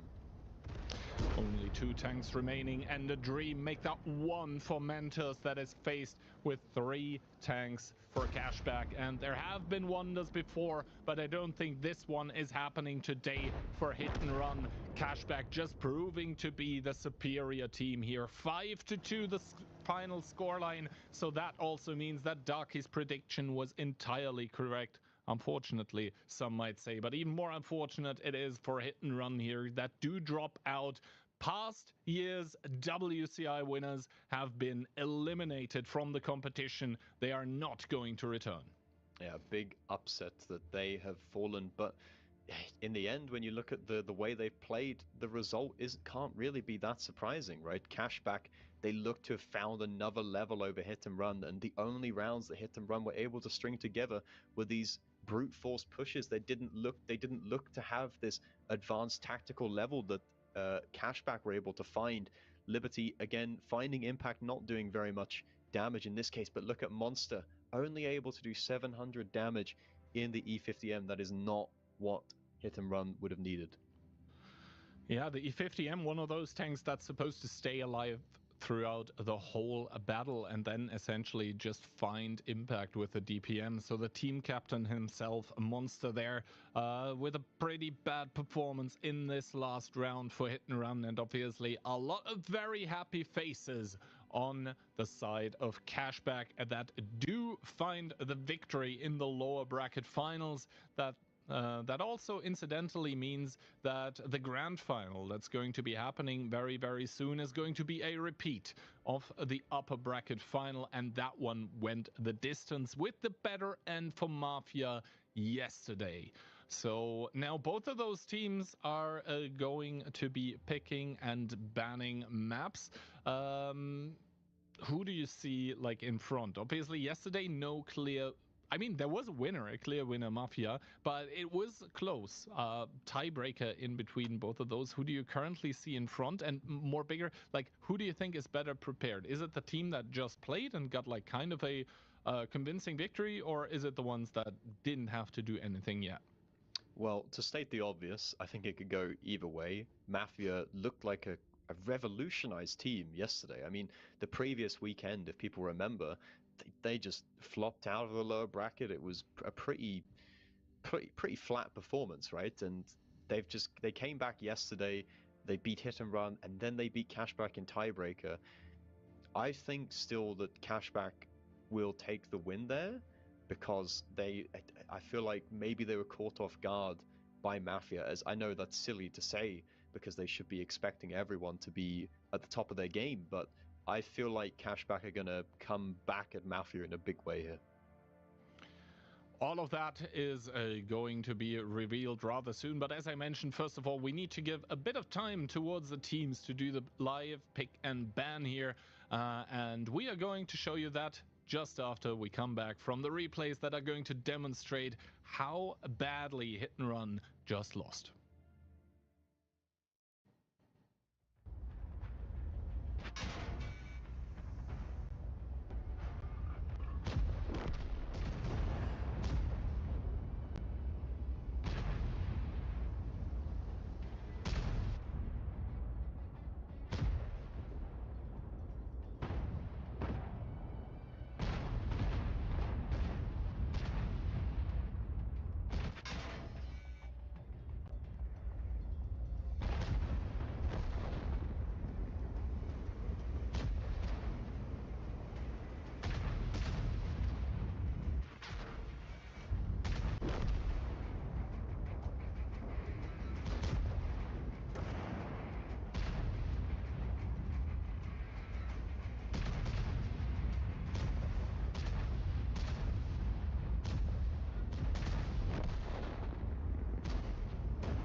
Coming later this year, the Onslaught Legends Series.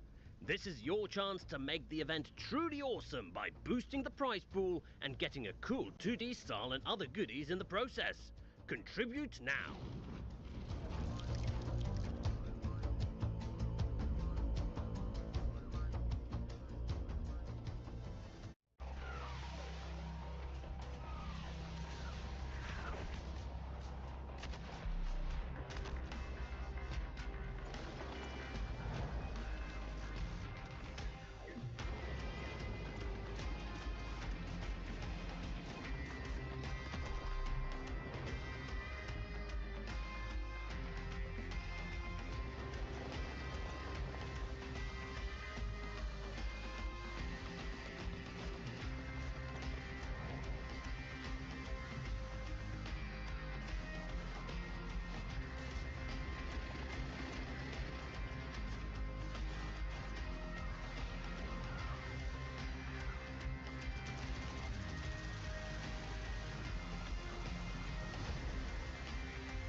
Hello there and welcome back one final time for the grand finals of the Onslaught Legends Series qualifier.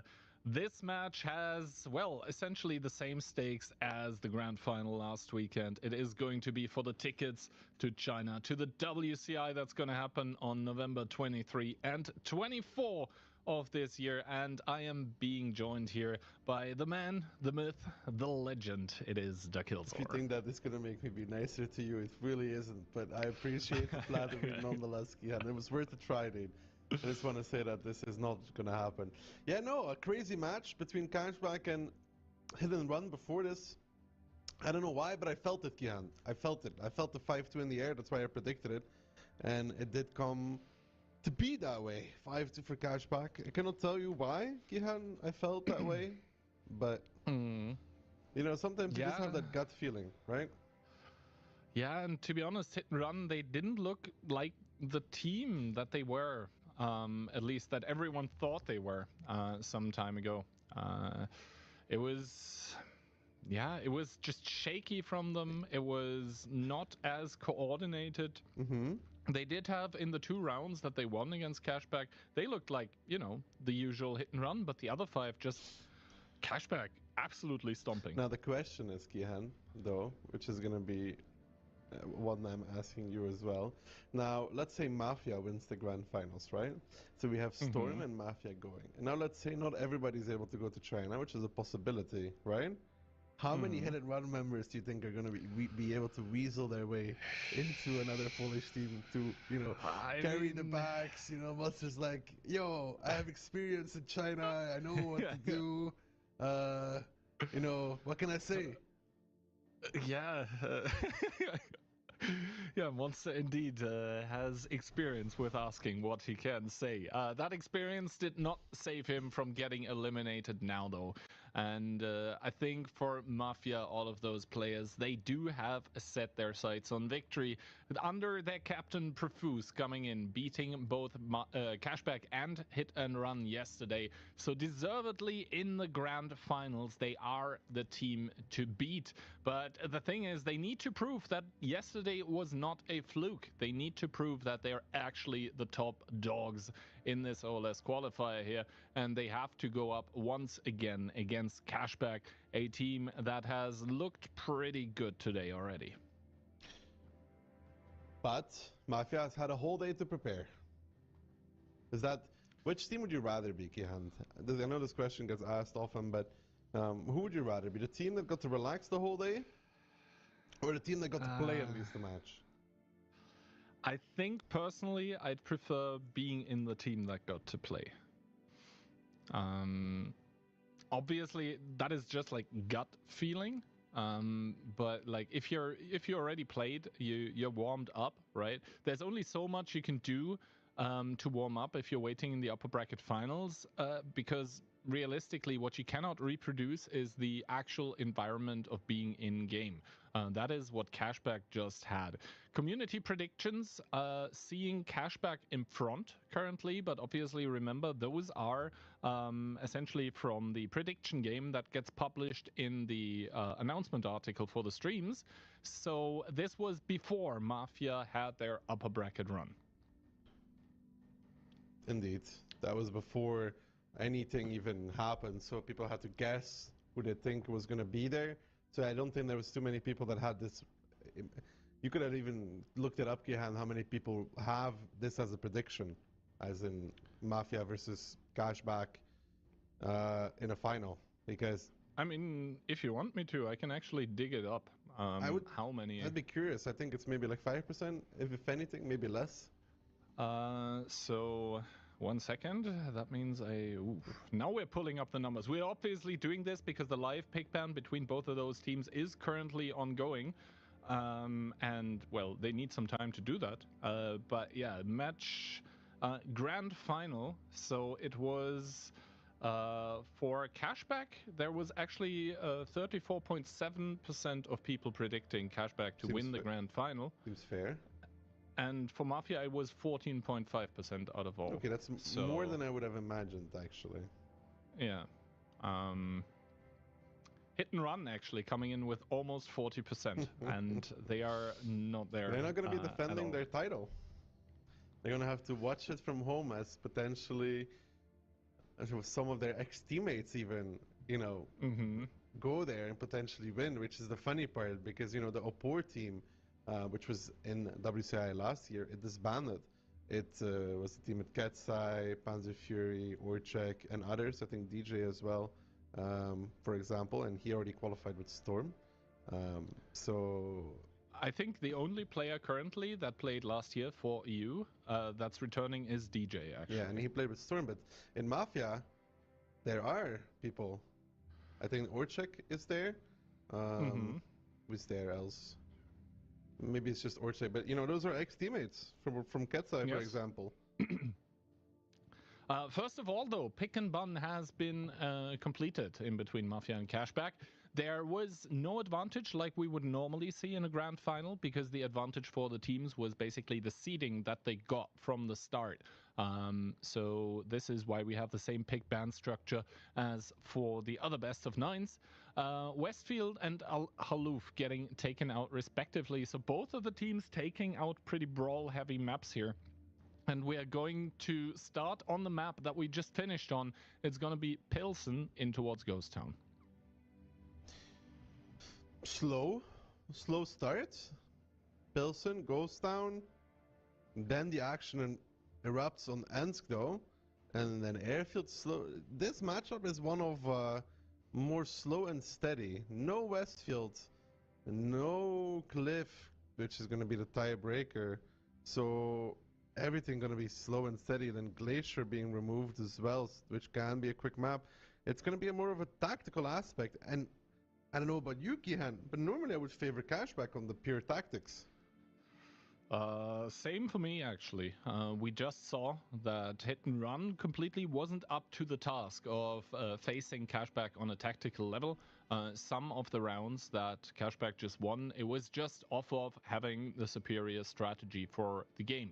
Especially on Ensk, like the first round coming into this, 7-0 the scoreline there. That just means that, you know, one tactic was superior to the other. So Cashback are coming into this one. I'm going to actually check how those maps stack up towards the upper bracket final from yesterday. That was in between Cashback and Mafia. And there, actually, Mafia first band Ensk and Cashback first band Pilsen. Those are the first two maps that we know play. So quite interesting change there. Now, Kihant, what did you predict? I think, once again, Hopium pick from my side. I went with a tiebreaker and tiebreaker victory Cashback. I don't think I went for tiebreaker. I know that much. You did 5-3 for Cashback. And Moff went also like on the same kind of Hopium train as I am, 5-4 Cashback. So, but that means all of us are actually going with Cashback and not with the team that made it through the upper bracket. I think we're all just on the experience train, right? On the Cashback has done it before. They've won it all. They have also IMO the nerves to handle a grand finals for the Mafia team. Yeah, they've done it also, but that was a different Mafia team, Kihan. The one that won the first, I think it was the first Onslaught Legends Cup, was one with Frugo. I think Click was in there as well. I think Solo as well. I'm not sure about Miko. So that was a whole different team. Who's even left from the original core of Mafia? That's a good question at this point. I mean, Frugo obviously went on, and it's like, you know, I play my own game with W. Not that was particularly you know, successful this tournament. I mean, they still made it to playoffs, but they obviously. Okay, yeah. You're going at me for being hostile. Bro, you've already started the hostilities. You may as well continue. But yeah, overall now in that Mafia team, I mean, for them, currently it's working out. They had some changes in the roster, you know, some people dropping out, some new people coming in, and currently they're making it work well together, and they beat what would be considered arguably the strongest two teams in the tournament beside them yesterday already. But, you know, doing it 3 times in a row, 3rd time's the charm, yes, but... You know, everybody's gonna have forgotten about this in a week if they lose this match. Probably, yeah. I have an important question, though, Kian, for you. I've been asked this on stream recently, and it's really very important. What is your favorite type of grain? Grain? Yeah, grain. You mean like the produce from the fields? Maybe wheat? I don't know. I know it's a very important... No, it's just wondering. I keep getting asked this question daily, so... I told something else that was very less nice than that answer of yours, so... I really don't know where you're going with this. No, nowhere. It was just a random question. It's just because there's this guy called Steph in my chat, and every day he just asks the most random questions. And this is all he does. And when I get angry, I'm like, you know, what a not very intelligent question. People start wondering more and more what the answer to the question is. So I was wondering what your answer was. Yeah, I guess wheat. I never really thought about what my favorite grain Listen, buddy, there's a lot of questions that man has asked that I've never thought about in my life, and I still have to answer them. So, yeah, I mean, well, anyway, we are going to start the first battle, I think pretty soon, and I need to refresh my mind. It is all a bliss at this point, but we are going to start on Pilsen. So, do you think, like, there's obviously the mind games that are going on with maps you just played against a different team. Now you're playing in the grand final. Are you bringing the same strategy again? Do you bring the same lineup but play something different? Pretty heavily. Yeah, if you're because especially on Westfield was pure recycling. Indeed, the Westfield that they were playing was completely the same as yesterday. Not really any changes whatsoever. There was also other maps where they played kind of similar as well, so it just seems like they have faith in what they're playing and able to react accordingly to what they see. If Mafia has the balls to counter, though, then this might be rough for Cashback, because last week we saw a team that was willing to counter, Storm. They were very willing to counter, and it worked for them beautifully. For example, Suzianki, they almost pushed Beeline straight with no info, because they knew how Cashback was gonna play. When you do have this tendency to play the same thing over and over again, a team that is willing to risk it all can run away with it. And I think both teams are perfectly able to run away with it once they start getting the hype train going.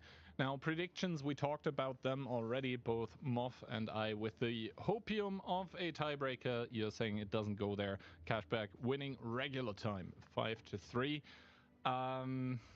So as we go into this, Cashback looked so strong against Hit and Run that I'm afraid that, you know, all of us might be a little bit off, and Cashback takes it even earlier than that. Then again, we haven't seen Mafia yet today. They might be able to confirm how strong they looked yesterday. Prediction-wise, we already hear Kihand talking about a 5-4 for him and Moth tiebreaker predictions. Me, not so confident in the tiebreaker, Kihand, but let's see. I have this feeling that one or the other team is going to run away with this match. I cannot tell you why, it's just a feeling I got. And cash back on round number 1. They're not recycling here, Kihand. RHM, 2268v4, a CS63, a 277, and a mouse to round it off. Indeed. And for Mafia, we do have the double mouse coming in together with double 60TP, a Foch B, 26AV4, and the Rheinmetall as well. That is meat versus annoying ability. Let's put it that way. But Mafia has a really good lineup to deal with this, though. They're even heavier than Cashback with the mouses, even with their own TDs. I think lineup-wise, if Mafia can control the game, it's going to be pretty good for them. But can they resist the initial onset of the 268v4s? That is the question. Are they able to withstand this initial firepower? The 26AV4 also pretty good heat pen, so kind of a soft counter to the mouses, as the mouses don't have the biggest of alphas either. So reload reduction, once again, the topic to talk about. Now, we do see the start of either team sending the Rheinmetall towards the more open side, but a pretty heavy commitment by Mafia here on towards the 1-2 line, 1-3 that is. As Orzek drives into it but stops at this point. Him and I said not really seeing each other, but Conrad immediately taking one to the face from Little. Yeah, good shot there from Little and his 268 v4, Orchek and the other v4 not really doing much against each other. And here comes Cashback though, starting to take the field, and Mafia needs to make some sort of a reaction here, Okihan, because they're allowing themselves to get surrounded a little bit. Yolo's now forced away from the angle that's going to be taken over by Liberty, and the mouse in the cap, Marcel, you know it, I know it, he's slowly going to get peppered from the field.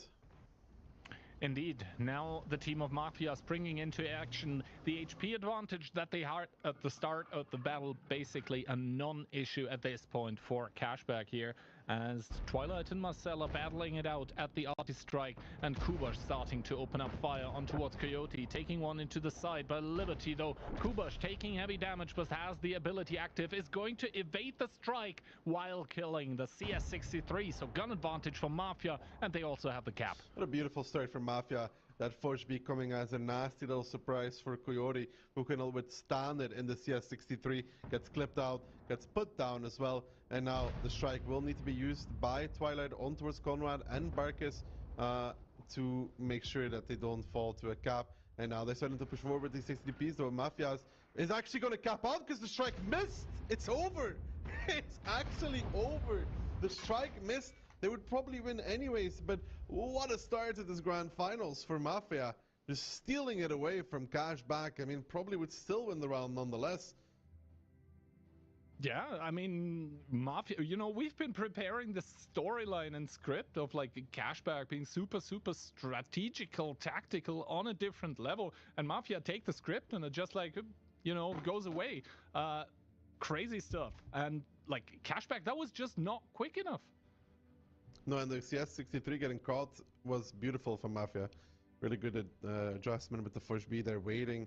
And honestly, if the Foch B is there and he doesn't get to clip out on the CS63, they will just slowly pick him off from angles. But in this scenario, he gets the CS63, then they have the cap, and they would still win the round, even if they don't cap. But it adds a little bit of insult to injury on Cashback when they can't even hit the strike. I mean, the strike is as big as the cap circle almost, so missing it is quite like... not great. Not great indeed. First of all, let's take a look at the damage numbers. Not that they are going to be particularly high in this battle.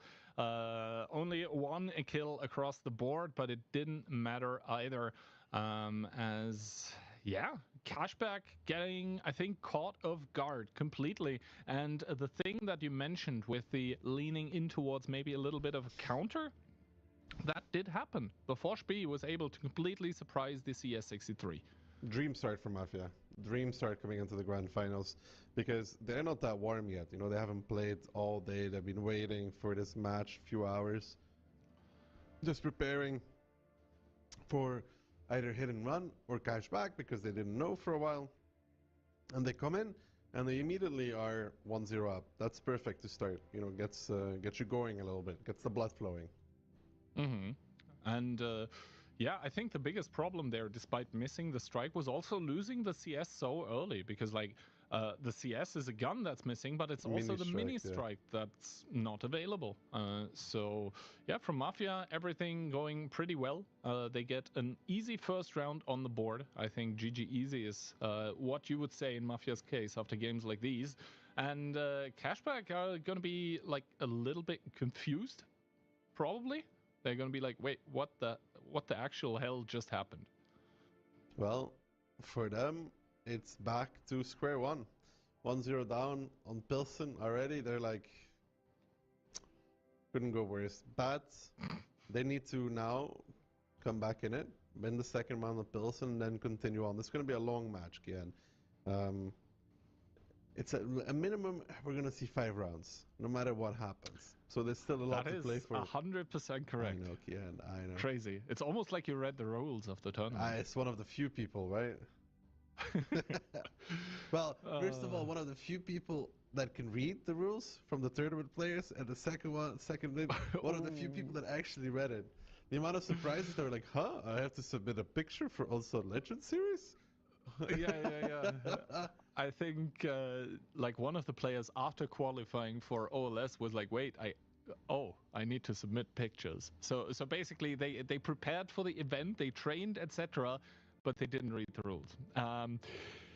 Anyway, round number 2 here, and Cashback are going to be annoyed, angry, confused, puzzled maybe, but they need to shake that off very quickly, because Mafia is 1-0 up, and Mafia looking to extend it. A singular Rheinmetall, 12684, 1 Foch, double mouse, double 60 TP. Cashback, on the other hand, doubling down on TDs, man. Double Foch B, double 268v4, RHM 277 60p. But Mafia's lineup key, I really like it against this this style that Cashback is bringing. It's just so much meat, so much HP, so much armor. It's pretty hard for those TDs. Yeah, and especially for the Foch, like, it's a great tank, don't get me wrong, especially in Onslaught, but firing at the like tanks of Mafia, it's not that cool. Like with the Foch, with the singular one of Kubash, you basically trade even. With the V4, you give it reload reduction, and the mouses and the 60 TPs both are super meaty and, you know, are not 100% safe pens either, especially frontally. So the Mafia lineup pretty good against the Cashback lineup. That being said, whatever the players do is going to matter a whole lot more. First of all, Mafia starting with 4k HP advantage just because their lineup is so much meatier. Again, not very many people from Mafia on that 7-0 line. Ooh, nice shot from Barbarian on towards Orchek. 635 gets the better of him in that 268v4, so good start. With the YOLO taking one as well, and now Twilight Liberty progressing on the field. They will see Kobash this time, so they will know about where that Foch B is. Good shot from Liberty as well on towards the side of that Foch B. It drops his HP a little bit lower, and so far in the beginnings, Kihan Cashback may have that less healthy pool to play around with in the beginning, but they've done some shots already, bringing it a bit closer. And more importantly than that, they have taken some good map control. Indeed, they do control the open field currently with 1 Foch B and the Rheinmetall there, 277 as backup that is getting pulled more northwards as Bark is starting to drive in together with Conrad, and I think Mafia are looking for the engagement currently in the middle of the map where the Arty strike is being taken, I think, or is reloading already. Squeezy is in big trouble though, he needs some help. Yeah, Squeezy definitely needs some milk. Barbarian pushing Orchek though, and that is normally a win for Barbarian because he is able to do another free shot. Squeezy is falling, but look at Marcel's HP in the meantime. Little and Ice trying to pick up Conrad in the meantime, but I think Little realizes that it's not the engagement he wants to go for in that Foch B, and he take a lot of damage for that as well, down towards 500. He'll heal back minuscule amount while Barbarian should be winning. Nice shooting from him is going to make it a clean exchange against Orchek. And with Squeezy falling against Barkis, Barbarian should find Orchek, and then it will be kind of even, but Little took so much damage for no reason. Little taking a lot of damage here indeed, but the 1v1 still going on, and Orzek with another shot, a good shot from the back lines there, actually coming in, and Mafia still 2k HP advantage as Orzek finally falls, followed by Conrad. So once again, the guns are even, and Iset needs to be extremely careful, down towards one shot for him as well. Cashback and Mafia, they're trading blows here currently. Blows indeed, but Ice, he doesn't connect, but neither does Barkis though. Aka now in position to help out Liberty in the light, trying to do what he can. Twilight now pops his ability. He's taken a lot of damage, but he will survive throughout that. He is healing back all of that damage now. He does the thing that Little wasn't able to do. Use that ability to the best of his ability, actually. A Barbarian pushing away YOLO, that's the best he could do, because he knows that he's a one-shot, and if he doesn't stop the strike, him or Ice are gonna die. Indeed, and Barbarian now here waiting for YOLO in that Rheinmetall Panzerwagen. Needs to be very careful what he does next. He does capture the strike, and YOLO takes a lot of damage, but takes down Iset in that 268v4 as well. Twilight getting set on fire by the opponent in the Foch B. Kubash with a good shot in towards the back of the Foch, starting to take damage as well, but Mafia here well and truly ahead at this point in time as Kubash shuts down the Foch B on the enemy team, leaving only 3 tanks remaining, but Barbarian able to get another number in towards the mouse of Mafia. They're down, but they're not quite beaten yet. An HG putting him down towards 9 HP as well, but I think Mafia are going to pull through. Mafia should be pulling through. Liberty getting picked up by Kubash, and that leaves just Barbarian on 9 HP, and Mafia come into this last chance qualifier finals with a wonderful start for them on Pilsen. Not 1, but 2-0. Indeed, and Barbarian now faced with basically an impossible task, the HE shell from the Rheinmetall Panzerwagen to seal the fate of Cashback on Pilsen. And yes, they did look very, very good against Hit and Run, but Mafia seemed to be made of a different material. Good stuff from them. That Foch B of Little making a big mistake, trying to overpeak to get a clip, and then realizing, oh, I cannot do this, and then starts reversing, takes about 1,000+ damage to the face. That is the difference there, Imo, between a win or a loss. That second Foch B able to get good clips out, yes or no, and he wasn't. Yeah, and now we do see the damage numbers here. YOLO not with the highest damage, but then again, you know, probably some of those were blind shots, then the 2 HE connections at the end that don't count as pens, and then the other tanks, I mean, okay-ish pen rate, I would say. Yeah, and Kubash, all the shots that he hit, he penned, so good stuff for him. But I don't think the pen rate was necessarily like the biggest issue. It was more like the decision making on Cashback's side. Yeah, the overall spread is still pretty good, but you can see just how much HP Cashback has, right? Because how much HP Mafia has, because nobody in Cashback really seemed to have done that bad.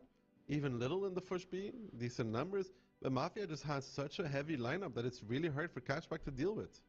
And that is Pilsen done, 2-0 for Mafia. It was Mafia's map pick though, so good for them. But now Ghost Town is Cashback's.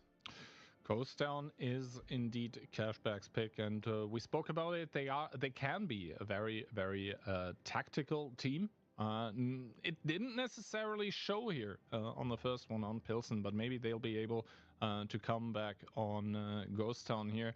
All of that said and done, though, I mean, Cashback, they did not play Ghost Town against Hit and Run because it was banned actually by Hit and Run, but we did see it yesterday, I do believe, in between Hit and Run and Mafia.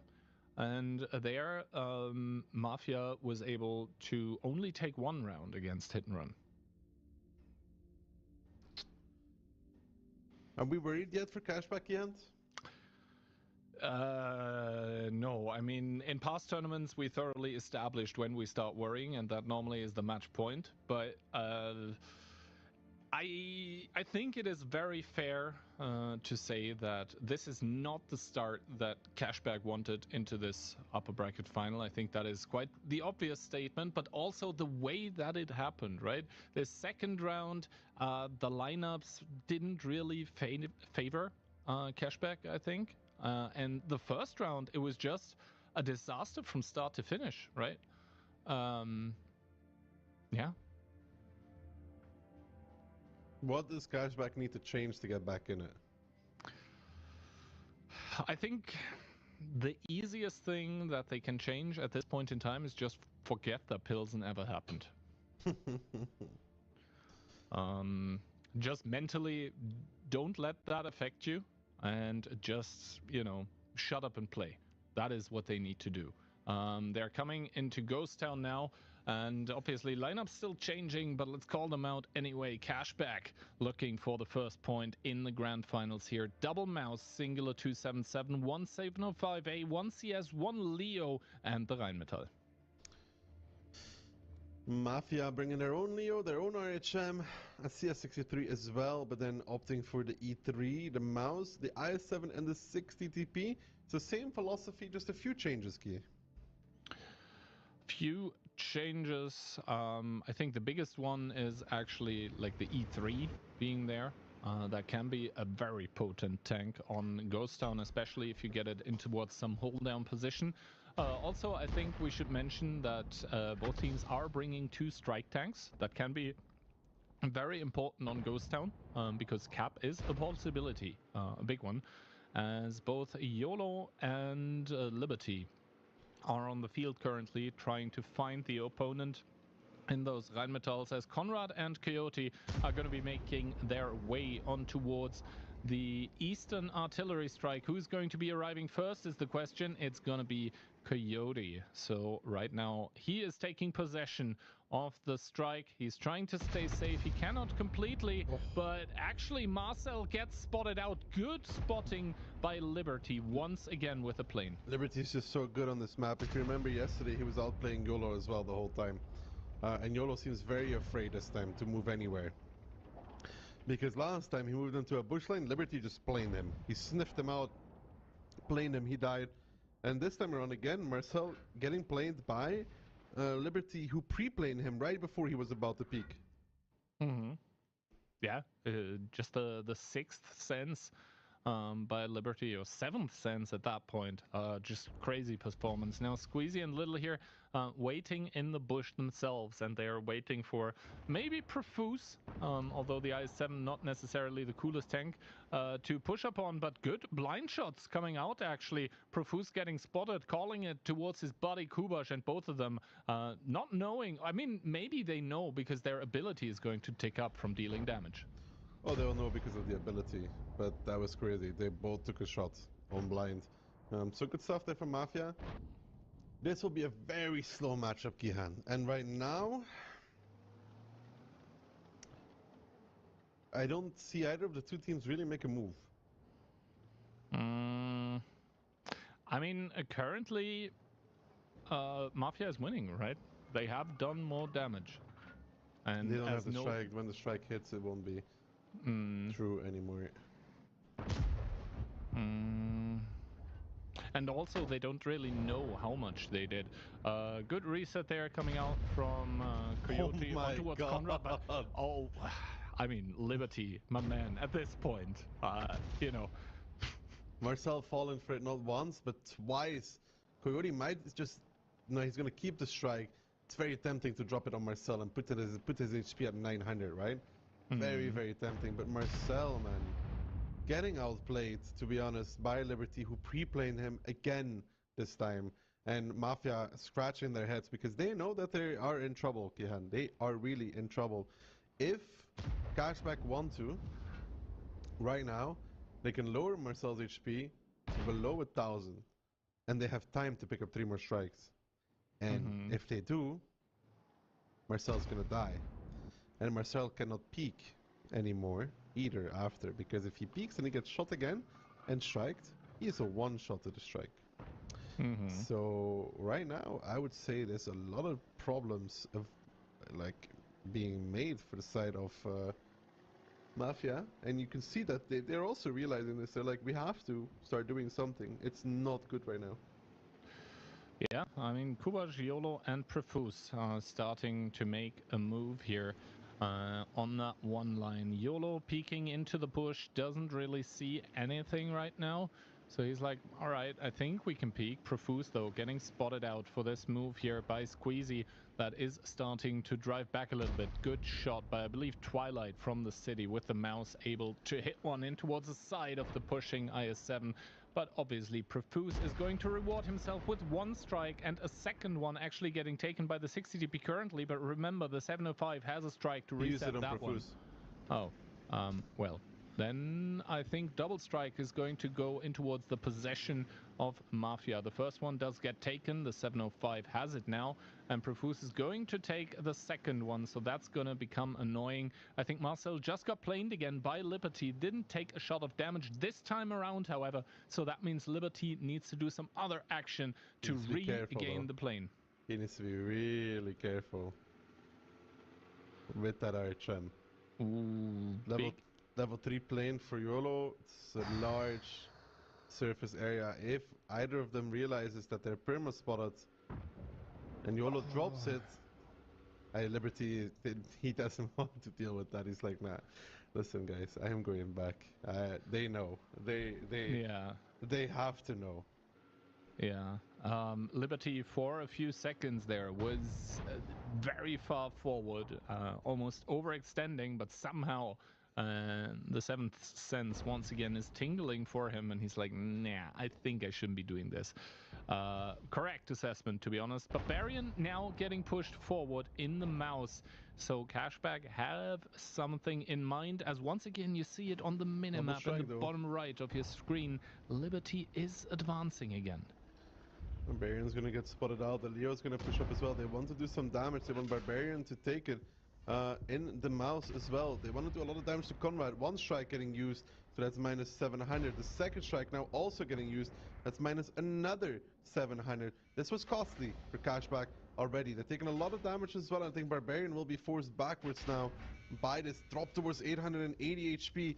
Yeah, he tried it in this mouse. He's trying to tank it out like a champ, but I don't even know if he's gonna live for this. The Leo of Ice is trying to find Conrad. I think he got planed by YOLO, so he needs to be careful to not get farmed in return if nobody shoots Ice, but they will. They give him two big shots already.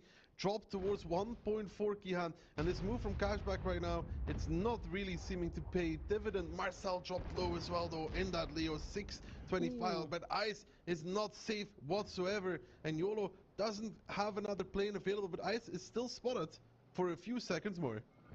Indeed, Marcel cannot really peek here though in that Leopard 1. I think he starts to realize that, and now Cashback in the city are starting to make a move. Little and Twilight with the mouse and 277 respectively are going to start engaging on towards Barkis and Orzek. This means that they have to turn around. They open themselves up towards the Leopard, but that means they also come close. Marcel in the Leopard finally falling. So first blood for Cashback. Still 7 guns available against the now 5 from Mafia.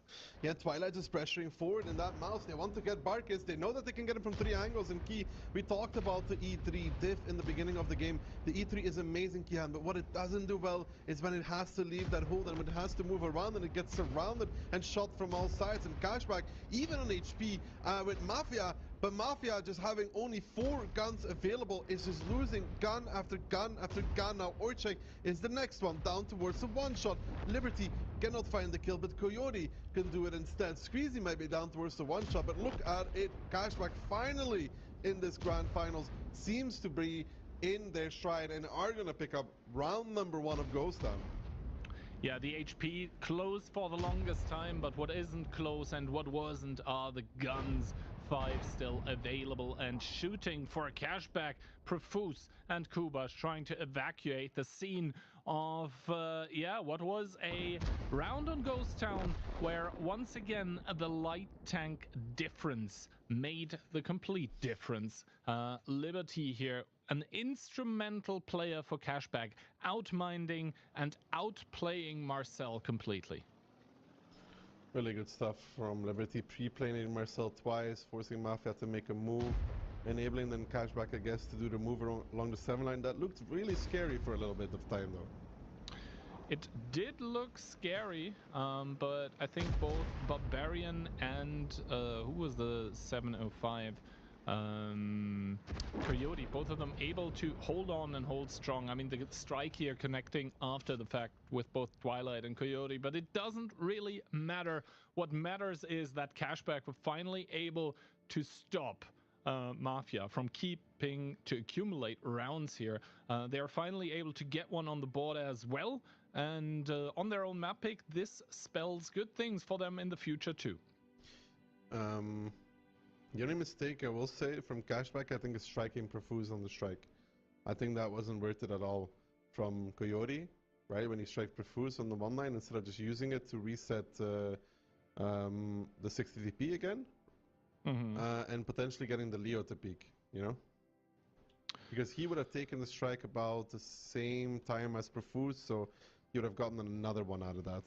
That's the only thing. Yeah.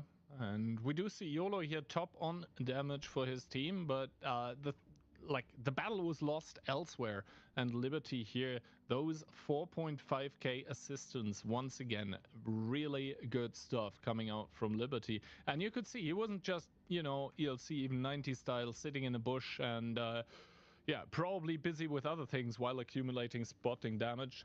He was actually actively playing the bush line, not making it easy to pinpoint his location, spotting from different angles. This means that also he reduces the risk of something happening to him that he made happen yesterday to YOLO, where it's like, all right, he must be there angle-wise, and he stayed there, so let's use the plane actually. Did you notice how afraid YOLO was the whole time? Yeah. Of playing anywhere along the bush line? Like, he wanted to go fit in the beginning, and he's like, I have really bad memories to yesterday. I don't think I want to do this. But Marcel also, same like yesterday, I'm pretty sure yesterday he also got planed by the RHM and took damage in a similar way. So, kind of falling for this, they know you're going to peak. I think the only way he makes that work is by having the angle ready immediately before, like, let's say a few seconds before the strike gets active again.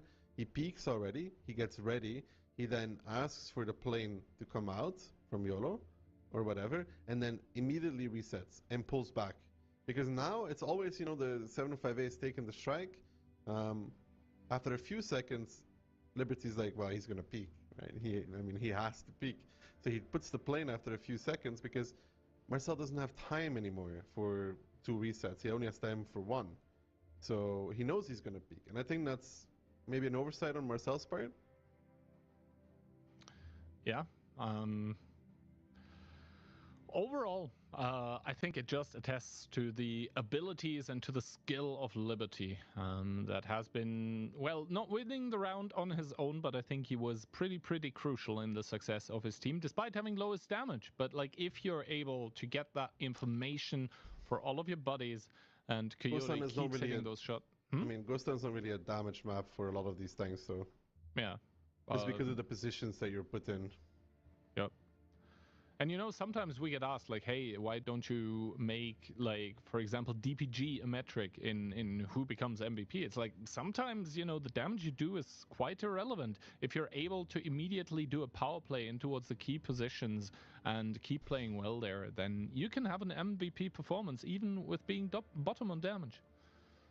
Lineups, Toki Hand, Cash, Back, Mouse 277, 75 ACS, Leo E3, RHM.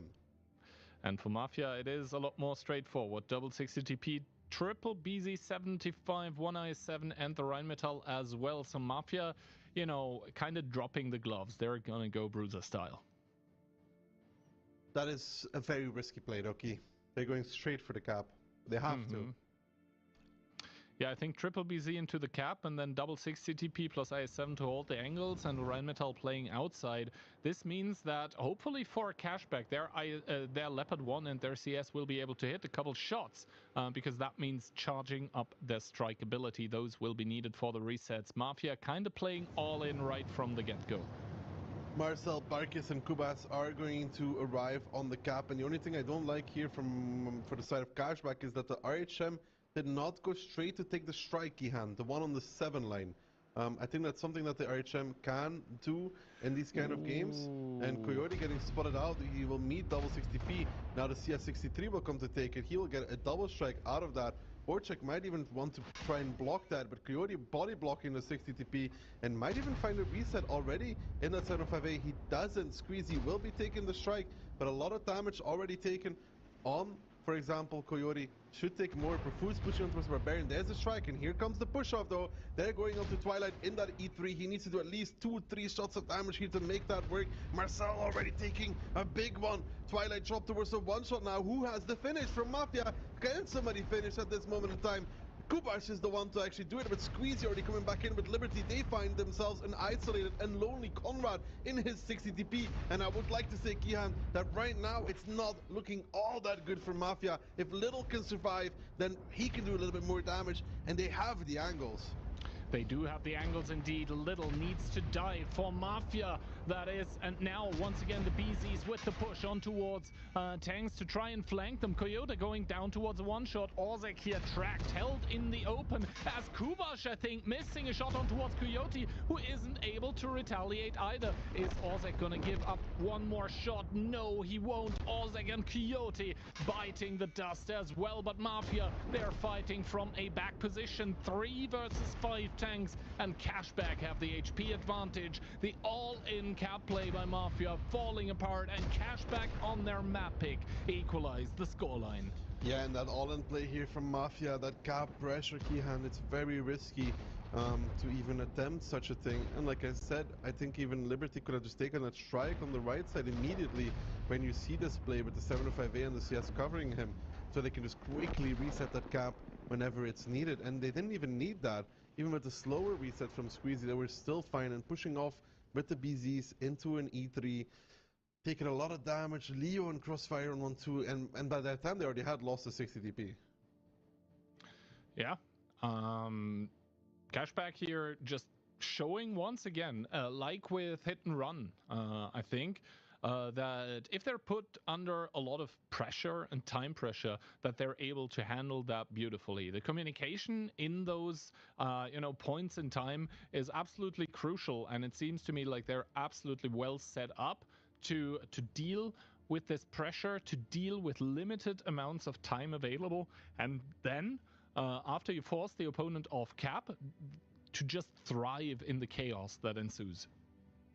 Squeezy top damage, but it also comes from the strike. Marcel only 1 shot of damage in that BZ. I mean, BZ Kihan, it's a great tank for Westfield, it's a great tank for Cliff, but I really, really despise it for Ghost Town. Yeah, I mean, the only thing it's really got going for it is that rocket booster. It doesn't really play too well hold down. The gun is kind of inaccurate, even with the onslaught modifiers. The pen isn't crazy good, and the armor just, falls apart against other tier 10 tanks. So, yeah, Mafia putting themselves at a disadvantage from the get-go in the lineups. Their tactic then not working out, and Cashback is not a team when they get handed advantages like this to just give them up for free. Now, however, Turkey, though, both teams able to take both rounds on their map picks, and now it is once again Cashback's map pick, Ensk. We saw them on earlier today in the lower bracket final here, and there they absolutely mopped the floor with Hit and Run. Ensk makes me wonder. No, it really makes me wonder. When I think of Mafia and Ensk, I don't have like positive or negative feelings. Kind of neutral. Just none. Like neutral. Like, I don't expect the world from them. I don't expect a disaster from them. But I think Cashback and Ensk, though. So far, Cashback and Ensk was really a match made in heaven. I mean, yeah, against Hit and Run, it was like not even close. Mafia, there's a reason why they made it to the upper bracket. They beat both Hit and Run and Cashback already. So let's see, no emotions at all for for like Mafia and Ensk. Let's see if it's going to be positive or negative after these 2 rounds here. Cashback going into Ensk, and that looks like a little bit of a switcheroo in the tank department. Triple Mouse, double 705A, a Foch B, and Little once again in the E4. I think that's a lineup we saw already from them, though. Yes, I do believe so. Mafia in return, though. Mouse, the quad 758 for TDU and the 264. If I remember well, this is what they ran against the Hit and run. Hit and run, yeah? When there was just a fight 60p against 705A. Now, however, it will be the fight Mouse plus 705 against 705. So we'll have to see. The 705A also not the best of pen values on the heat. So if the fight goes frontally, then it might not go too well for the Mafia tanks that are immediately scattering around. Liberty finding Kubash on the field, does have the information, but Mafia booking it into the middle with the triple 705A. I don't think they want to really engage here at this point in time. They rather want to punish the Mouses that are starting to drive in. Barbarian leading the charge. Is he going to take one to the face is the question. Nope, that's up to Marcel. That takes one from Little, I believe. The Mouse is coming back in now. It's starting to block the gap, and they're actually going to push the 705As. If you're Cashback here, look at them grouping up. Twilight, Squeezy, Liberty, Ice. They're all going for this. They want to push in. They want to get behind these 705As. Little Liberty needs to get through, getting blocked a little bit by Barbarian there, but here comes Cashback. Here comes the play. Can they actually make this work? Can they focus out the 705As? Conrad already in a pickle. He is definitely down and out now. Parkus is going to get blocked by Ice as well. Beautiful body block there, but he does manage to slip into the gap, slither away even, but not before dropping to rather low HP. Liberty now trying to tank the damage with that Foch B. He has so much of it. Parkus may have gotten away for a mere moment in time, but now will be falling to Ice as Twilight is able to keep alive him and Barbarian on low HP, but Cashback are able to do what Hit and Run wasn't, able to kill those 705As rather quickly. Indeed, just more tanks in the fight for Cashback, and that is translating in towards a gun advantage. Mafia unable to withstand this absolute pressure that Cashback is putting with those Mouses, able to get the Foch B into the fight immediately, and Kubash with the 430U just completely out of it. He was trying to take the point of interest, he was trying to take the spotting tower, expecting a very long match, but Cashback with the different plans here. Immediately the engage exploding out of that southern spawn of Ensk, and they do find victory here. So the positive emotions both of us have when we're talking about Cashback and Ensk, they are continuing. Yeah, the E4 is actually a really good tank for this map, to be honest. With that pen, it doesn't struggle with anything that the boys from Mafia brought. I mean, 705As are a snack for an E4. 268 V4 is annoying, but not quite as annoying as it would be against V4 or Mouse against it. And it's actually just a really good tank. And the Foch B of Liberty in this round did find success, was able to use that burst to delete one of the 705As, made a good timing, made a good play, came in, clipped out, and then was able to do it again. And it was really ballsy from Cashback to make this push across, because a lot of Mafia tanks were there, but they do make it work. They do indeed make it work, and I think the timing was picture perfect coming out from Cashback. Like, first the Mouses take a little bit of the damage, and then, you know, left-right punch combination. Then all of a sudden that Foch is there, is like, hi guys, I have 6 little presents prepared for you, and those were just too much to hold for those 705As from Mafia. And they can be very meaty and annoying to engage, but I think Cashback just were able to bridge the gap so quickly. Like the distance that was going on in between the tanks, they were just able to jump on towards those 705As so quickly that the other tanks from Mafia, when it was important, so at the start of the fight, did not have any impact. And yes, Kubash has 6k, but then again, he was left alive until the very end, and he wasn't there when it mattered most, and that was the start. The Foch B pays off there. I mean, Kubash does 6k, but Liberty does 5.3, and I think his 5.3 was a lot more crucial damage he had. And I did mention it, the E4 loves what Mafia brought. He just loves it. He does 6.2. He probably could have hit everything. But if you look at the Mafia lineup, it's a snack for the E4. It's actually a snack. No E3s. E3 is, I think, the biggest weakness for an E4 because you pen large parts of it, but trading with it, it's always like very annoying. The E3 always hits you back. You have to aim for a long time. But 705 Ace, mouse, E4 is like, thank you. This is just, I love this. Just keep bringing more of this. It's chef's kiss, really. And because like... and talking about it, about recycling, this Mafia had a whole day to prepare for this match, a whole day. And they had weeks before the previous tournament. And they brought the exact same Ensk strat that they did against Hit and Run. I think that is a mistake. I don't know what you think, but Cashback already kind of knows what they want to do when they see this lineup. At this point, like saying anything else than it being a mistake would be stupid because we just saw how hard Mafia got countered here on Ensk round number 1. Maybe that's a different story though, as we are headed into round number 2 here. Stakes are extremely high in between both of those teams. And obviously, I think Mafia, it is clear to everyone that they need this second Ensk round. They don't want to let Cashback on towards that match point now. No, and it's a big remontada from Cashback. He had 3 consecutive rounds now. Makes you a little bit worried for Mafia. They had a really good start on Pilsen, man. But I think they also, well, not lucky, but their preparation there was a counter to what Cashback was doing with those super heavy compositions. But now on Ensk, they're struggling a bit more. Cashback, though, signature playstyle on Ensk Nord, Mouse, 705A, 268 V4, E3, E4, VZTD, RHM. And for Mafia, we do see the Mouse, the 705A ×2, the V4, the E3, the E4, and the Rheinmetall. So once again, both of those teams, I think, probably voting green as they once again recycle. But I like this recycle from Cashback though, because this one has actually worked consistently. VZTD has been working for them. I think even they beat Hit and Run with a similar setup in OLC2. And like overall, this lineup has a lot of potency, and it can do more than one thing. Barbarian actually takes a shot on the crossing there in the VZTD.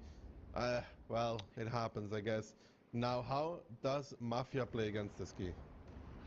That is the big question. Mafia, first of all, taking a big shot of damage in the person of Barkis. That was probably Twilight or Little. Once again, those E3s, E4s, they have the same kind of gun, and that gun just loves shooting at super heavy tanks. Barbarian, once again, in that WZTD, getting sent towards the A0 corner as Liberty is going to take the information tower, lighting up every single tank on the Mafia lineup. That does not, that isn't a big problem for YOLO though. He's able to retake the strike there, I think, and obviously no tank from Cashback is there to prevent this. As Cashback starting kind of more aggressively here, sending tanks through the middle now. There are the E3s and E4s by Mafia that can deal with that. However, as Liberty does take, I think, the artist strike in the city, and is shooting currently in towards the cap here, not finding a lot of damage. I don't think Squeezy and Barkis are, well, 2 side scraping 705s, one of them even hull down. I don't think a whole lot is going to happen there for the time being. No, that's going to be just a stalemate. But this is a very slow Enski hand, and it's going to stay a very slow end because both teams currently are very aware of their posture and are putting themselves in back positions, not wanting to get caught out. Coyote, the only one capping. He will also be spotting the crossing. A0 is not able to get killed whatsoever. There's no chance. And I don't know how you crack open this, like, from either side. I will say though, the one position which I think is very open again is that rail between the, like on the outside of the 7 line, that left rail. Yeah, the thing is, Konrad, he has a lot of support there with Orzek and Kubash in the E4 and E3 respectively, but he obviously is playing against tanks that really like shooting at him. The E4 of Little, the E3 of Twilight.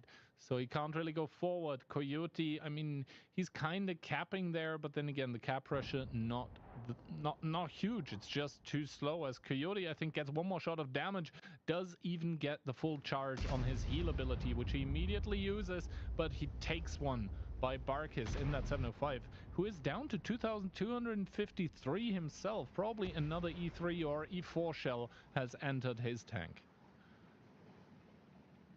Barkis taking more double strike available for the set of cashback. They're just playing collecting service right now, Kihan. Yeah, it's not a bad thing. The more strikes you have, the better. Of course. I mean, that was a very smart thing to say by me, but you know what I mean. Yeah. Oh, YOLO is going to get striked, however, in that Rheinmetall for trying to take the strike himself. Another shot whizzing past him. His locations, his whereabouts have been revealed by, I believe, the Plane of Liberty. Now he's going to take the strike again. And oof, a big shot by Barkis in towards the mouse. So Coyote, I think, realizes that he has to start backing off. Orzek, they're trying to find a shot through the destructible walls close to the southern spawn. Doesn't really seem to find one right now. Barkis only hitting the track of the mouse, and YOLO is going to secure the arty strike that's out and open in the green as Squeezy is spotted for this push. He's going to take a bit more map control. He's going to force some more reactions from Mafia. Squeezy takes the inside position. That is this full info on rotation.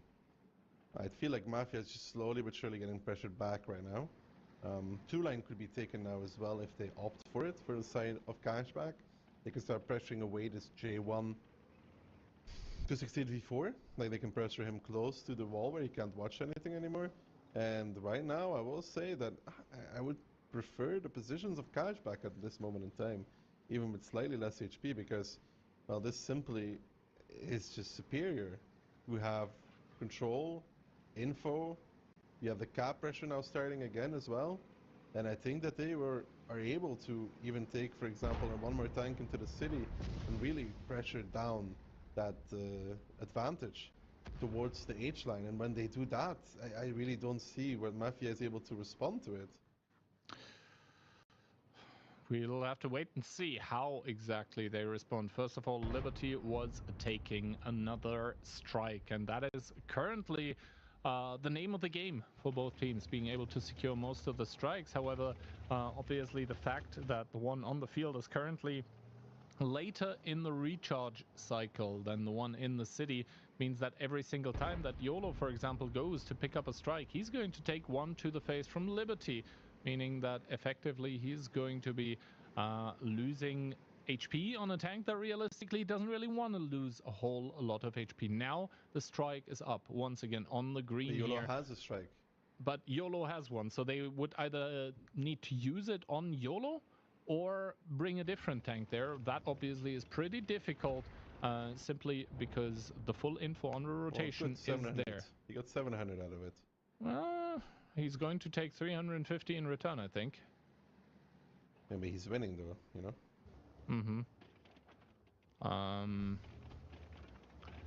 Is Liberty going to use his strike in turn is the question. He does first of all take the information tower, and he does strike just before the strike gets picked up by YOLO. So yeah, just, you know, Liberty playing perfectly there.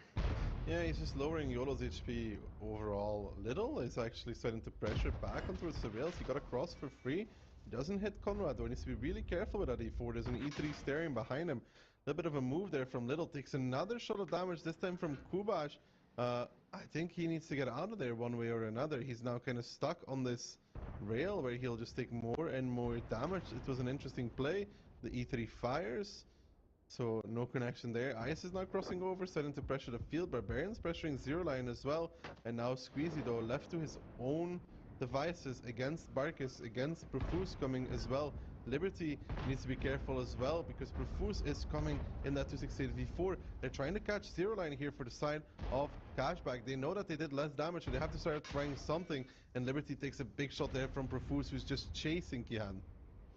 Indeed, the 268v4 chasing the Rheinmetall, but obviously the Rheinmetall will be able to run away. The same cannot be said for the 705A of Cashback. If you look on the minimap, there is 2 tanks around them. One of them is Barkis, though, on low HP. Needs to be careful, as well as Liberty does get the spot on towards the 268v4. That's not able to turn in time. Conrad bouncing another shot on towards Iset. He's going to get flanked, so now we have 2 minutes and 17 seconds only remaining, with Conrad probably dropping, but Barkis being the first kill. So Cashback looking to pick up 2 in quick succession, as Squeezy is going to fall. Conrad already down and out. Finally, Squeezy and Twilight get double killed here, but currently Cashback has the kill advantage with the first kill. Look at Marcel. Marcel's out in the open key, and kill advantage is not even going to matter here whatsoever, because Ice and Barbarian are going to pick off Marcel, and that puts the ball in Mafia's court. They have to make the plays now, but luckily for them, they know that there is somebody left to himself. It's the RHM, it's Liberty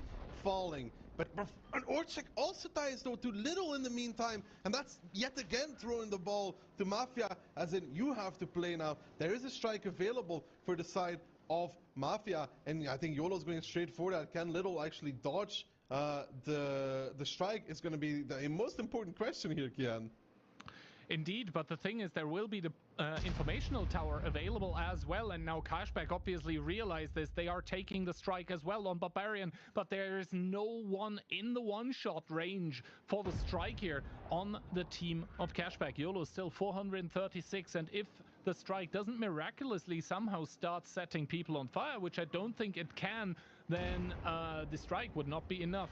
We do see the reset coming out on towards the informational tower, but that one is only good for so much. Now the information tower is starting to get taken here. They need to go for it. They need to kill Profuse, and Profuse knows this. He's starting to drive back. Is he going to put one in towards Barbarian? YOLO with the strike, picking up Little, and now it is down towards the wire, as Profuse is a 50-50 one-shot for Barbarian that does get healed by the mouse. This means that Profuse is going to get rammed.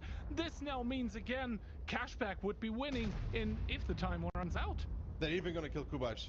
They're going to find Kubash as well. Coyote finds a shot, and then Ice will be able to finish him off at a 268v4. Profuse with the mistake, Kihan. Same with Kubash as well. Doesn't need to be playing the cap. They even find YOLO. They're going to kill all of them to make it match point. But Mafia at end round scenario, falling to pieces, giving up kills where they shouldn't. Orchek, I don't think, should be dying in that scenario. They should have to waste at least a strike on him.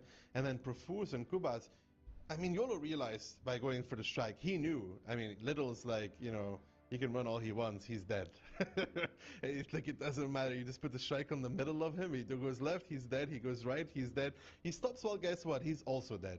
So Profuse pressuring the rails there is a huge oversight.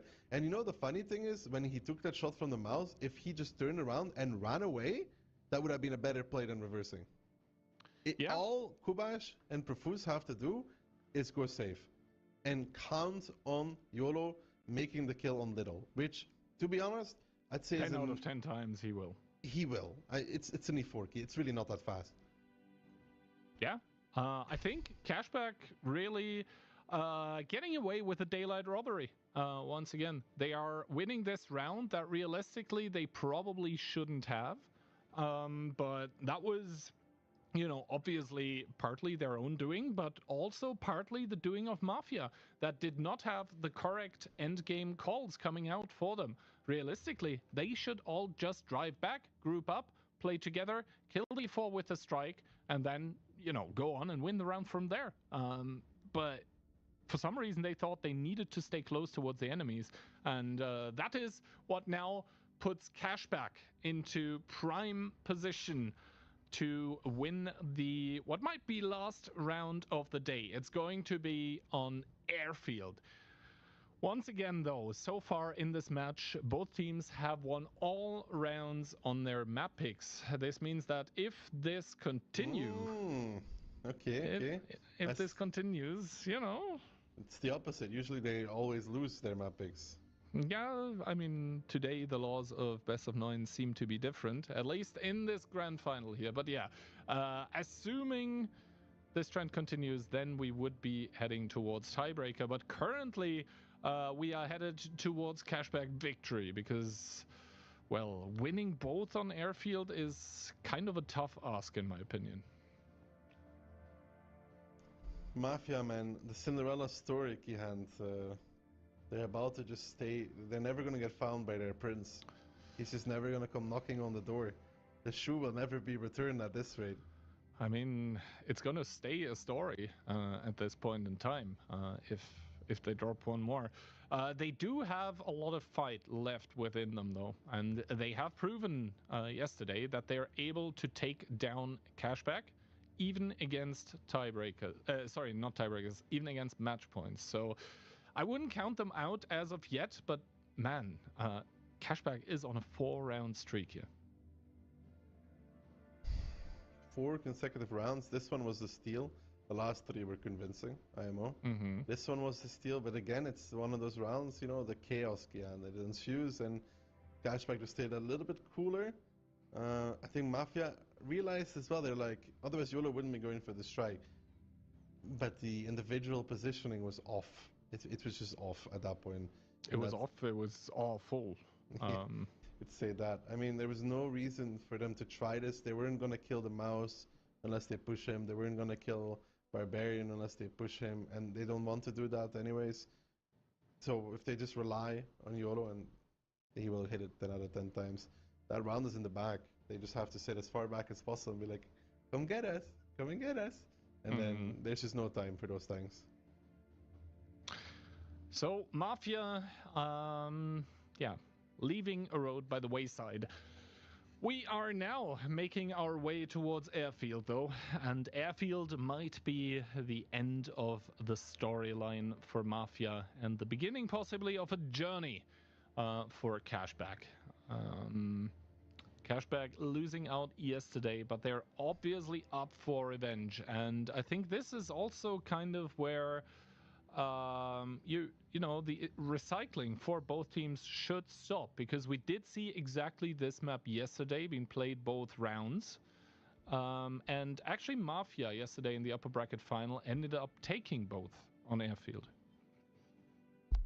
You think it's gonna be a repeat story here? I mean, I'm hoping for more rounds, but I don't know.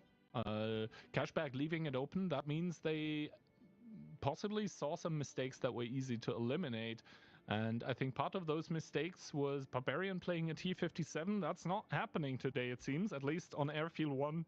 Liberty, singular Force B, then we do have 1705A, 1277, 1 mouse, double IS7, and the aforementioned 60TP. 60TP available for Mafia as well. IS4, IS7, double mouse, CS63, and an RHM.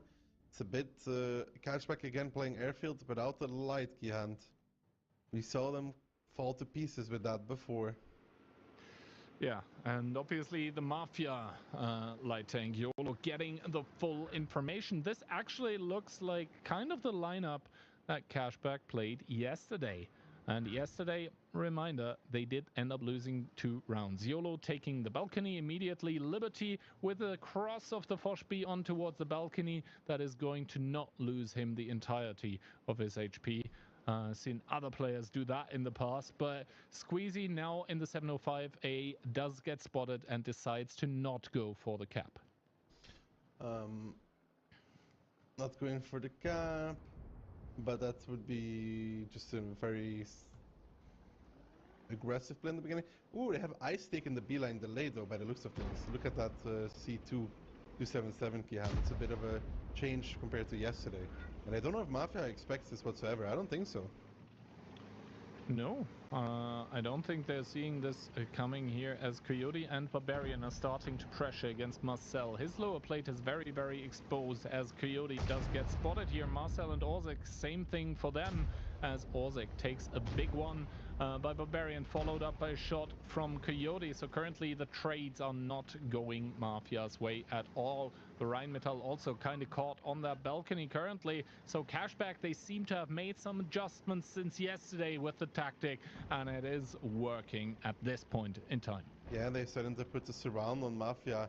I mean, Ice does take a shot there, cannot take the information point communications tower. But what is possible is the 60DP now readjusting. of Barbarian going towards the south side, taking the strike hand. And right now, I would say you do struggle if you're Mafia with that light tank, no? YOLO has no real impact on this battle right now.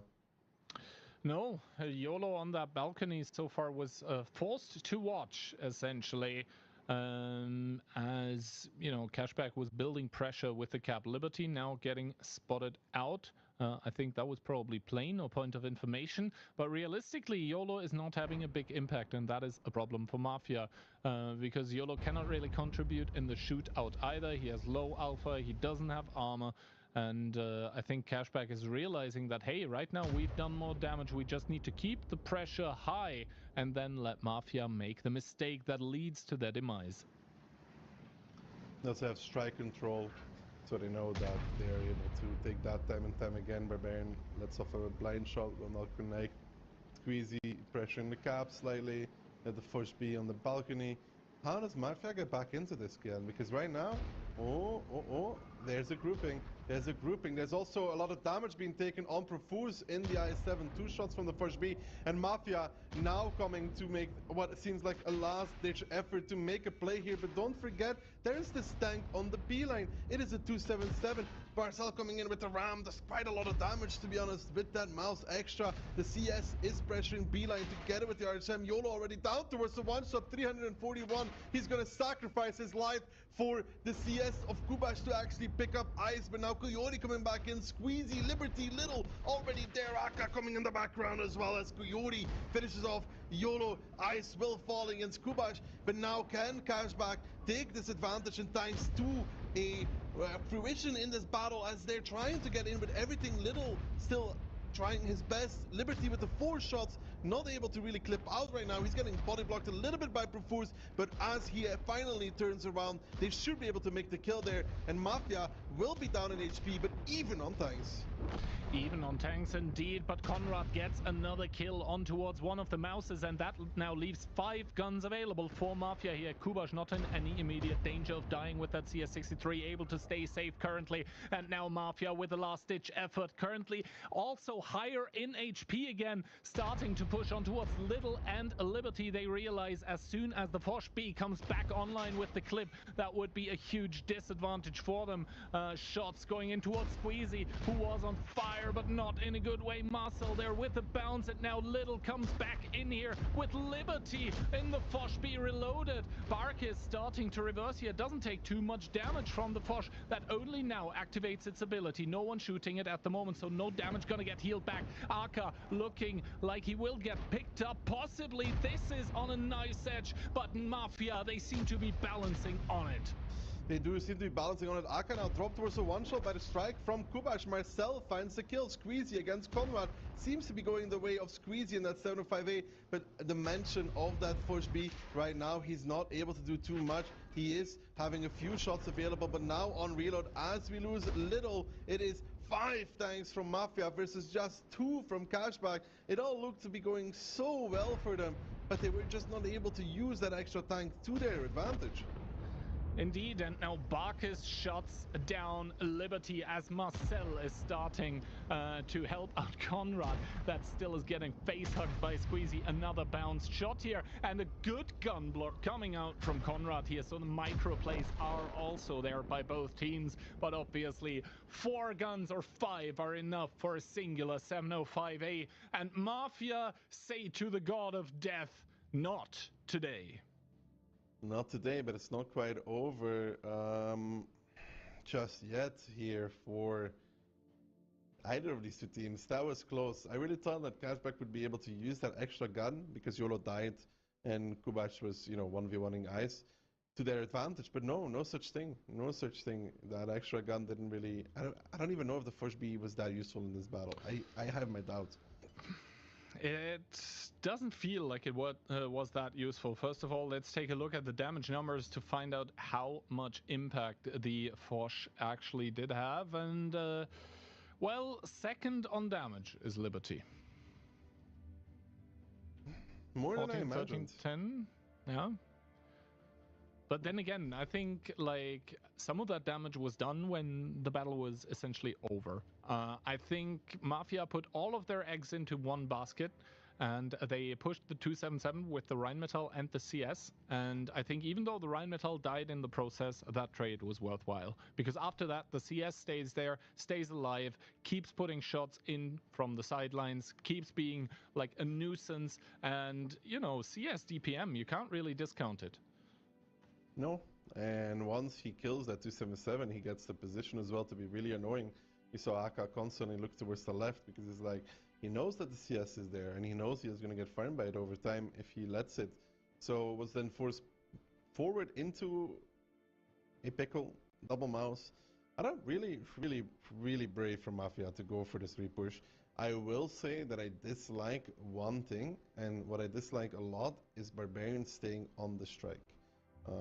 Having played that position myself quite a few times, even if you take 2 shots from it for running away, for example CS and RHM, it's almost always worth it to be further away from a potential repush and only go back in it when there's another strike available yet again. So then you can be more ready for the repush, for example. Yeah. Now, however, the trend does continue of teams that do pick a map, do pick up rounds on that map as well. Mafia need to repeat that one more time to be able to force the tiebreaker here, and obviously Cashback do not want to let that happen. Cashback, they want the fruits of their labor, they want the taste of victory now in regular time, and they just have to win one round, one more to get it. This last one, it almost was it.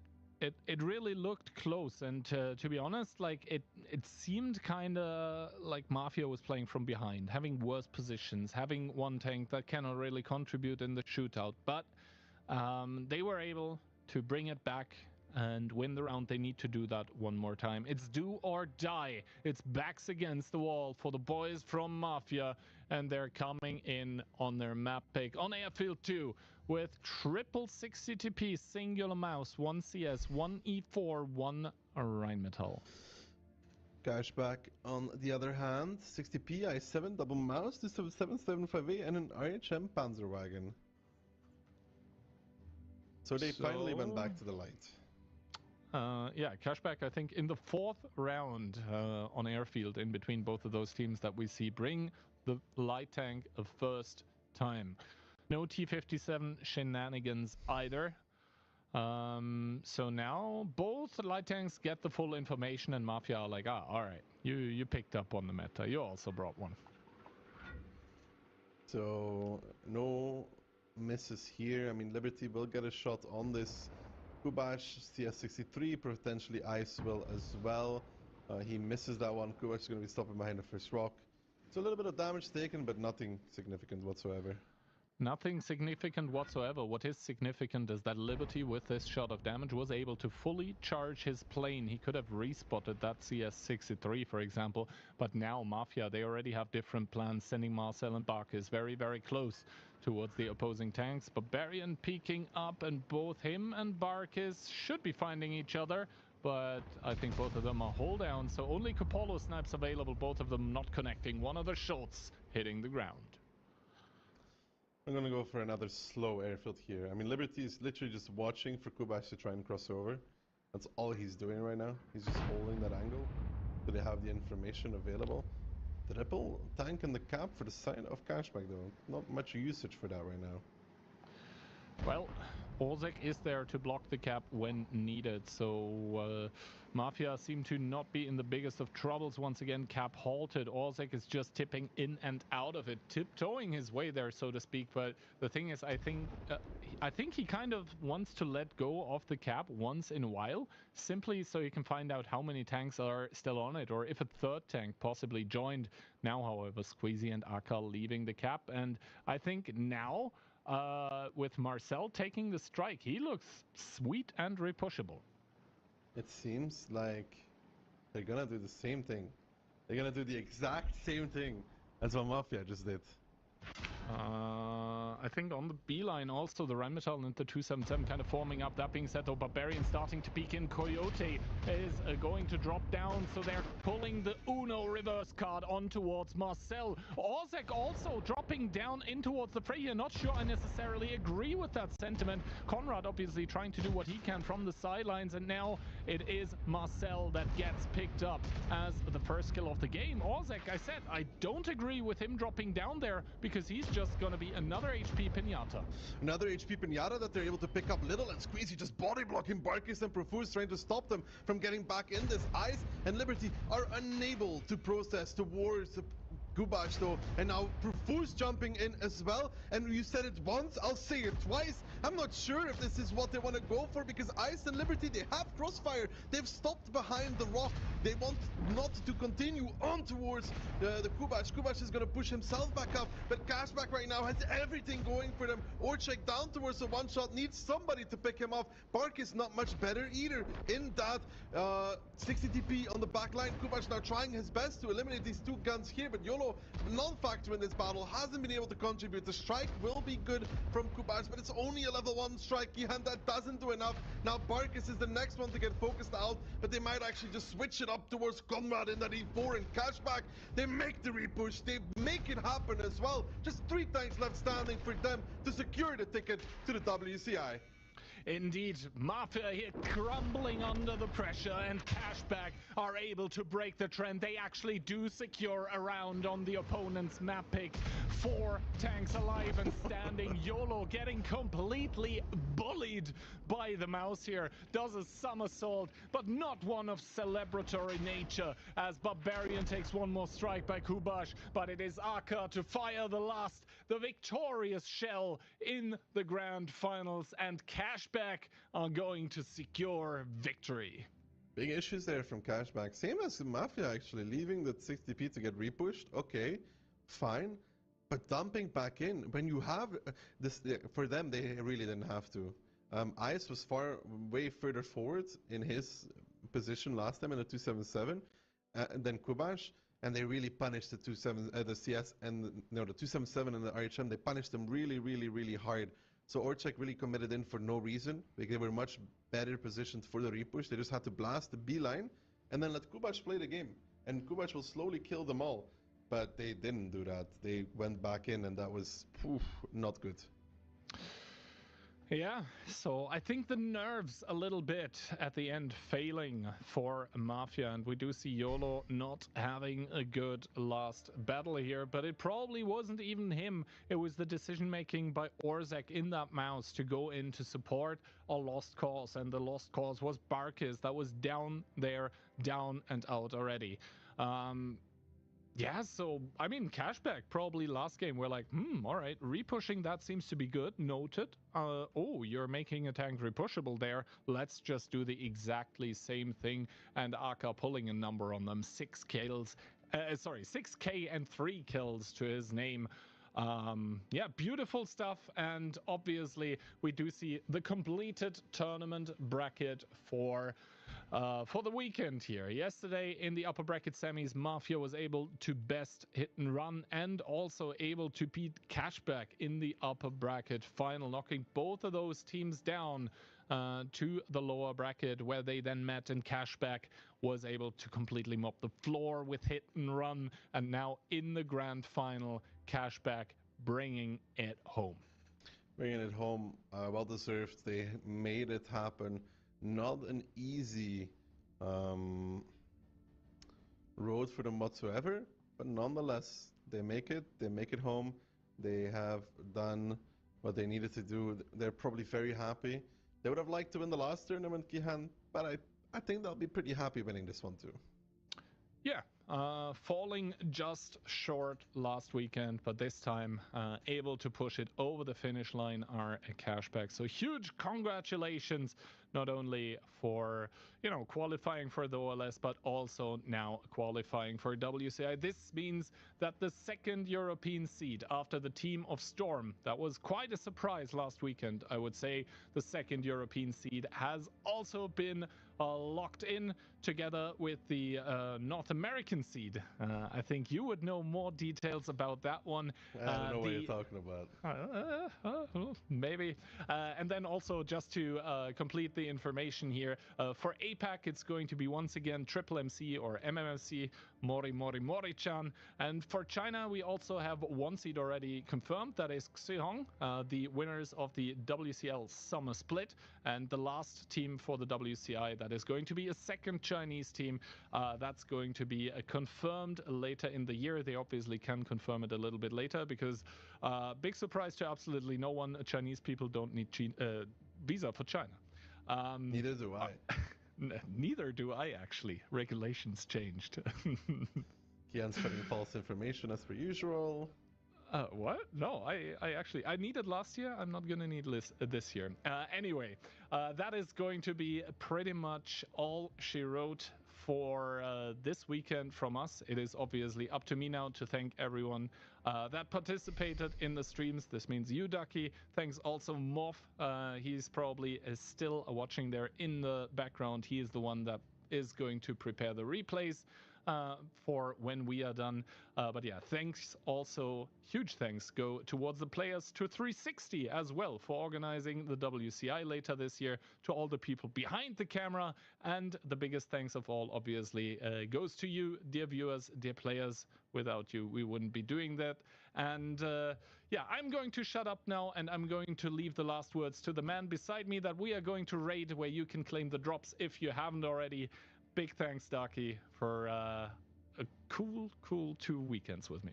Yeah, great tournaments. Was a pleasure to watch and cast. I hope you guys enjoyed it at home as well. This was only the first step of the bloodbaths that are still to come, though.